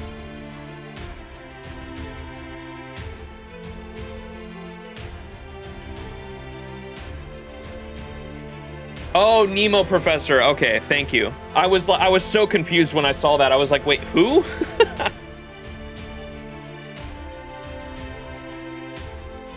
Nurge. I don't know anything about him, but I understand what's going on. So let's go as soon as we come up with a rescue plan. I'm including me in that we, of course, too. I'm ready to do whatever it takes to bring Sion and Da Vinci back alive. Let's go!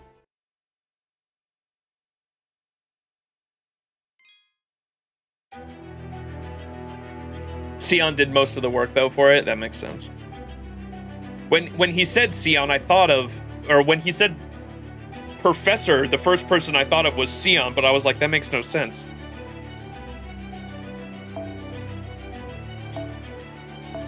Avenger? We're fighting an Avenger this node. She was his original master. Yeah, that I knew. That's why I thought of her, but I was like, she wasn't there when we were at the storm border. You must be Kadok. You have some really awful bags under your eyes. Did you know that? I hope you're taking care of your liver. That's none of your business. Besides, pretty much every anti-beast mage ends up like this. Anti-beast magecraft. Magecraft devoted to fighting wild beasts, right? Wild beasts are much stronger than humans, so I guess it makes sense your eyes would get tired from being constantly on the lookout. So you're a detail-oriented coward then. I do like the first part. Okay, Max, what the actual hell? I don't know what I expected, but it wasn't this. Rasputin and Koyanskaya would each be shocking enough, but now you, Olga Mary's working with you too? How the hell did you even get this party together? I know there are usually twists and turns along the way, but come the hell on. You know, not so long ago, you were our enemy too. It's okay, these are the last enemies turned allies we're getting. Don't lump me in with them. I'm barely above average on my best day. Well, whatever. As far as the director's concerned, I just gotta pretend like I don't know who she is, right? I'll just follow Mash's lead and pretend that we met her in this Lostbelt. Oh, having a secret chat, are we? It's nice to see you getting along with him so well, Kadok. It's enough to make me feel good about my choice to bring you back on the border, at no small personal risk to myself. Oh my! So you're the one who rescued Kadok from certain death in Olympus, Father? What a shocking betrayal of your fellow disciples, and you got along with them so well, too. I hate to think that Limbo or I would hate to think of what Limbo or Muramasa would say if they could see you now. I think it's time you seriously considered ending your life so you can apologize to them in person. Spare me the crocodile tears, Koyanskaya. The Lord doesn't forgive lies simply because they are outwardly pretty as the one who speaks them. Might I also suggest you practice your little performance in a mirror to learn how to better hide your inner ugliness? Bro, what the fuck? Okay, here's the plan. There's obviously gonna be a priest up by the altars, right? So we'll have Max smash Nemo and Yul Gameri. And the dinosaur Tepu crash the ritual for maximum impact. I can't be of any help in combat, but if you want me to distract the Osalome, I think that's a wise choice.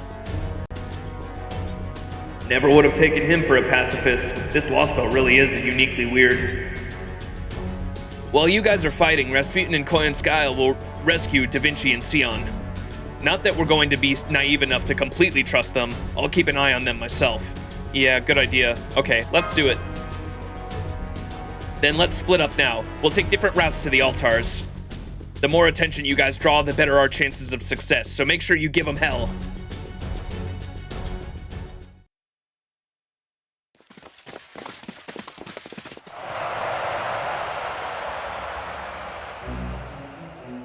Yo!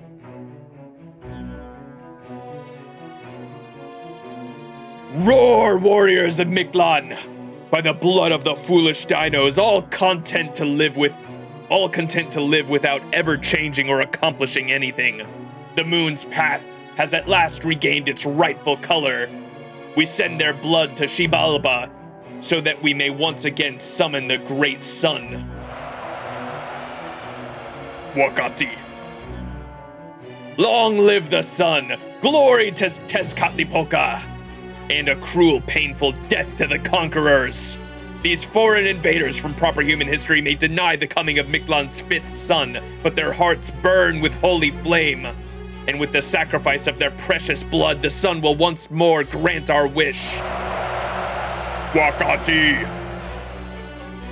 They're all so worked up. Their cheers are actually shaking the bridge. But this is our only chance. But look, only Iskali and a few priests are up at the altars now. Let's go, you two. Be careful not to fall off. Hold it! Not so fast. We're taking them back. Wakati? Wakati! I thought you would come, man of proper human history. Good. This wouldn't be as much fun otherwise. We have all the hearts we need just now, but your heads still have some value. You did manage to defeat a few Osalome at least. Your heads will be perfect for the finishing touches of this ritual. These are some of the oldest Osalome. They are our most exceptional warriors. Your pathetic servants are no match for them. This time, I won't let my guard down. I am the king of the Osalome and the Tezcatlipoca who have lived for 1 year. I have sworn on that name to rule all of Mictlān. On my honor, you conquerors will never best me again.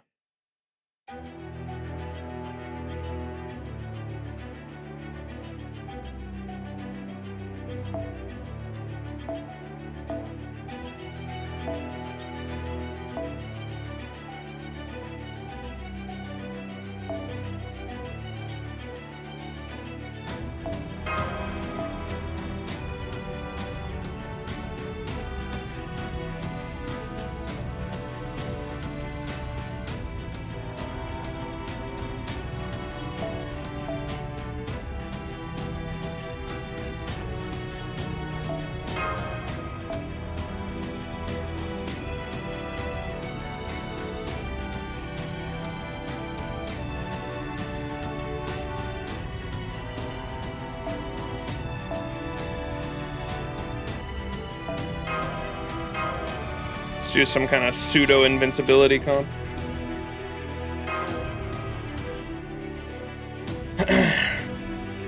Time to beat up Iskali for the fucking fourth time.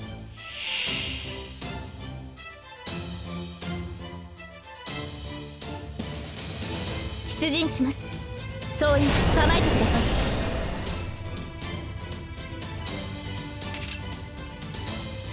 さて、カウンティングオーバー。言うことがある。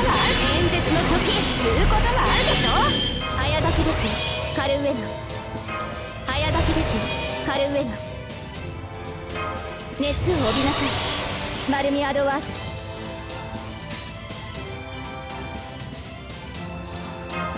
最高のカードを君に。ちゃんと指導して。ああもうあの辺りね。知っているかしら。では身の程を知れ。絶対に逃がさない。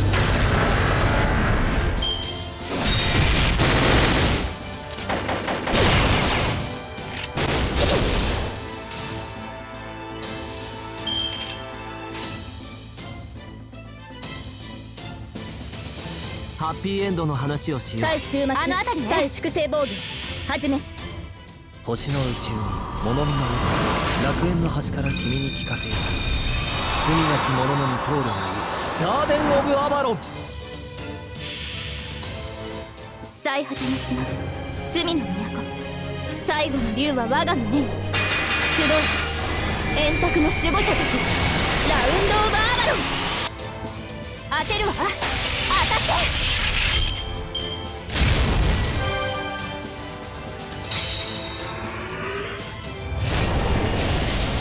Something big.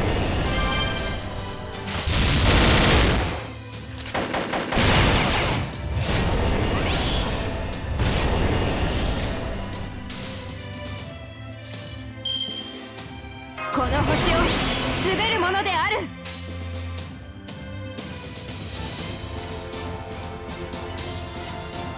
ご要望とあらば。ああもうちゃんと指導して。悪いね。じゃあ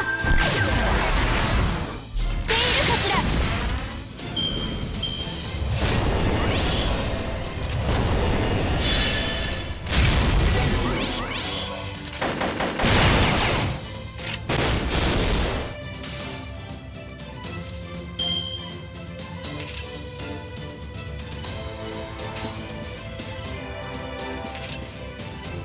ここ下がっているように。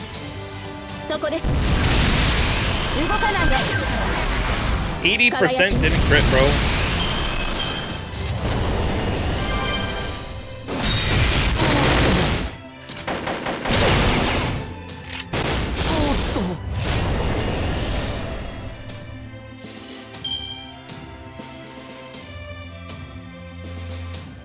さて、カウンティングオーバー。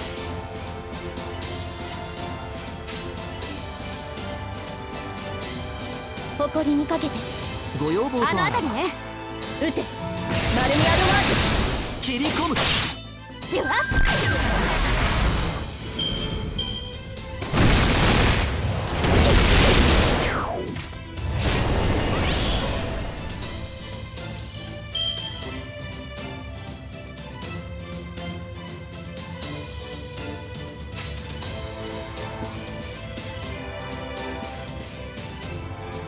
ハッピーエンドの話をしよう。再び。そこは壁もなく城もなく国すらない始まりの空。魂のありかを見せようか。ガーデン・オブ・アバロン。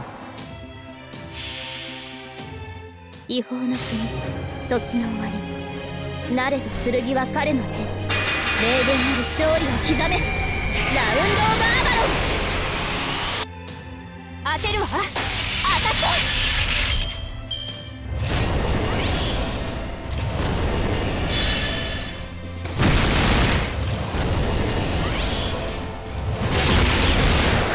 Oh, come on. Removed buff.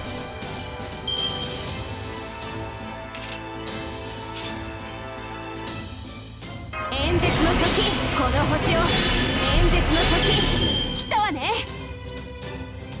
リラックスリラックス。君に全チップをかけよう。頼むぞ。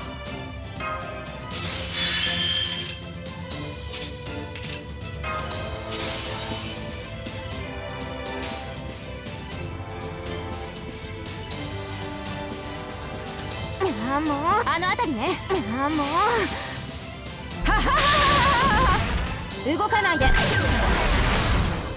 演説中よ。静かになさい。絶対に逃がさない。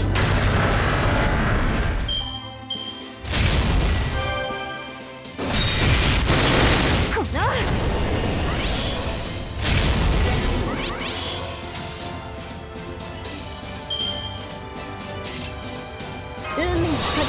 戦いであれば熱を帯びなさい、マルミアドワーズ。おや、行くか。もう下がっているように、あのあたりちゃんと指導して受けるがいい。じゃあ当てるわ、当たって。 Damn.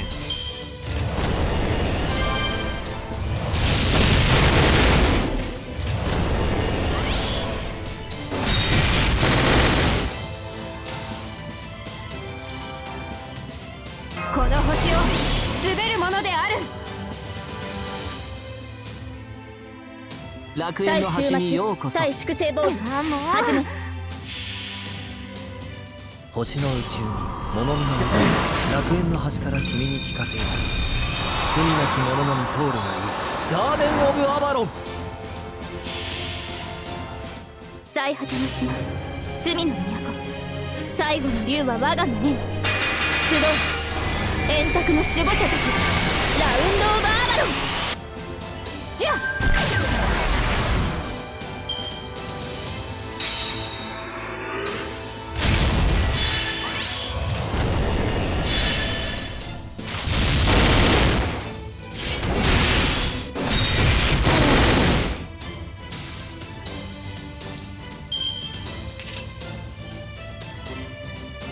要請接続。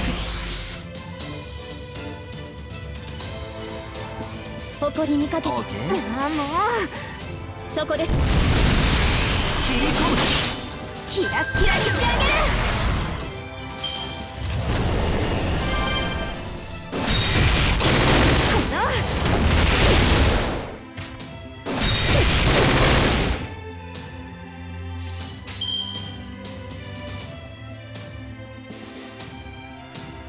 この楽園の端にようこそ。妖精の王よ。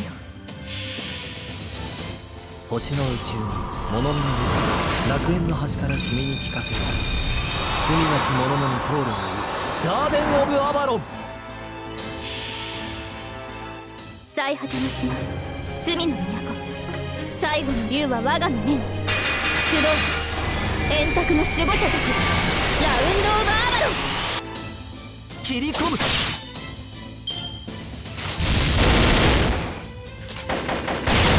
この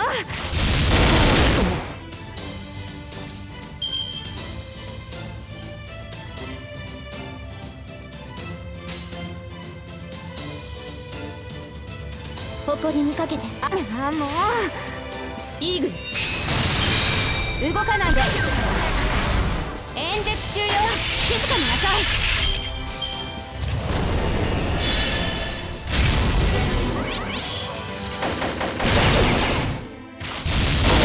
この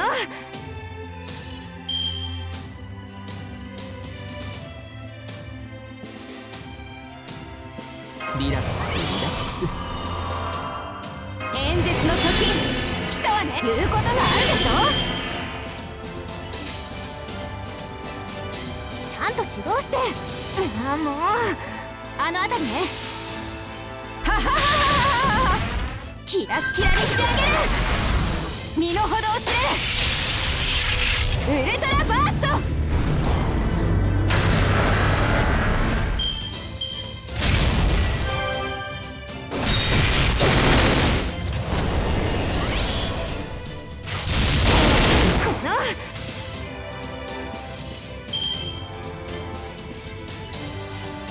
この星を滑るものである。ハッピーエンドの話をしよう。再び誇りにかけて。星の宇宙に物見の楽園の端から君に聞かせよう。罪なき者のみ通るがいいガーデン・オブ・アバロン。最果ての島、罪の都、最後の竜は我がの念。集う円卓の守護者たち、ラウンド・オブ・アバロン。輝き。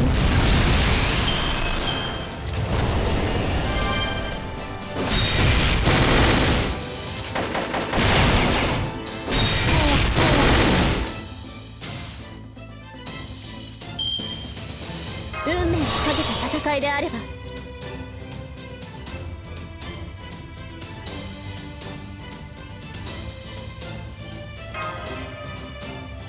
熱を帯びなさい、マルミアドワーズ。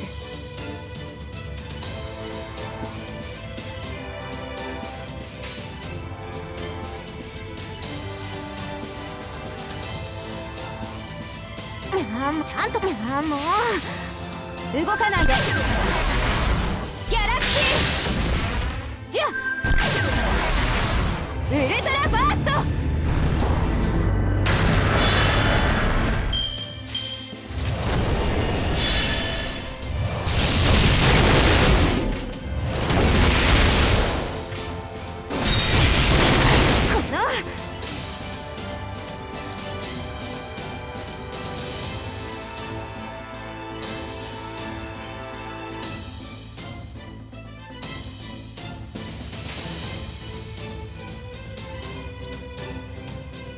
下がっているように、あの辺りね。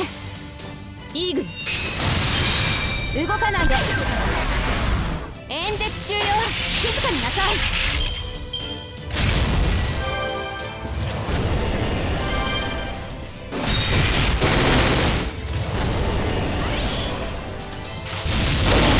この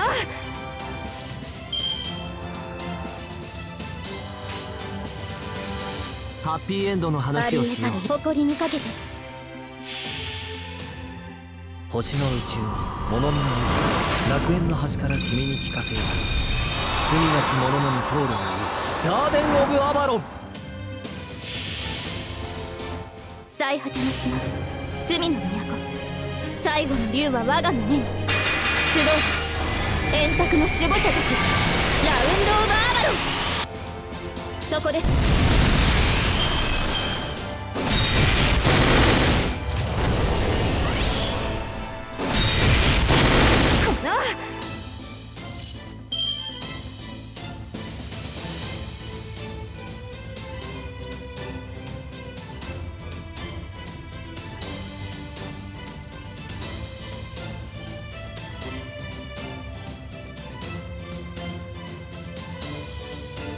さて、カウンティングオーバー。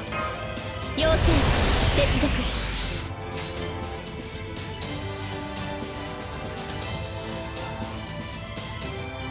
ご要望とあらば。下がっているように。おや、行くかい。切り込む。輝き。悪いね。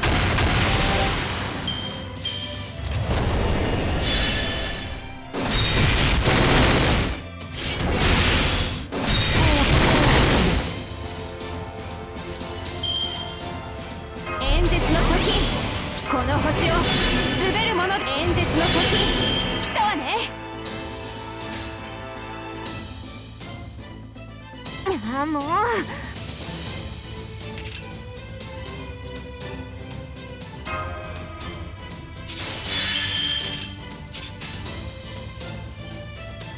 あのちゃんと指導して。知っているかしら。では身の程を知れ。1兆分の1になれ。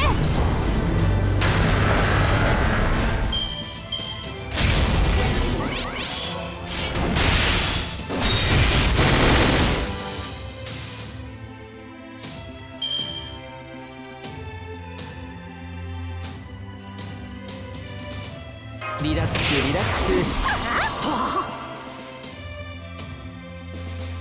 あの辺りね。ちゃんと指導。ああもうあの辺りちゃんと指導して。はははは。動かないで。ではウルトラバースト。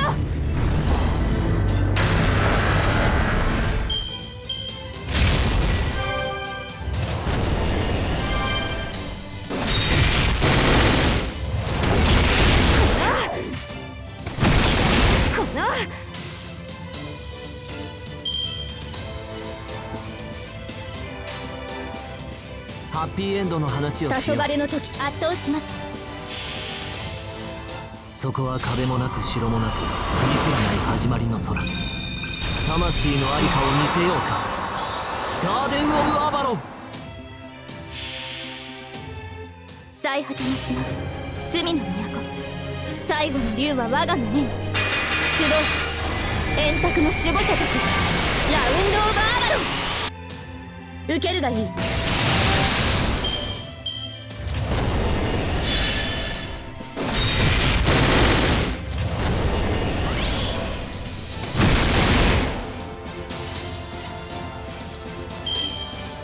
この星を滑るものである。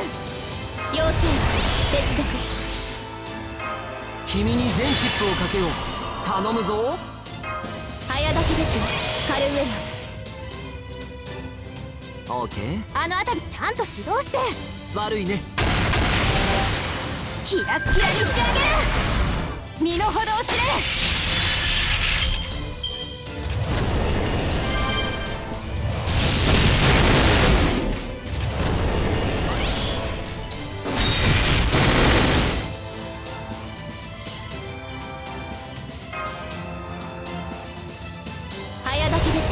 カルウェ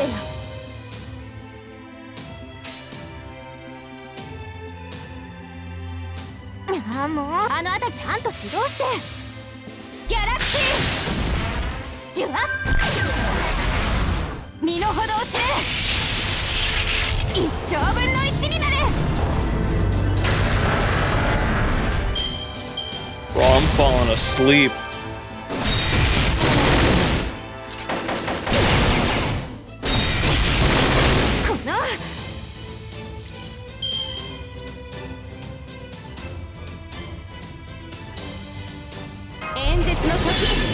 言うことがあるでしょ。この星を滑るものである。あの辺りね。あの辺りね。ははははは。キラッキラにしてあげる。身の程を知れ。絶対に逃がさない。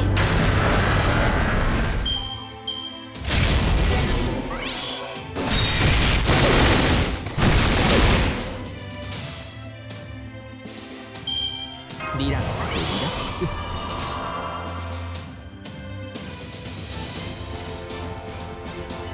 ちゃんと指導して。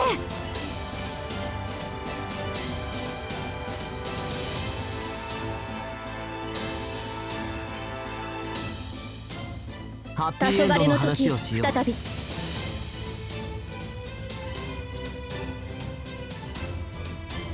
あの辺りね。そこは壁もなく城もなく見せがない始まりの空。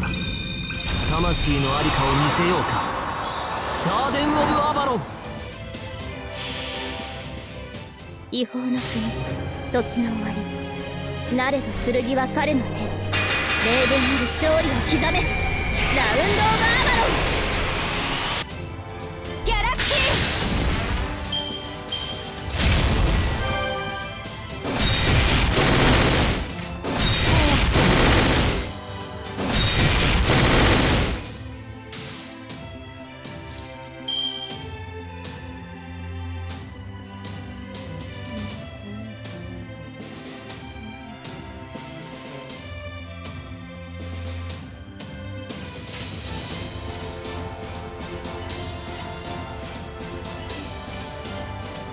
ご要望とあら。ちゃんと指導して。行くかい。切り込む。キラッキラにしてあげる。悪いね。この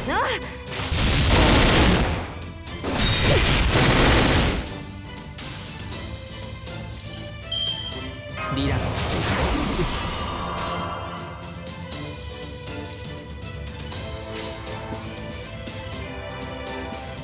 ご要望とあら。下がっているよ。切り込む。そこです。キラッキラにしてあげる。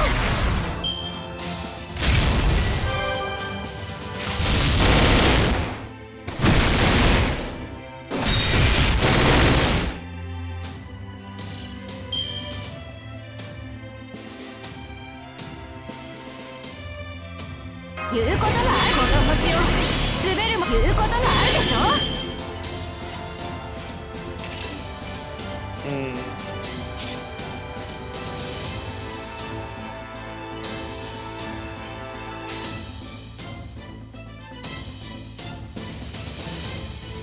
ちゃんと指導して。ちゃんと指導して。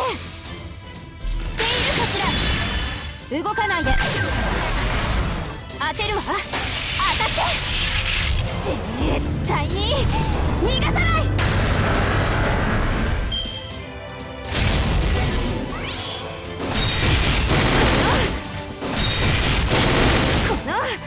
Please take her out.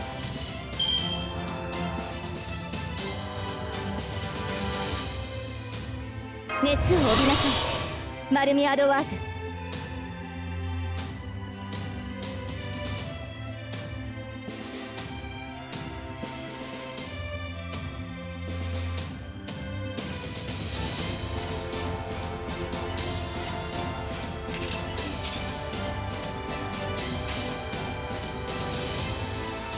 下がっているように。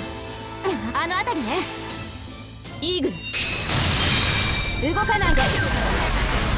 演説中よ。静かになさい。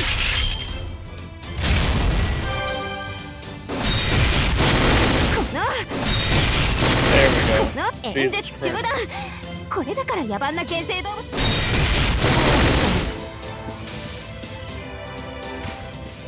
The goat is here.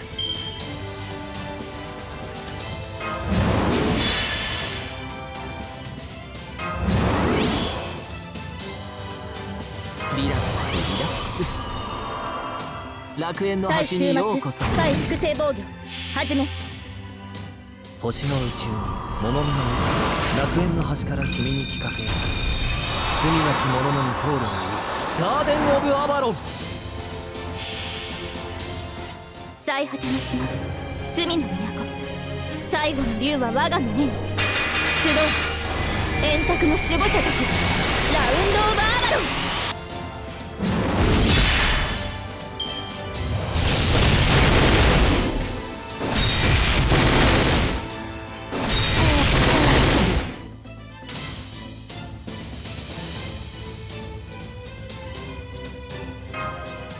早炊きですよ、カルウェナ。早炊きですよ、カルウェナ。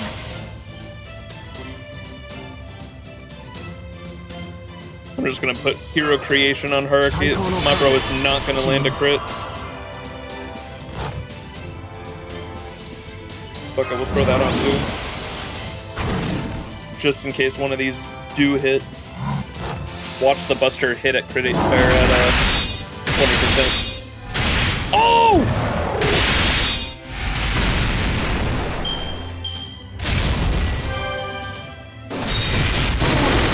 All for nothing. 猫の手のがマシだったかな。 Someone clip that.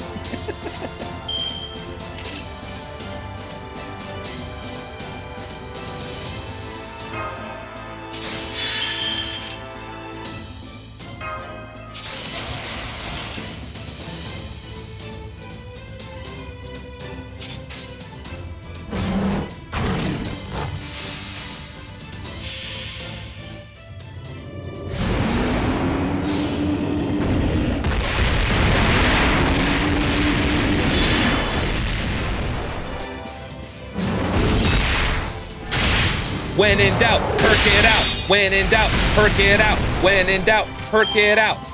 当然とはいえ、嬉しいものですね。皆さんのおかげです。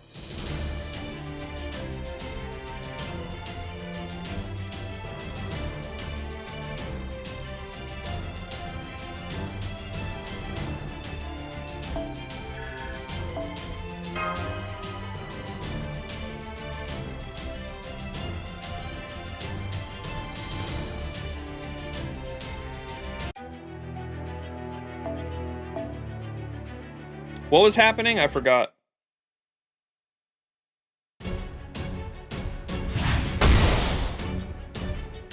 How? Is this how powerful heroes can truly be? That can't be right. No proper human history hero could ever be worth anything. Bro has not met Hercules. You trust no one. You betray confidence. You ruin even the things you steal out of ignorance. No, I refuse to accept your world as our future. Priests, begin the ritual, now! Kill the sacrifices before these invaders can rescue them. That will drain their will to fight. Wakati. Aw, poor thing. Looks like you were a little too slow at letting go of your pride. We already have Sion and Da Vinci back safely in our custody. Hear that, Max? We did it. Now let's get out of here. We need to find somewhere safe before all the Osalome on the ground make their way up. Ugh! Hey, I actually hit what I was aiming for that time. Not bad for a warning shot, huh? Why the hurry? You've reached the heart of your enemy's operation. Leaving so soon would be a waste, don't you think? You're here, so why not try to take out their king, Tezcatlipoca, when did you get here? I didn't sense you at all. I've been here the whole time. This is my world, after all. What is it the humans say these days? God is everywhere? That's essentially it. That's Tezcatlipoca? Where have I seen him before? So you let it go, huh? You even gave it away? I really don't understand you. Well, that's okay. If you refuse to take the trials, then I can kill you here and now. Tezcatlipoca, our battle isn't over yet. I swore I would kill them myself. Iskali, what is your purpose? To kill our enemies? To lead the Osalome? No, almighty Tezcatlipoca, it's to survive. This body belongs to you. It must not be destroyed before a year has passed. That's right. Then you know what you should do now, yeah? I do. Forgive me for being so short-sighted. Now then, let's start over. Don't worry, the Osalome won't come up here. You came here to erase this Lostbelt, didn't you? Let's settle this all, here and now. The sooner you end this, the easier you can breathe. Leave the more complex thinking to us. Shit, what do we do? Run for it? Fight?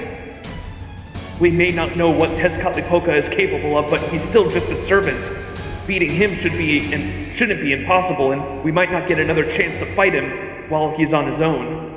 What should we do? What will you do, Max? Retreat! We fight! Surely we fight the Grand Servant. Is this the real Tezcatlipoca? I assume so, since he's the only playable unit out of all the ones we saw. Well, well. Look who you brought with you. How the hell did you befriend her? Long time no see, President Girl. Have you come for your revenge? Huh?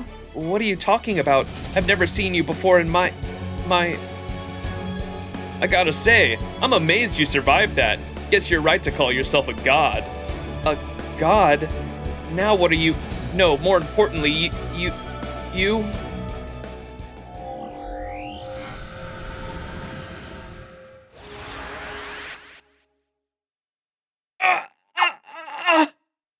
Olga, what's wrong?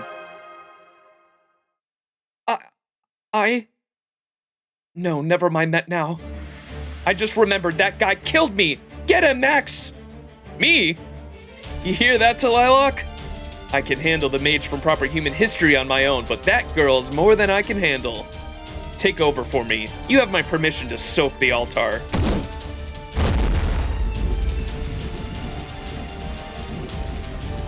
So you snuck into the city, defiled the temple, got in Iskali's way, and challenged Brother.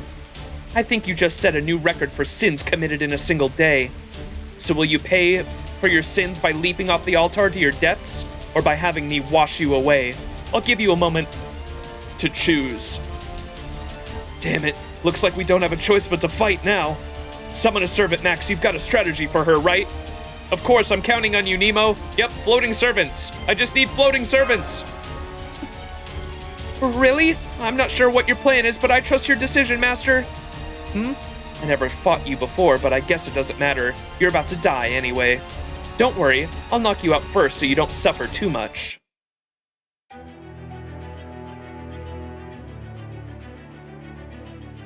Alright, floating servant time. And Nemo, I guess. I can't move him?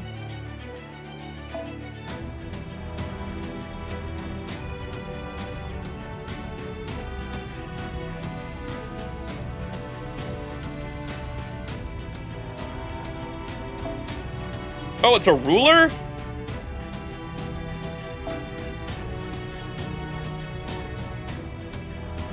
I was expecting Pretender because that's what her class is, right? The actual unit, anyway.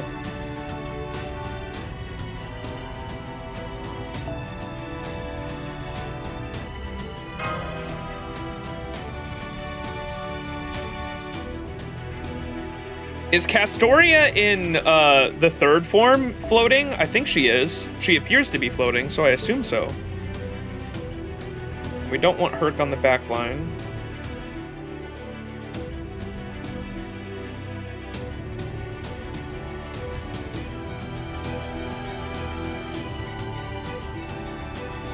I wish there... You can't filter by trait, right? That's not a thing.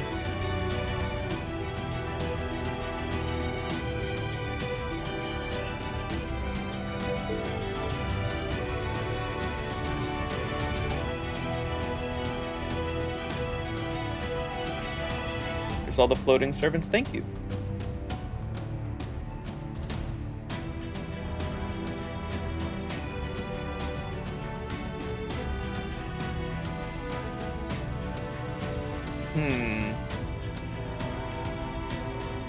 Tabby Cat.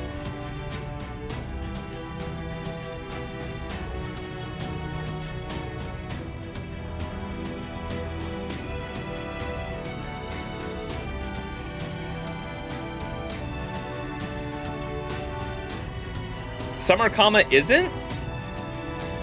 I could have swore she counted. What?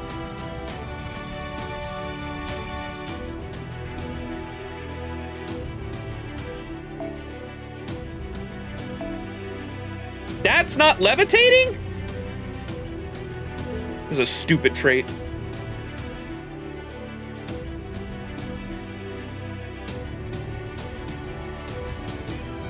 Oh, it is.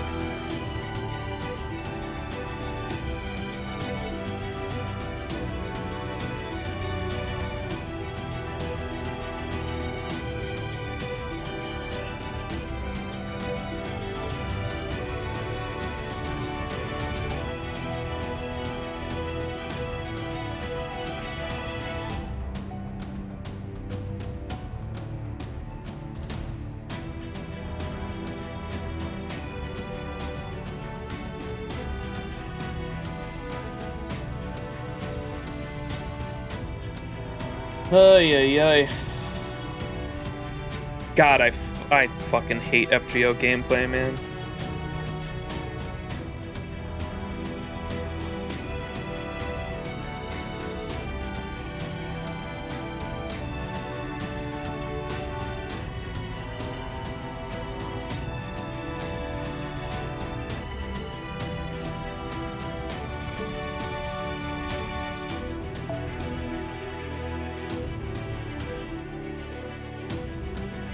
I guess we go Spishtar too, just go fucking...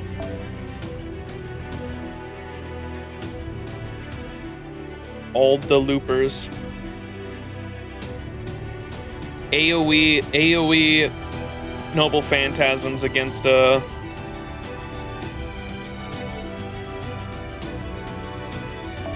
single target for the win.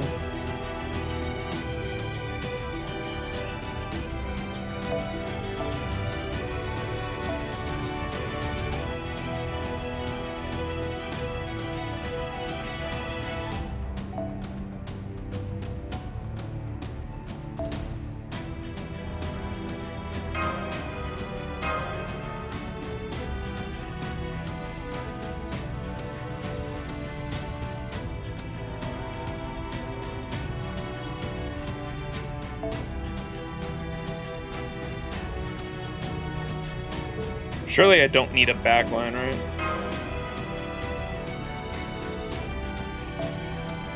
I can't even move him.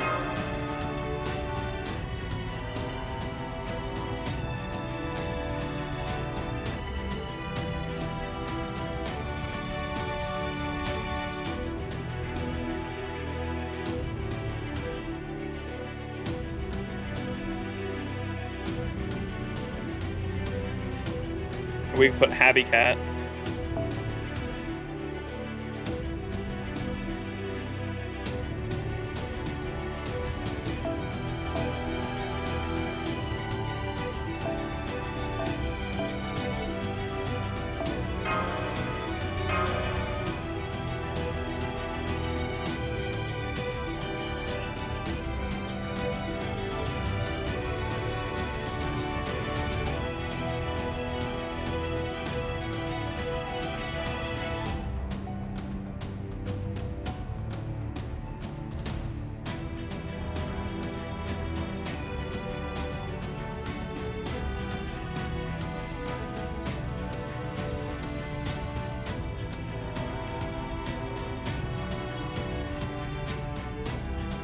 Ooh. Ooh.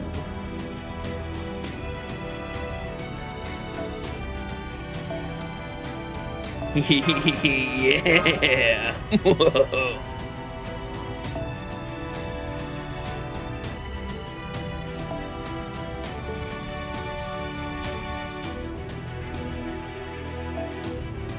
Oh, fuck off. Mash ain't floating though, bro.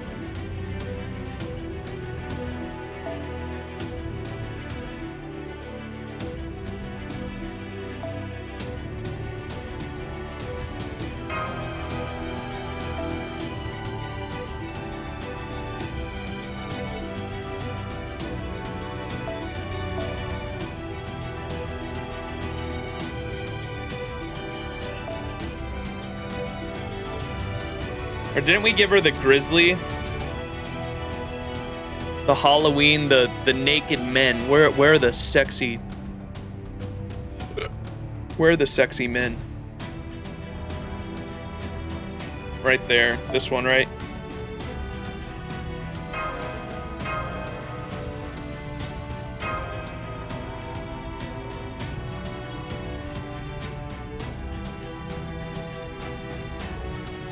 Yeah, I appreciate you guys giving me hints, but I or trying to like help me out, but let me suffer as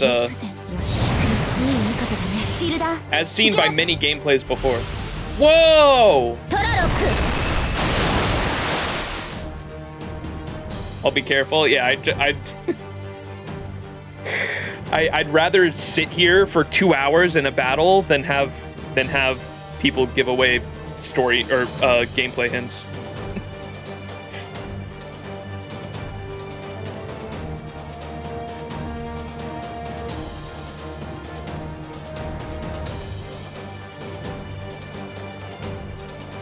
I don't even know what the fuck we're doing. I'm popping everything.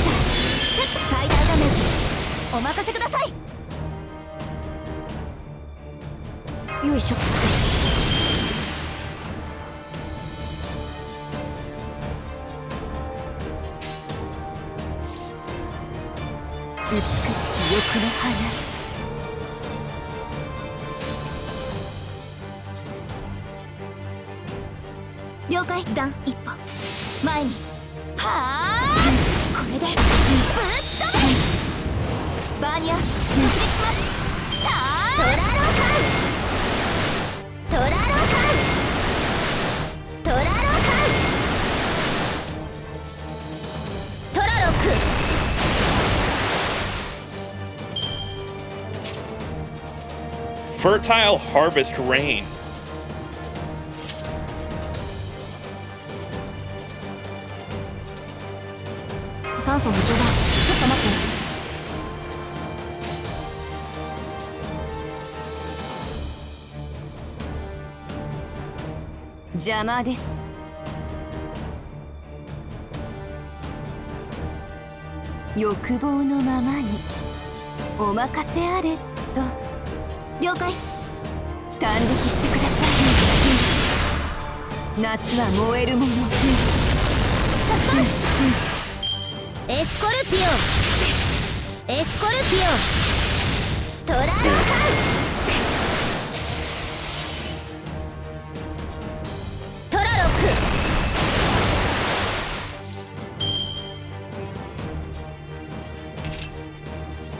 Damn, bro.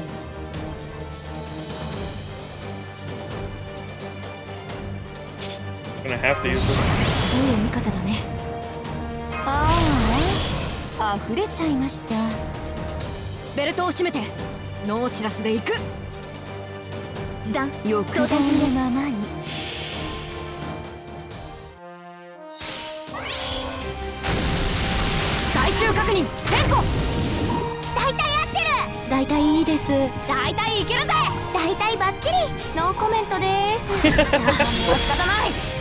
I've never seen that.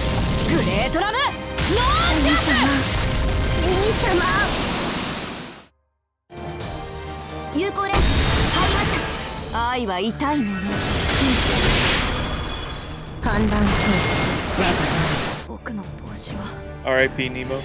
トラロカン反乱せよ我が Happy cat, happy cat, happy cat.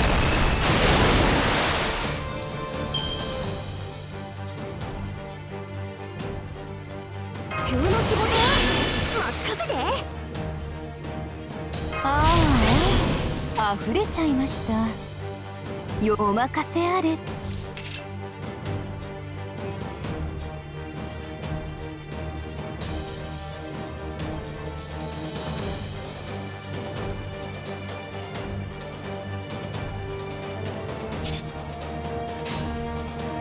欲望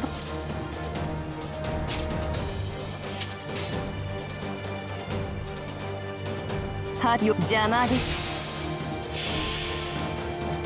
マーラシューニャター欲が燃え果て残るは3つ。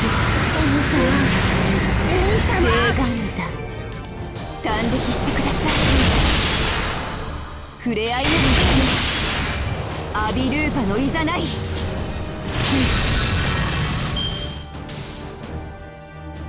トラロック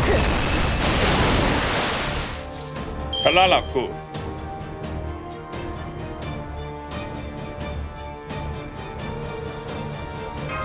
スピンドルセット。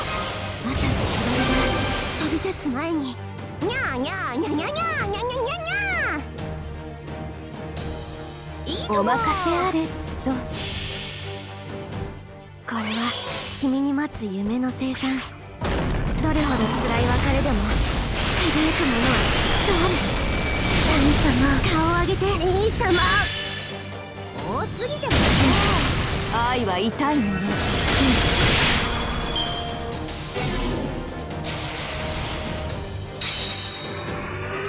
トラロックゾンパントリー。 Oh god, what did she just put on us? 反乱せよトラロック Electrify. Very low chance to inflict stun to all allies except yourself at the end of a turn? What? 果てに愛がない。もうお任せあれと。愛の世界燃える宇宙望むすべては可弁となる。まあ終焉。愛は痛いもの。愛は痛いもの。菩提寺の下に愛を。反乱せよ我がエスコルピオン。はっ反乱せよ我がトラロック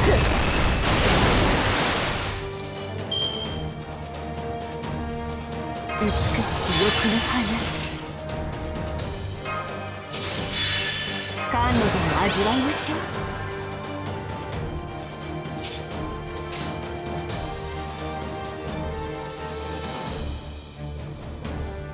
う。じゃ燃えるお任せあれと感激してくださ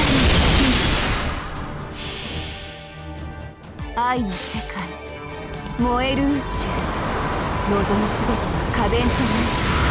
まあ終焉。愛は痛いもの。 Nice. アビルーパのいざない。やべトラロカン反乱せよ。申し訳ありません。一旦後方に下がります。トラロカン痛いのは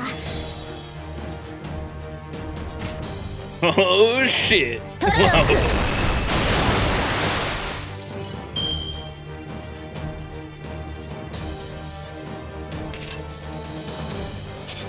現代すぐ現代倫理学のお時間です。起立礼。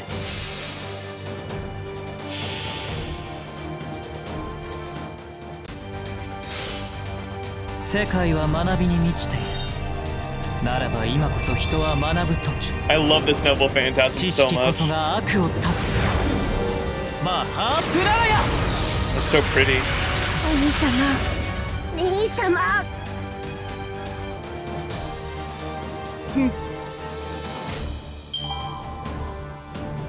魔王を使った感想はどうですか？ We did it. マスター。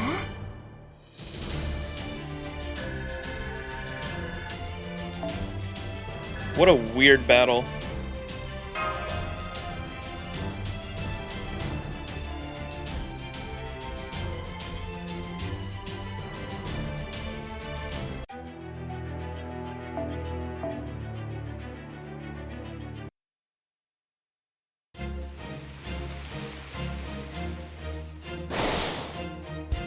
We did it! We endured the flood! Yes, Master, we've avenged Nitocris! Nitocris? Oh, you mean that girl who thought far too much of herself? I think you might be mistaken. The river floods didn't faze her at all. I'm afraid there's another reason entirely for her loss. Not that I'm obliged to share anything with you. Huh? Her servant class is changing! No, wait. It's not just her class. That's right. Talilok is taking a breather. He'd prefer Hoochly Peachly? How did I say that earlier? The god of war over Talilok. The blessing of rain anyway, right? I'll be using this spirit origin now. Besides, it seems like you people can handle yourselves in a fight. Ah. Great. Phase 2.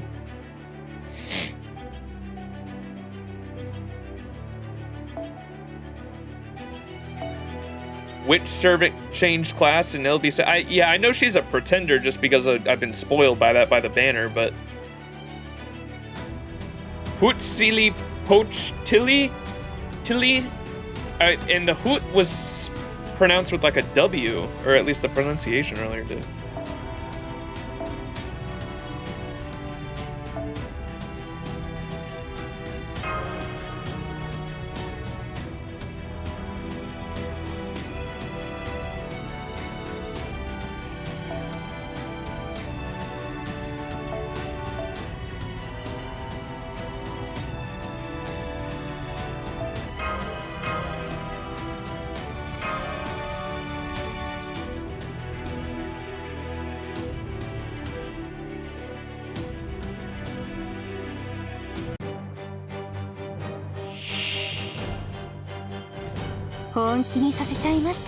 Invincibility, dog. There's no way we're Berserker. Wait a second. That's not Pretender either. Apply invincibility to yourself at the end of every turn. 1 turn, 3 left. There's no... What? Yeah, we're just supposed to survive. Okay. Got it.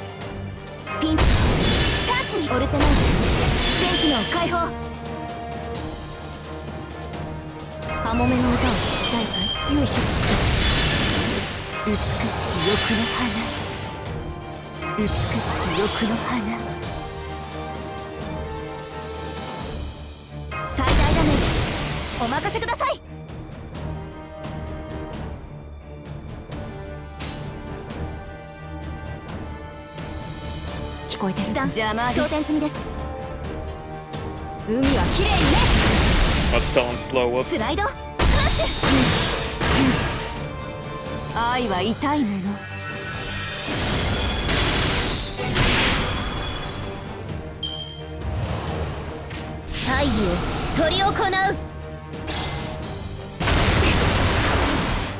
She summoned that, Yo, she summoned, Kamazot. What the hell?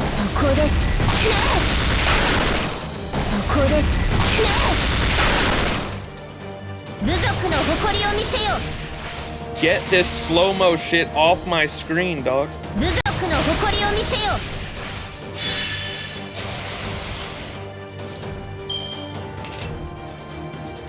Whoops. Bam.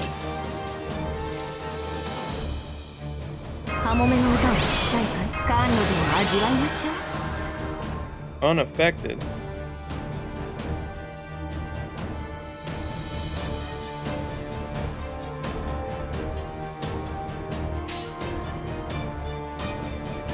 What are the effects of this?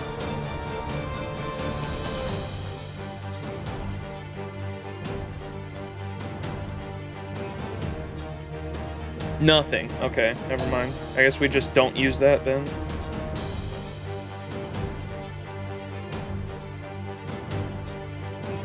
Just gonna need Mashu, I think. 分かってる。お任せあれ。前に。イエーイ。やるよ。おしまい。愛は痛いもの。インターセプター。猜疑を執り行う。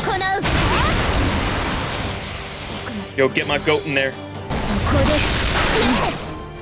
そこです。申し訳ありません。部族の誇りを見せよ。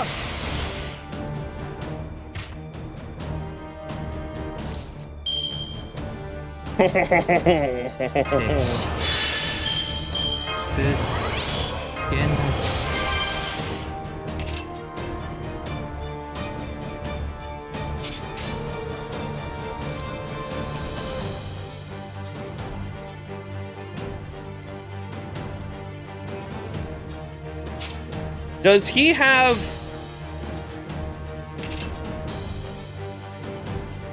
Why did I think he had invincibility, Pierce?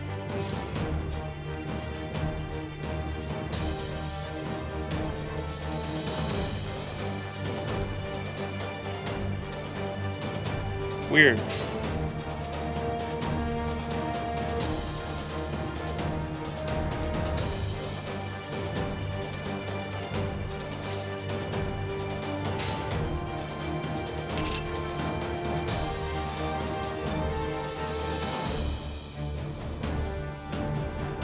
I must have been thinking of a different unit. Huh.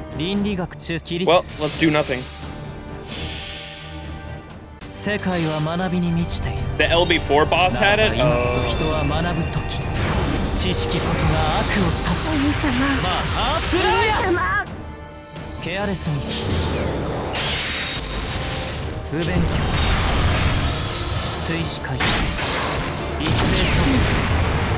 Hell yeah.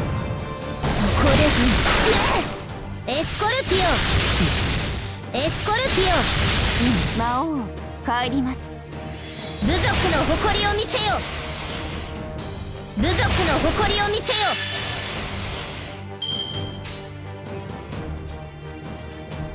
列起立。不便。落第。ケアレス。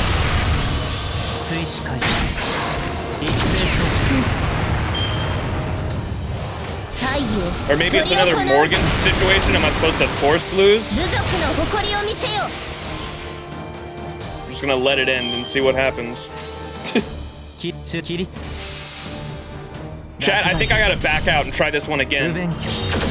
I'm gonna put an invincibility Pierce CE on all my units.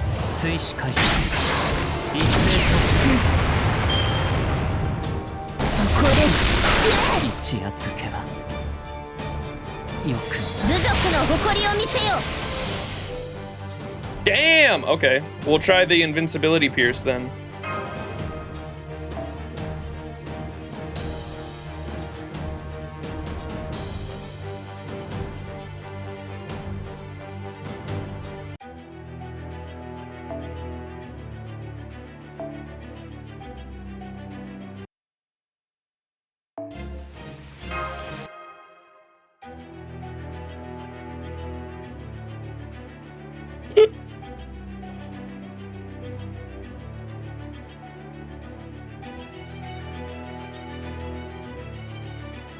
Dude, these story lock teams are so fucking dumb. I hate this shit.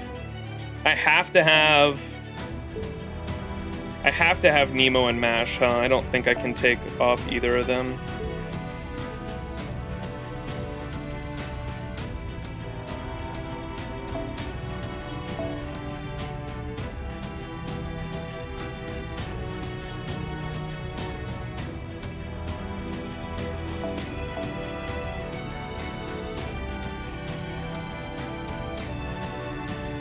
She's a berserker now?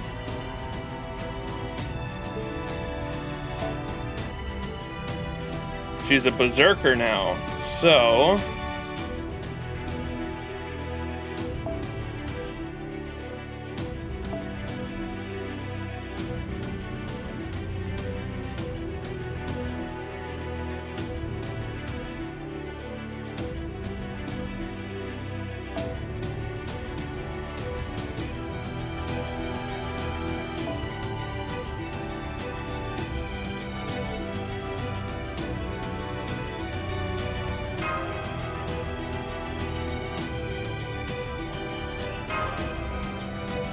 Summer MHX also does have Ignore Invincibility built into her kit, but I want to have the CE on just to have it on constantly.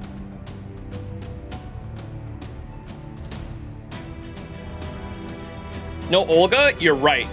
Hang on.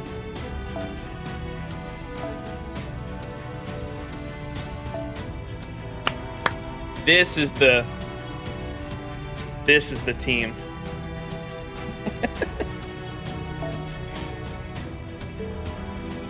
She doesn't do the rain anymore, does she?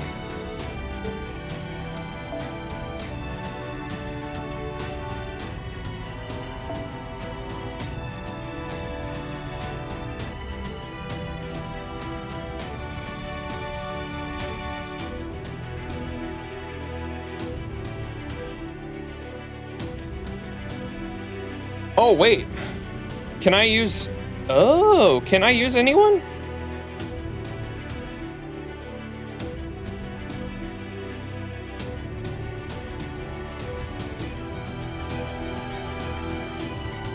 Pause?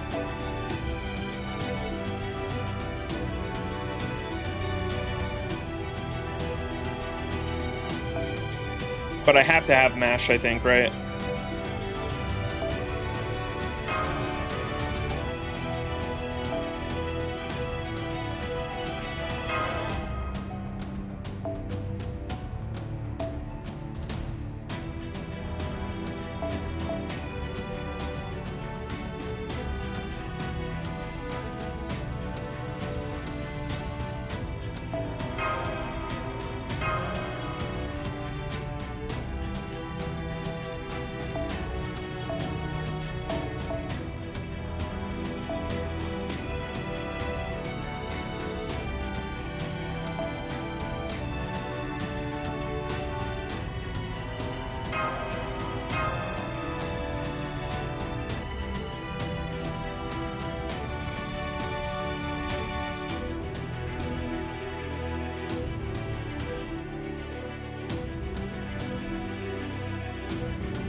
Ouch.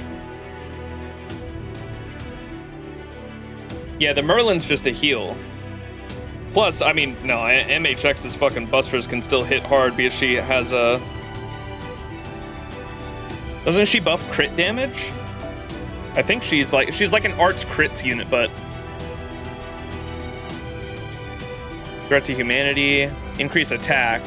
Not crit damage, but she has the stars in general. Her fucking buster cards have hit pretty fucking hard in the past.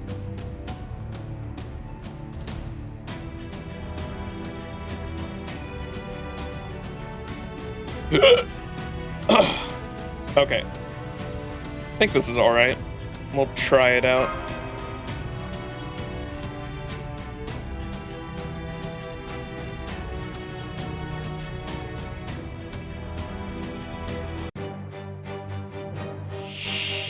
And that bullshit stun thing doesn't happen anymore, I don't think, right? こ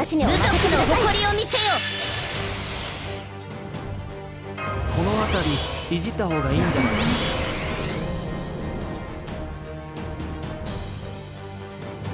セットアップ。行くぞ。アクトエネルギーイン。美味しいお店 Elden Ring 紹介してください。今のうちに準備です。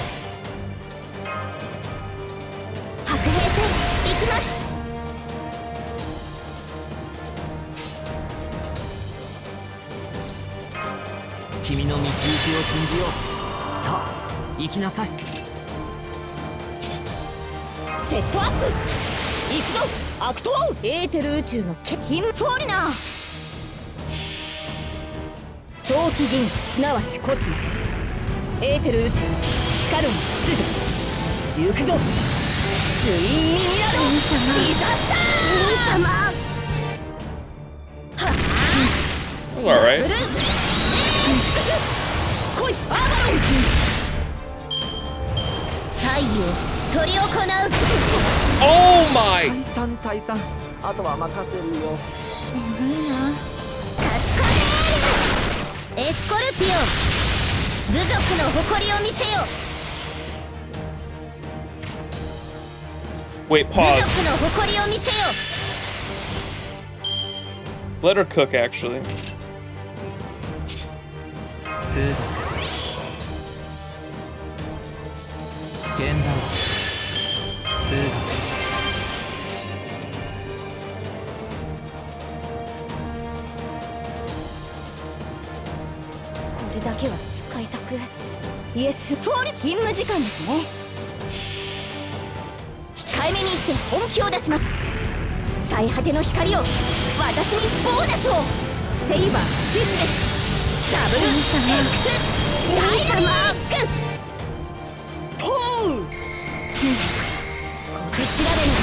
I'm curious if just one bar break is all it's gonna take to win the battle.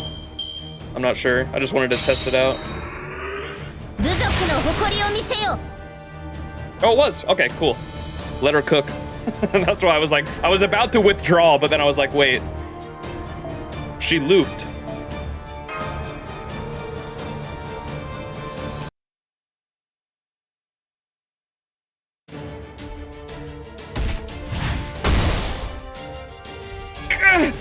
Mash! My, how the tables have turned. I feel a little better now that I've gotten you back. Symmetry is a beautiful thing in every age, don't you think? What the hell? How can she be that durable and quick? Are we sure she's not some kind of machine? Max, get out of here. We can't take her in a straight fight and... Don't you talk about my sister behind her back. Oh wait, I guess you were saying it right in front of her, huh? Does that make it slander then? Libel? An indictment? Either way, nobody insults my sister and gets away with it. Looks like this mage is the next in line after you're done with those two, Hummingbird. The sacrifices have already made themselves scarce. That priest is pretty quick on his feet. But luckily, we have 2 more hearts right here. Maybe not of the same quality, but they still belong to proper human history humans. We'll have to make do with these today. Besides, Iskali would be sad if we didn't complete the ritual. Yes, Iskali did a good job. I'm happy to cover for his failures. You arrogant little... You think you're hot stuff now that you've caught... You think you're hot stuff now just because you've got the upper hand? Damn it, what is that black smoke? Why can't our attacks hit her? Isn't there anything you can do, Max? The way things are going, everyone besides me is going to end up dead. I know, but... Do we keep fighting even though it's hopeless? Well, this just won't do.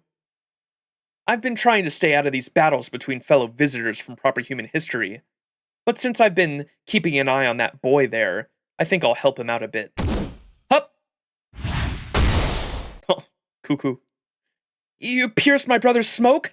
Who are you? Another proper human history servant? Ass. Oh, right. I never did introduce myself, did I? Hello, people of proper human history. I'm Mictlān, god of wind, water, and the sun. I'm basically Mictlan's creator, or as you might put it, the king of South American's Lostbelt, yes? Wait, she's the king? What have you been doing this whole time?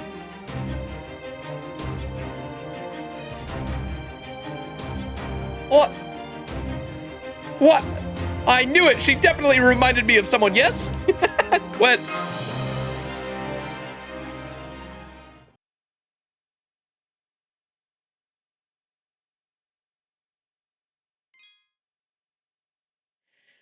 So she's the king. What the fuck? Alright, enemy class foreigner. Are we fighting Cuckoo now? Cuckoo's gonna be like, demonstrate yourself to me. And so, as I understand, Mictlān and Quetzalcoatl are the same god, but of just different cultures. One's Aztec and one's Mayan. And so that's why, that's what the comparison was there at the end.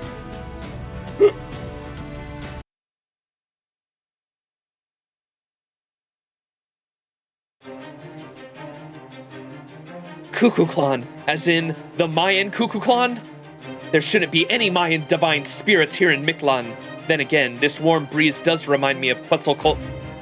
In front of you, Hummingbird! Don't drop your guard! Huh? Okay then, how about we let our bodies do the talking for a bit? Yo! 接触による情報伝達ですね。どこまで分かってもらおうかな。部族の誇りを見せよ。エスコルピオン。そこですね。大義を執り行う。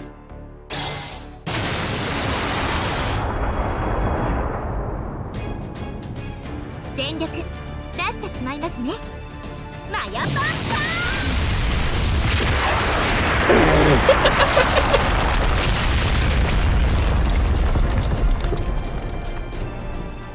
Yeah, that's a king for you.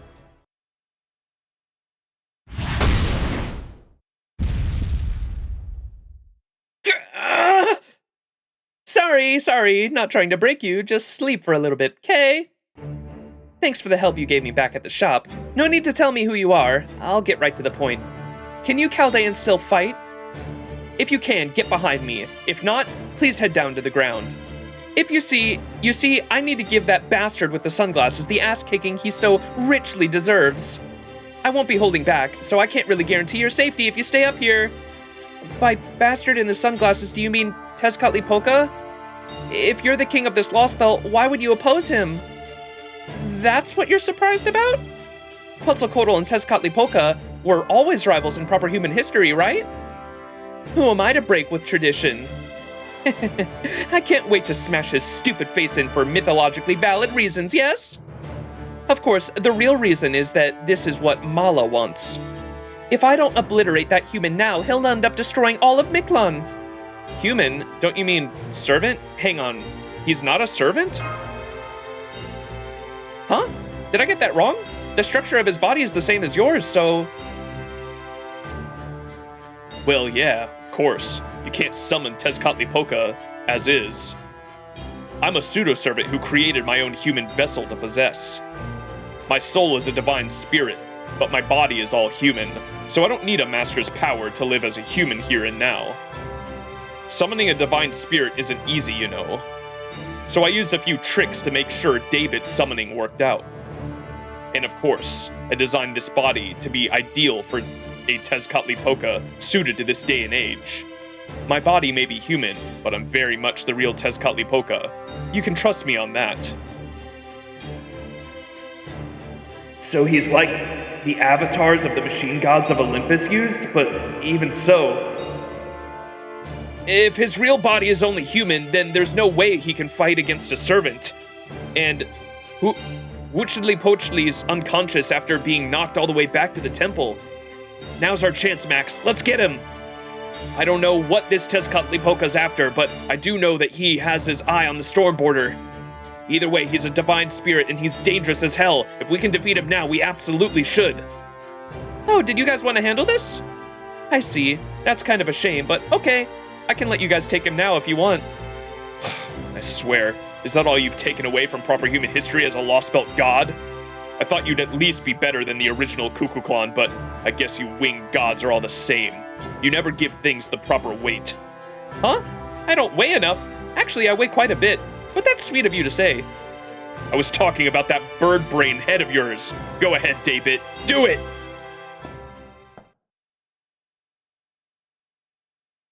Uh-oh. By my command spell, human body or not, I order you to use your authority, Black Tezcatlipoca. Of course I will.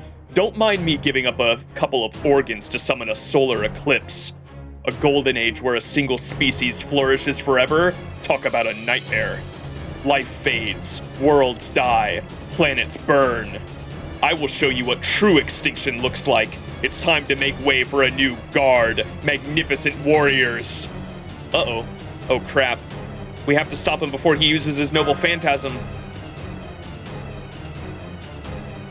Oh no, you don't!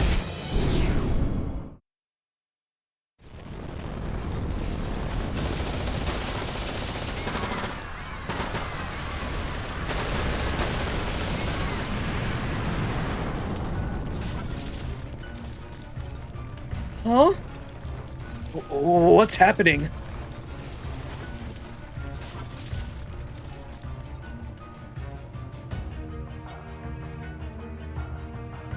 Mictlān's falling apart. Everything's being destroyed. It's just an illusion. He couldn't possibly have caused this much destruction in only a few seconds. This is your doing, right, Tezcatlipoca? Stop wasting your time with these cheap tricks. Oh, This is no illusion. I recognize this smell. It's the smell of all-out war. Isn't that what you were just thinking? What a shame, Nemo. You're the only one present with any experience in modern-day war. You knew right away that this was no illusion, but you still insisted it was, just to help the uninitiated all around you. You really are a fine captain. Killing you will be a shame.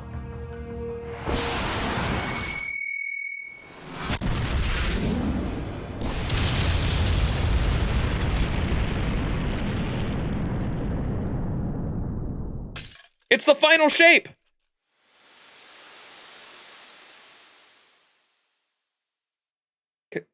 Captain?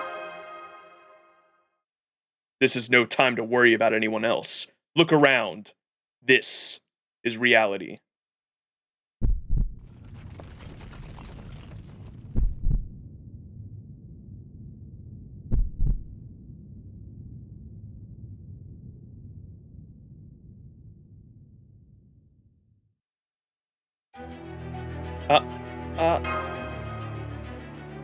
Everyone's dead? But how? They were so full of spirit just a few seconds ago. This can't be happening. I don't care what kind of noble phantasm you have. You couldn't possibly have caused this much destruction in an eye blink. It's not as much of a stretch as you think. I just swapped the present with the near future.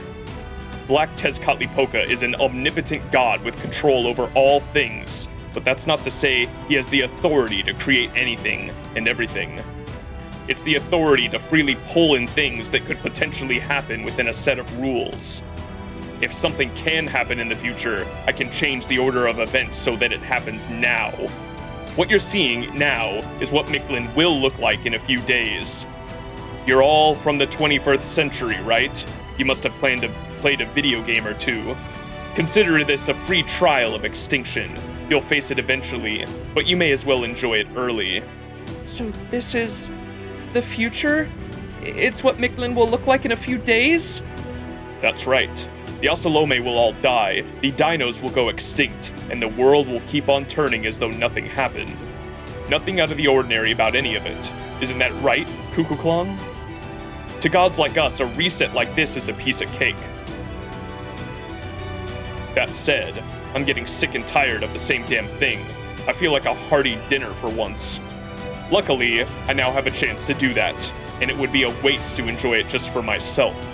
So I'm giving all of you a taste as well. See, it turns out this cryptor, David, is an even better cook than the foreign god expected. There's the spider. Now, so this thing, just so everyone's aware, is the only thing in LB7 I've actually been spoiled on, because when this happened back on JP, the thumbnails of this image right here were fucking everywhere.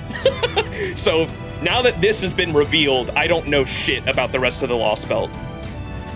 And I know there's like, quote unquote, like raids that happened with it, but I don't know any context of what that is. Apparently it's a solo thing, as chat told me. I don't want to know anything else other than that. But I was worried that the raids were gonna be like a community thing, and I wanted to make sure I didn't miss them if it was a community thing. And as I've been told, chat told me it's like a solo raid thing, so looking forward to that.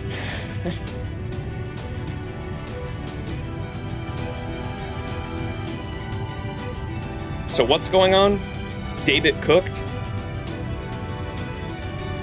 It turns out this cryptor David is an even better cook than the foreign god expected. First, all of you will die. Mictlān will, of course, disappear. And then this whole planet will come to an end. Damn, that's a crazy shot.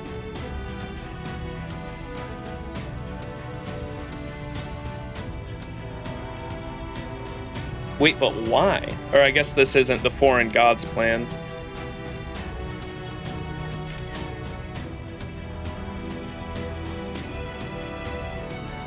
That thing you see over there is a monster which has yet to awaken in proper human history. A world eater that's only been able to stay alive here in this perfect Lostbelt. It's going to devastate this subterranean world, crawl up to the surface, make its way to the Antarctic, and smash your hopes and dreams. There will not even be a trace of Chaldea left. It will go on to consume the entire world. It will then expand its nest outward, dealing a death blow to this entire celestial body. No cycle of rebirth. Nothing.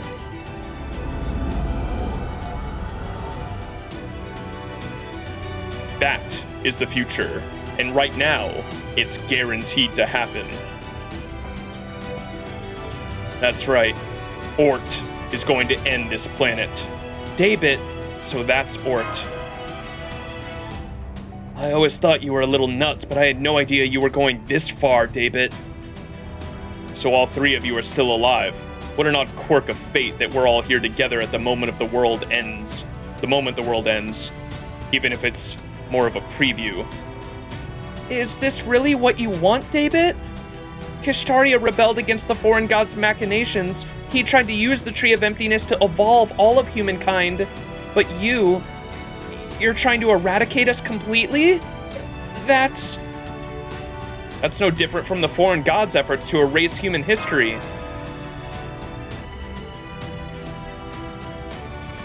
One thing. I never said I was here for the foreign god. This was my choice. You think I don't know that? Anyone who knows you could have figured that out. But so what? Are you saying you're not our enemy just because you're not on the foreign god's side? No, I'm very much an enemy of humanity, unlike the foreign god. Unlike? What do you mean? You think the foreign god isn't a threat to humanity? I'm going to see my cryptor duties through. I'm going to destroy this planet before everything goes hollow.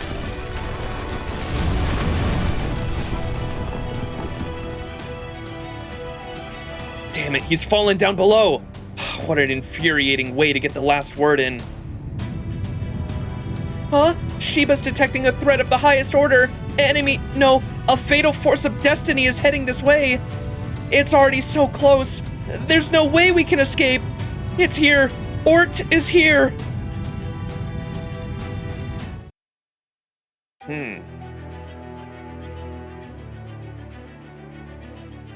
So prediction on what this means for the plot. I wonder if the alien god came to Earth and bleached the Earth clean specifically to avoid Ort from consuming the planet.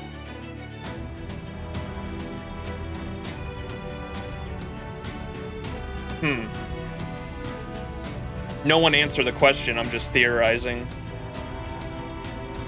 That would be an interesting turn of events. Good luck, have fun.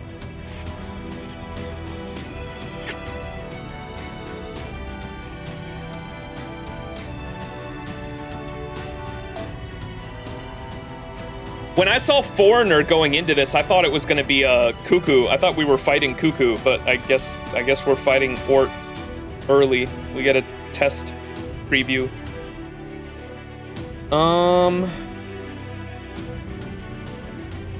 Surely we just try out the invincibility comp, right?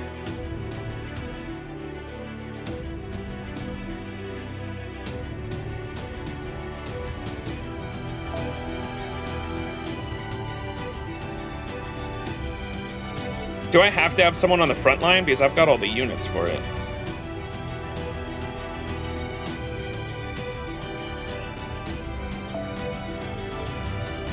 Oh, you have a backline. MASH has to be a starting member, of course. Can we have duplicate servants? Is that allowed? Looks like it is.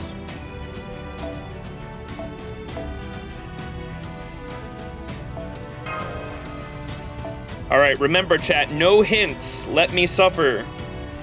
Let the suffering commence. There's one more note after this, too. So is this like, there's still one more battle before part 1 ends? Or maybe it's just story. Ooh, if it's actually, I don't know, I assume it's a single target. I should probably run Himiko, Himiko.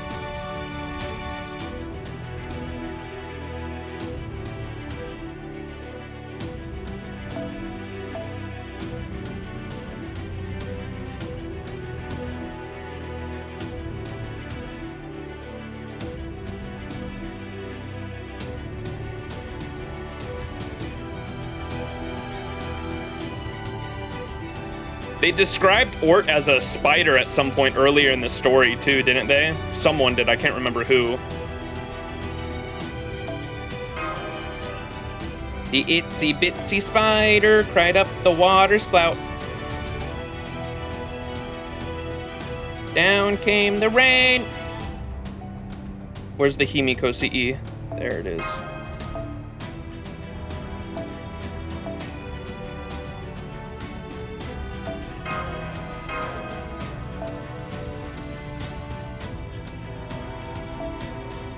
All right, cannon.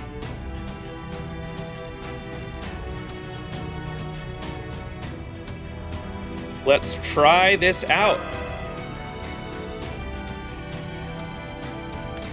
It might have been back in LB5. I thought it was more recent. It was always described as a spider. I mean, like, specifically, there was like a... Ooh, the music. Holy shit, look at the health bar, dude. It's just white. Let me appreciate the music real quick.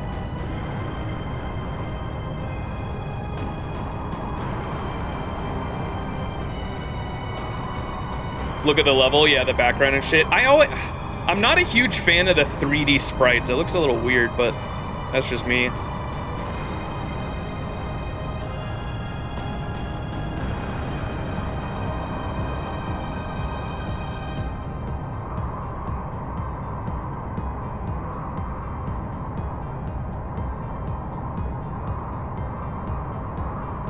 Look at Ort's level. Level 1. Oh, it's a little baby. It's a little baby. We're cooked OST.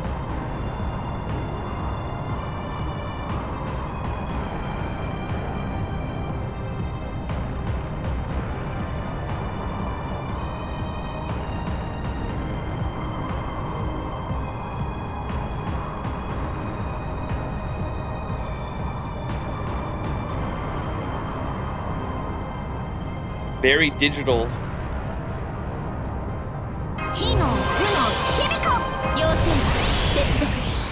I'm excited to see its attacks, though.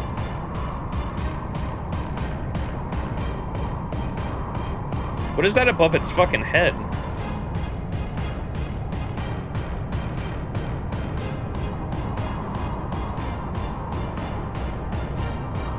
Oh shit, I already fucked up.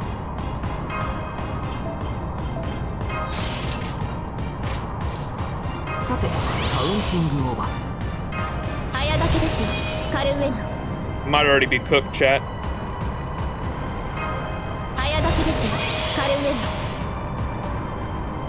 Surely it doesn't one-shot my front line, right?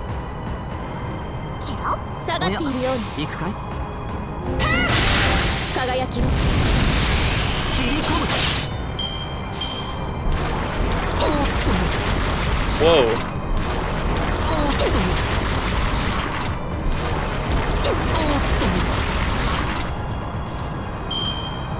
The fuck was that?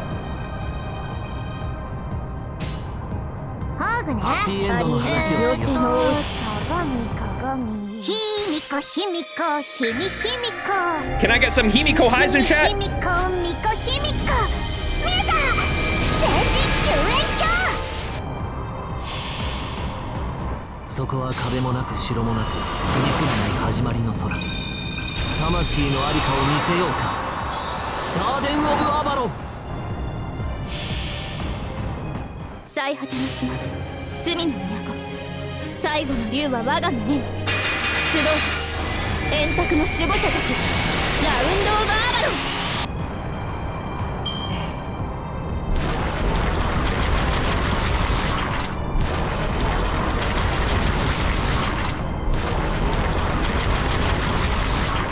Hop, hop, hop, hop. 最高のカード君当たるも卑弥呼当たらぬも卑弥呼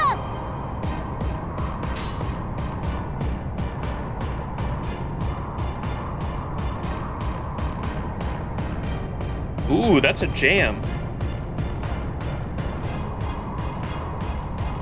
下がっているようにいいわ任せてそこですく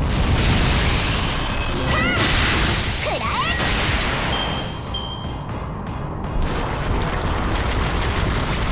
Wait, is its HP?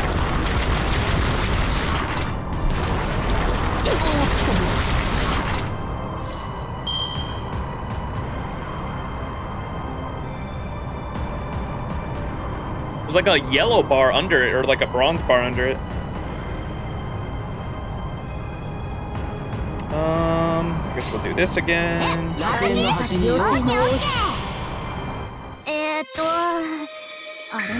Take a guess on what the symbol on its HP bar means? I just assumed that meant it was like a... I don't know. I've never seen anything like that.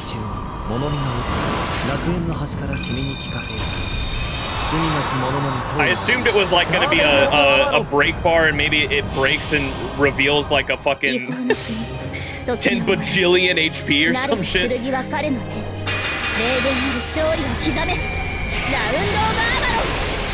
The zeros just go off the screen.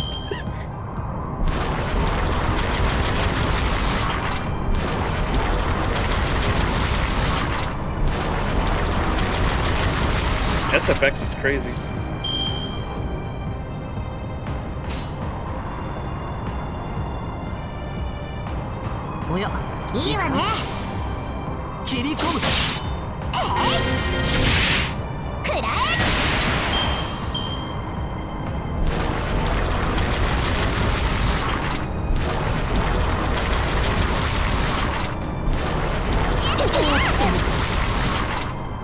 Oh, here comes the Noble Phantasm. All right, what's that gonna do? I'm excited to see that.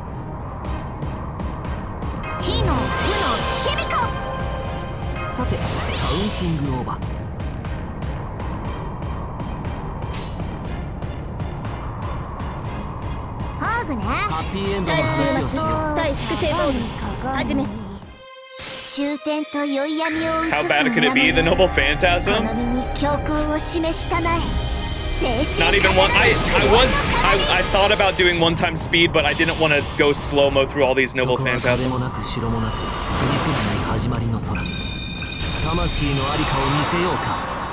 Watch it just apply. Watch it just apply death to all my units.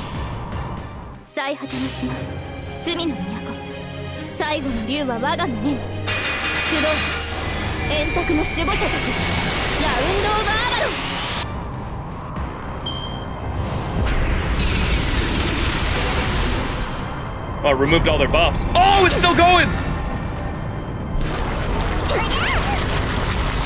Wait, that wasn't that bad.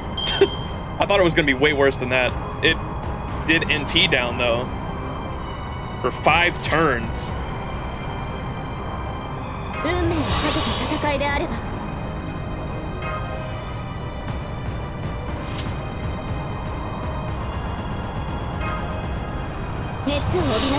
Oh, you can't even fucking...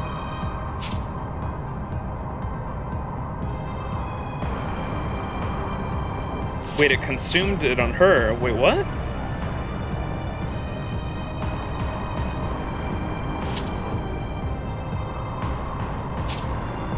Why did it consume it on Castoria only? Or did she not even have it? I'm confused.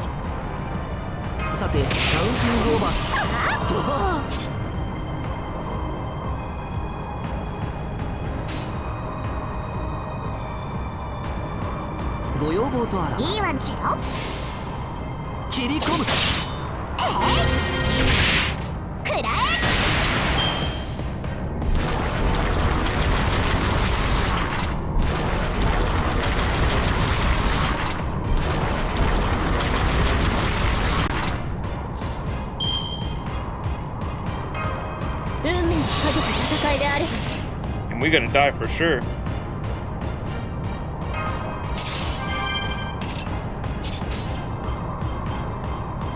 誇りにかけて行くかい輝きを切り込むどうだい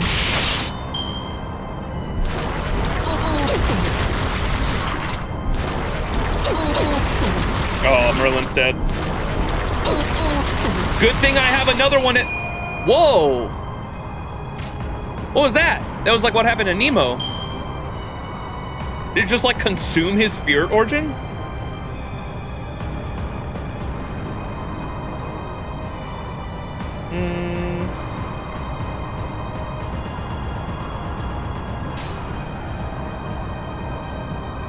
Let's go. 誇りにかけていいとも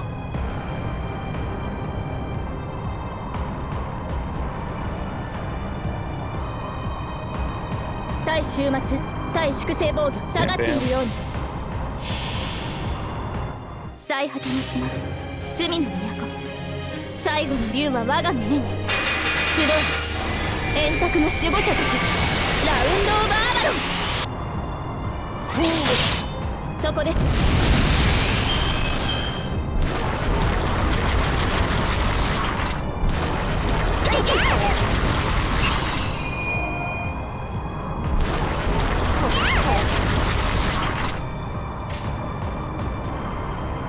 Wait, did I not just fucking... Did I not just, Castoria ult? Why did it go through the... Or did it not apply because of the... Oh, it was only one hit because no overcharge. Gotcha, gotcha. I was like, wait a second. 夢のように片付け当たるも響か当たらぬも響かこの辺りいじった方がいいんじゃないか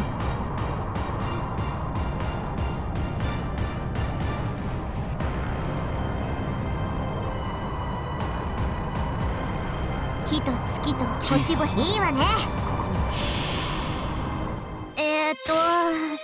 あれも違うこれも違うあった精神かたどるクオンの鏡そこは壁もなく城もなく見せない始まりの空魂のありかを見せようかガーデン・オブ・アバロン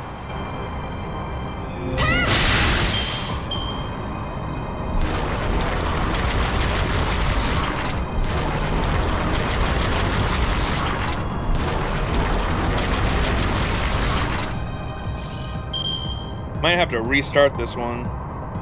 The NP debuffs he puts on us too aren't the NP debuffs he puts on us too aren't locked either, so Castoria can cure them. おいしいバンカーボルト被弾確率オルトマウス全機能解放君の道行きを信じようさあ行きなさい誰了解神明東映保管 How goes the orting? これは多くの道 It is going. 多くの夢を過ぎた運動にし証明せよロードキャメロットインターセプターぶっ飛びブオー Here you go. スーパーですので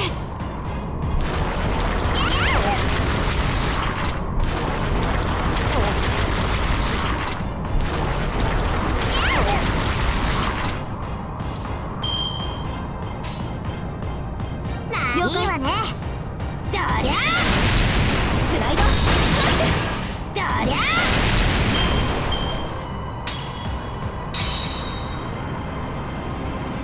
Whoa! Holy shit! Okay, that's pretty cool.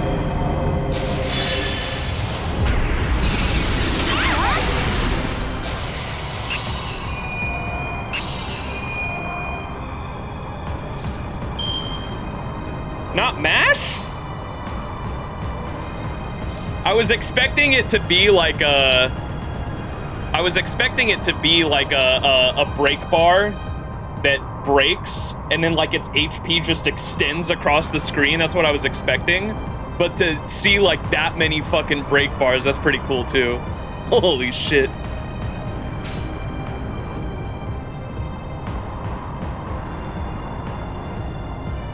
了解。段一歩前に差し込む。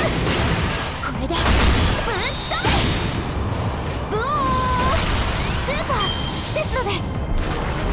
はあ、もう少し、あと少し持ちこたえられたら。 What are you doing? Get a hold of yourself. Go, Olga.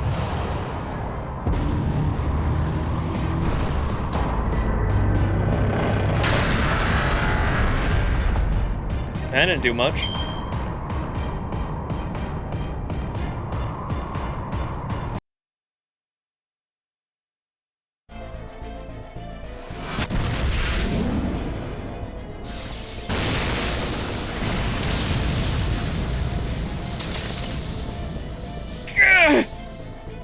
Get a hold of yourself, Max! Where's that usual calm, cool judgment? We can't beat this thing in a fight! Tezcatlipoca's long gone, and David fell down below before the battle even began! Koi and Sky and my butler helped... Koi and Sky and my butler helped the two captives escape, so there's no reason for us to still be here! Yeah, you're right. I'm sorry, it's just... I still can't believe what I'm seeing. It's not just you, Max. This is too much for anyone. But you helped me snap out of it. Thanks, Olga Mary. I guess you aren't just angry all the time. Huh? Why can't humans ever remember someone's name? Or is it just that trendy to leave out initials right now? Ort is leaving Mexico City, but that direction leads to... the storm border. Oh crap, it's heading right for the border. I guess it thinks it looks appetizing? Mash, contact the border crew now. Even if they can't respond, they should be able to receive transmissions. You've got to tell them to abandon the border and run for their lives. Oh, I'm not getting through to the emergency line. There are gaps in the space-time continuum. They're interfering. Must be some of the future and present are being swapped out. We're in the future here, but the border's in the present. They won't be able to see what's going on until Ort is right on top of them. This is bad. We'll never make it in time. So that thing you're talking about is important? Yes, it's super important. It's not just important, it's our home. I see. Then we'd better keep it safe, hadn't we?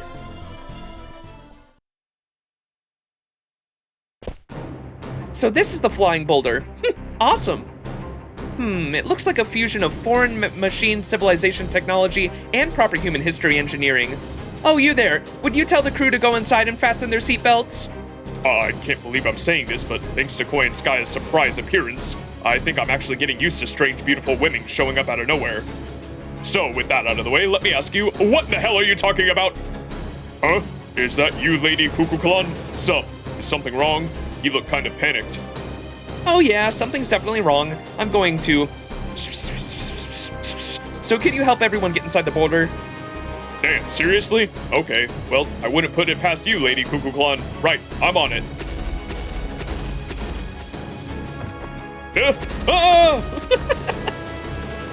I'm glad he was so quick to act. Yep, there's nothing better than a species you can count on. Okay, let's do this. Hang on tight, everyone!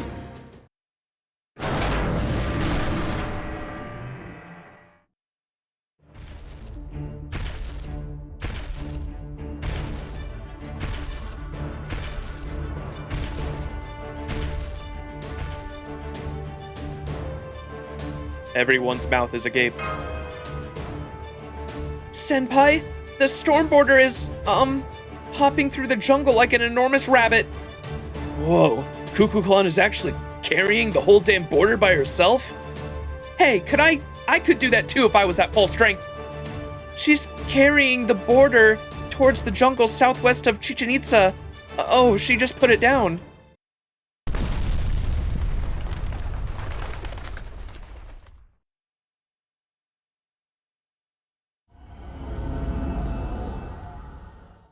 Wow, it was all a dream. Everything's back to normal? Is Ort gone too? It seems so. The future and present are back in their original positions. I guess this shift doesn't last forever. The authority must have an inbuilt time limit. Oh, thank goodness you're okay, Nemo. Is it because we're back in the present now? Does that mean you'll disappear again if that future we just saw comes true? No. That phenomenon was just a preview of a future where a giant unidentified being, Ort, shows up. That's the only part that's certain. Even if that future arrived here in 10 days' time, I would still be unaffected on the 10th day. Gotcha. I figured as much. I just wanted to be sure. By the way, do you know how I figured that out, Max?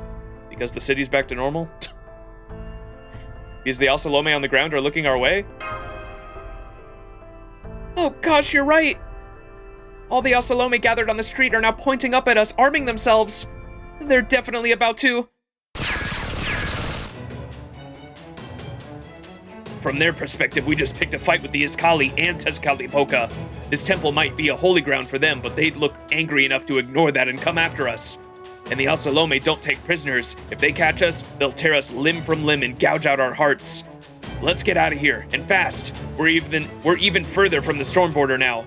It's okay. They're over by Dino City. Let's just worry about meeting up with the others outside the city for now.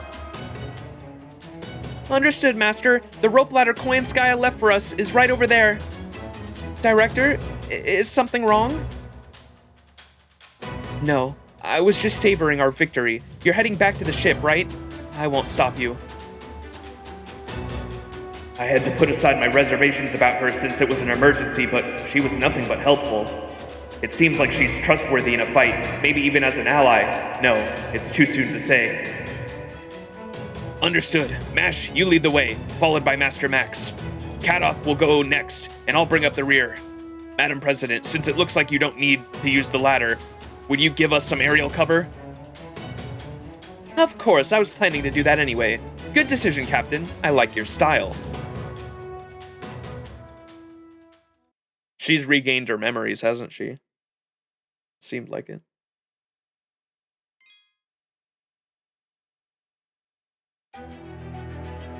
All right, last arrow of the day, chat.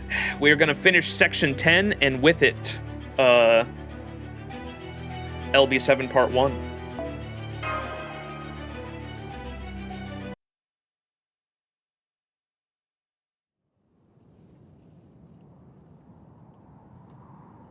But we're only 6 hours in. Where's the rest of the other 6 hours of the stream?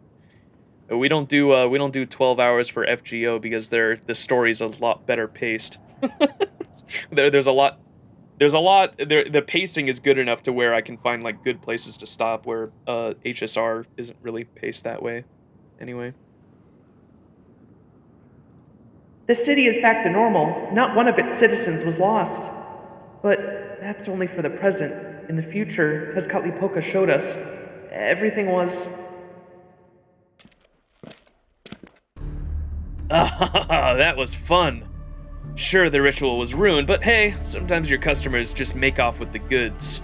Maybe a bit of loss for us, but I feel better than ever. I love the twists and turns this kind of stuff takes. Brother? What is it? Are you really trying to look sad? I can never read your expressions. If you have something to say, speak up. We're siblings. How are you feeling? I know that swapping phenomenon takes out a lot on you. If you're in a lot of pain, I can command the cryptor to heal you. Don't bother. No more penalties for him. I want him to undergo his underworld pilgrimage in the best possible condition. What about you? You okay after Kukulkan hit you so hard the entire temple shattered? I'll handle her next time. No. Next time, I'll get rid of her for good. I hate Quetzalcoatl, and the way that woman reminds me of her just infuriates me. I see. Then you'd better work on repairing your temple. It's one of Mexico City's famous landmarks, after all. Sure, it'll be gone soon, but leaving it broken will be bad for the Osalome's morale. About that, brother, is that future we just saw true? Is there no way to change it? Is their city doomed to be destroyed again? Yeah, it is. And what about it? That's the whole point of this city. The Aztecs were all about destruction. When a warrior dies, they're gone for good. No need to try changing fate. Of course, that's more casualties than I counted on. I didn't expect all 100,000 Osalome to die meaningless deaths. Even his colleague can't get it through his head that you don't square up against an enemy you can't beat. Or that you should retreat somewhere you can at least keep an eye on them if you can't win. Guns make people reckless. I swear, I thought I taught them not to be mindless berserkers, but they're still no more dumb than apes. That, may be true, brother, but your goal is purely to wage war. to declare the Osalome's war on proper human history and win. So, did we really need to turn this city into a battlefield? Or, even use that monster at all? To Lilac? No, I'm not telling you what you should do. Everything is as you command, Tezcatlipoca. Good. I'm not on anyone's side. My focus is on war. Period. David's objective, Chaldea's objective, the Osalome's wish, the Dino's wish. I support them all. I won't interfere with any of them. Kukulkan's an exception, but she essentially holds the same position I do. It doesn't matter to either of us who dies or who's lost here in Mictlān. Still, I am betting big on David right now. If he succeeds in his objective, it's gonna be huge, bigger than anything. Are you backing Iskali? He's got potential. Either way, just enjoy yourself, Lilac. You're no match for Quetzalcoatl, because you're not free-spirited enough to enjoy entertainment for what it is. Free-spirited enough to accept entertainment? The hot winds of Central America, interest in new cultures. That's exactly what led us to ruin before, but not this time. This time I won't fail. Protecting this city and its people is my cause. It's why I exist. It's what makes me happy. It's my penance for the warriors who love this city and long considered it their pride and joy. But it won't last. Brother means to destroy it. In Iskali, he has been Tezcatlipoca for a year now. Nobody can change what's going to happen, at least if things continue as they have been.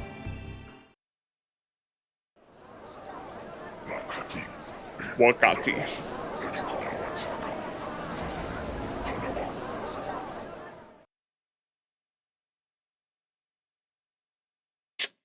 What are you Osalome so worked up about? Never mind, I get the idea. You're upset at me for letting the ritual fail, huh? I've lost to the conquerors from proper human history twice now. I'm a pathetic excuse for a king. Get out of here. Out. Leave Mexico City. We have no need for an incompetent king. Fine. Once I've become Tezcatlipoca, I'll gladly leave this city. Damn inept warriors. Who'd want to leave a city in that just...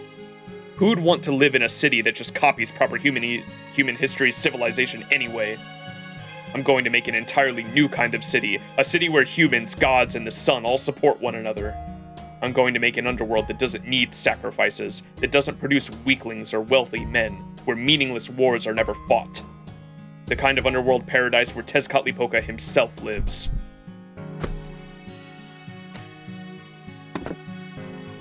Face reveal!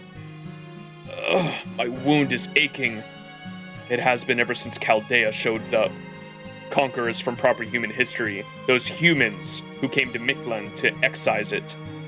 They may be our enemies, but they can also be useful. A third party will make it easy to eradicate the dinos. There's no big problem here. No, not at all. I may not have the hearts from the sacrifices, but what does it matter? They still can't compare to a single dino heart. It was all just a show to raise morale among the Osalome anyway. They'll forget all about their disappointments once we give them new guns. Ugh, damn it! Why do you care so much about trigger-happy idiots, Iskali? A king has no need for worthless emotions. He need only act in the service of his god. And yet...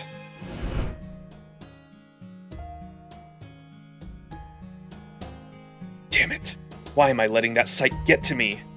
I'm the Ocelotl Tezcatlipoca himself chose. I will destroy everything to create a new world. As a king, I could ask for no greater glory.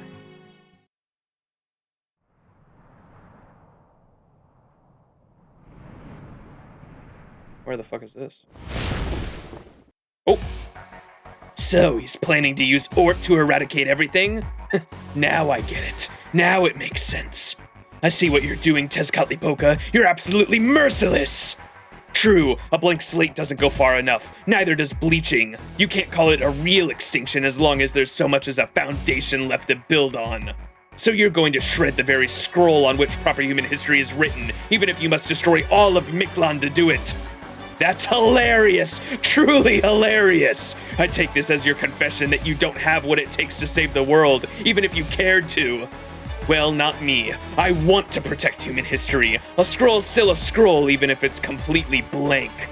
Even if no one's there to read it, or even if nothing's been recorded on it. I like that it's still there. That's right. It doesn't matter what the scroll says. I'm not so foolish as to read it or think about it. Tezcatlipoca, fool of a god, only concerned with the now. Kukulkan, you're so very cold, only looking to the future. Neither could ever be Mictlan's king. Neither is suited to tell the tale of proper human history. But I coexist with humans, since I use them for sustenance.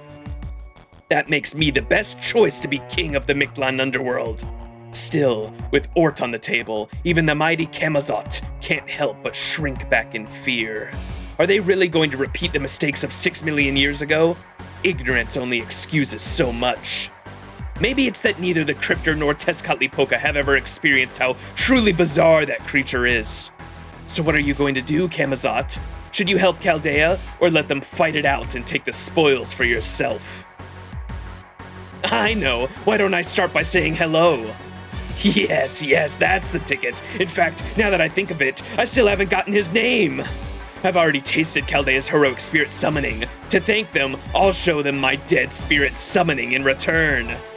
Time to put away my scythe and break out my staff. That'll still be plenty scary. Just you wait, Chaldea's priest. Once I kill you, I'll be the last master of humanity.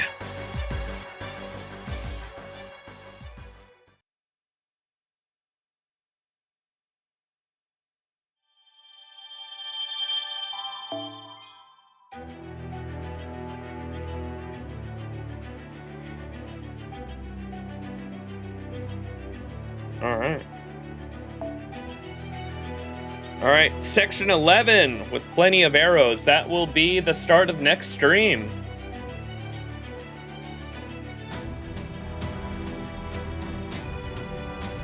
And the storm border's there. Fucking Cuckoo carried the storm border all the way back to Chichen Itza. W. Well, we got our preview of Ort, huh? I'm gonna be honest, I didn't think it was gonna go down as like a fucking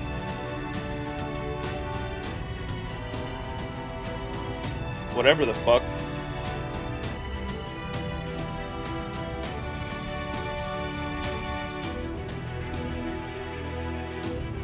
Kangaroo Cuckoo. Check Discord on FGO EN story.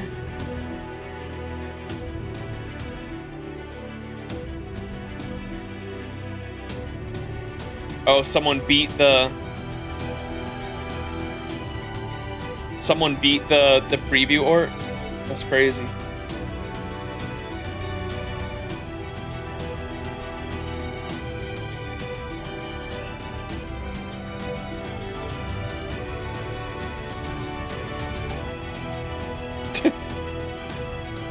Some of the links Bakuhatsu included, dude.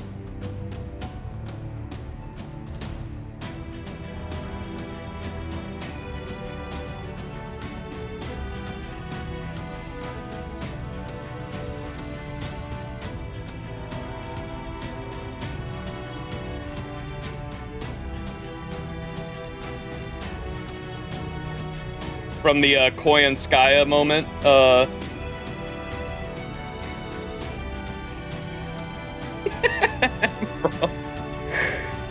She ripped off her coat and then went to kiss the bird chirp. And then you had this too. Bro. Cinema. Amazing.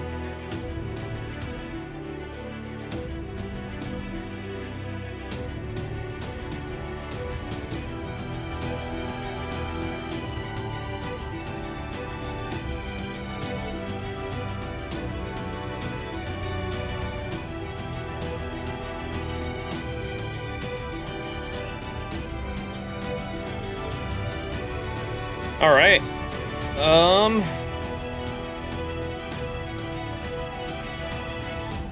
Yeah, I don't even know what to think of the story.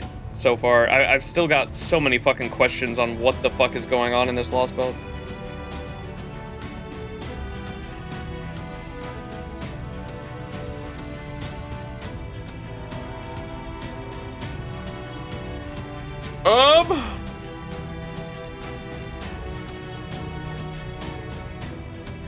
It's all right so far, I suppose.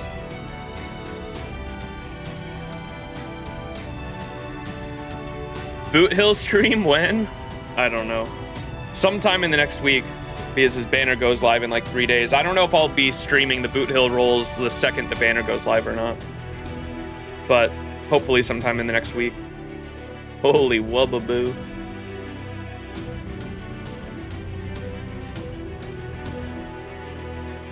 What about our fucking dino? All the 7 servants you fought in Olga's simulation were a reference to Moonlight Lostrum. Yeah, I did see that.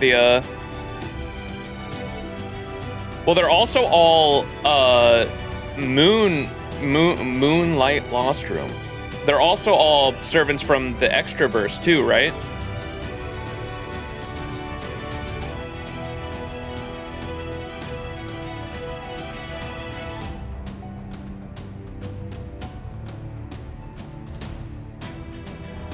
Half of them are extra, half of them are American Singularity. Oh, not all. Okay.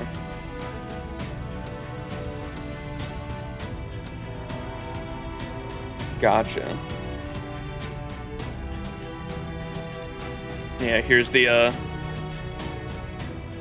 moment from Moonlight Lostrum for chat. This is in the Moonlight Lostrum OVA, and you can see all the servants behind her. They're the exact same servants we fought in the dream simulation from earlier this stream.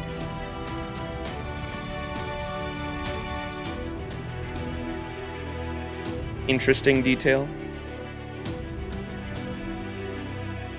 All right, chat. I think that's gonna be it, though.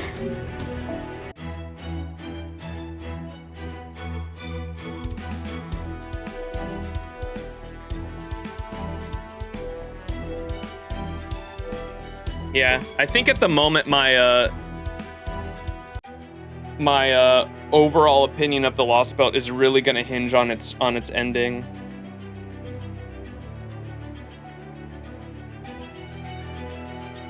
That shit at the end looks crazy too. Are we inside of a fucking tree? That'd be crazy.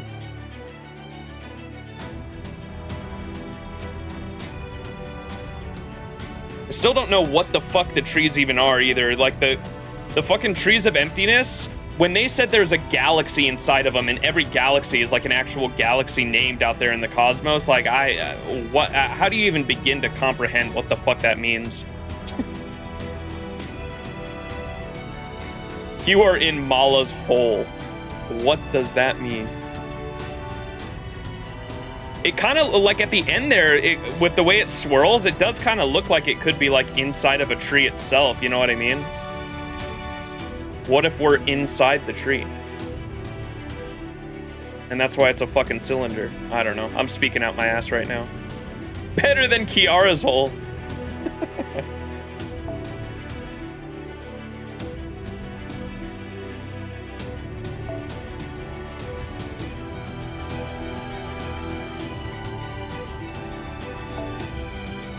Yeah, the map's definitely fucking sick. I like the map a lot. We still didn't get... what happened to fucking our dino, bro? Our,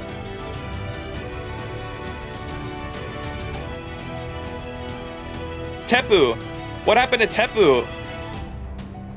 Is Tepu, did Tepu even go up there with us? I don't think he had any dialogue up there at all. Did Tepu say he was going somewhere else? I thought he came with us. He was disguised. Remember with Olga? That was the last time we saw him, I think. What happened to Tepu? He was disguised with Olga as we were making our way up to the temple. And that was like the last time he had any dialogue. What happened to Tepu? Where's my goat?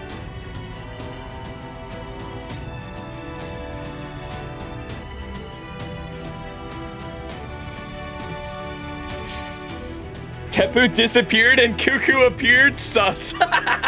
Have we ever seen Tepu and Cuckoo in the same room together, chat?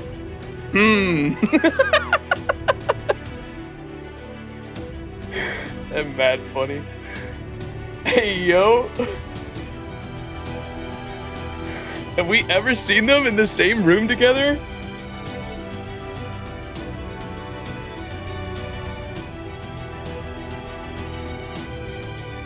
He was the Lostbelt king all along. That's crazy.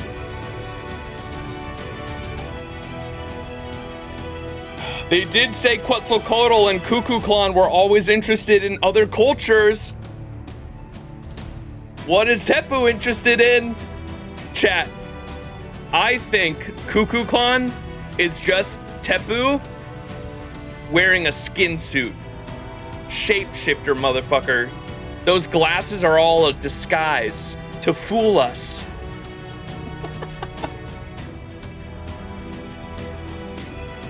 That's right. All you motherfuckers saying Cuckoo is hot, you were really going after Tepu the whole time.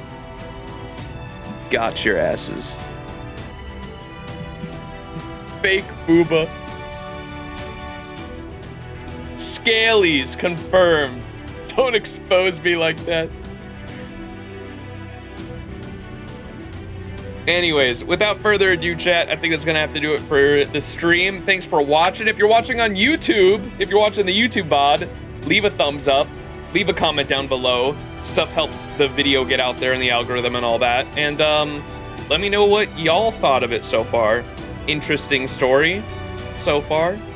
I have still got so many questions. I don't know what's going on with the Lostbelt Kings. What the fuck is up with Camazot is just flying all over the place, doing his own thing. For some reason, Tezcatlipoca, I think, gave him our command spells for whatever fucking reason. There's too many Tezcatlipocas. I don't know who's who or what's what. You've got David's Tezcatlipoca, which I think is supposed to be a grand servant, right? Somehow he didn't summon himself. I don't understand what was going on with the pseudo-servant shit. There's another Tezcatlipoca that is supposedly ruling the dinos. And then Iskali is trying to become a Tezcatlipoca within a year's time. Don't know what all that's about. And then for some reason they were trying to summon the true Tezcatlipoca, whatever the fuck that means. I don't understand. Very confusing. But we'll get to the bottom of it eventually. No one spoil it for me. We will get there one day. Next stream will probably be next weekend. I'm planning on doing a FGO stream at least once a week, and this next week's like I'll try to fit them on the weekdays when I can too, but probably won't be one until next week and this upcoming week because I got some Destiny stuff planned. New Destiny dungeon next Friday, which I will be streaming, so look forward to that. FGO YouTube frogs, like and subscribe, indeed. All right, everyone say bye YouTube. Thanks for watching, everyone. Love y'all, and I'll catch you all in the next stream. But until then, have a good week, y'all. See you next time. Bye-bye.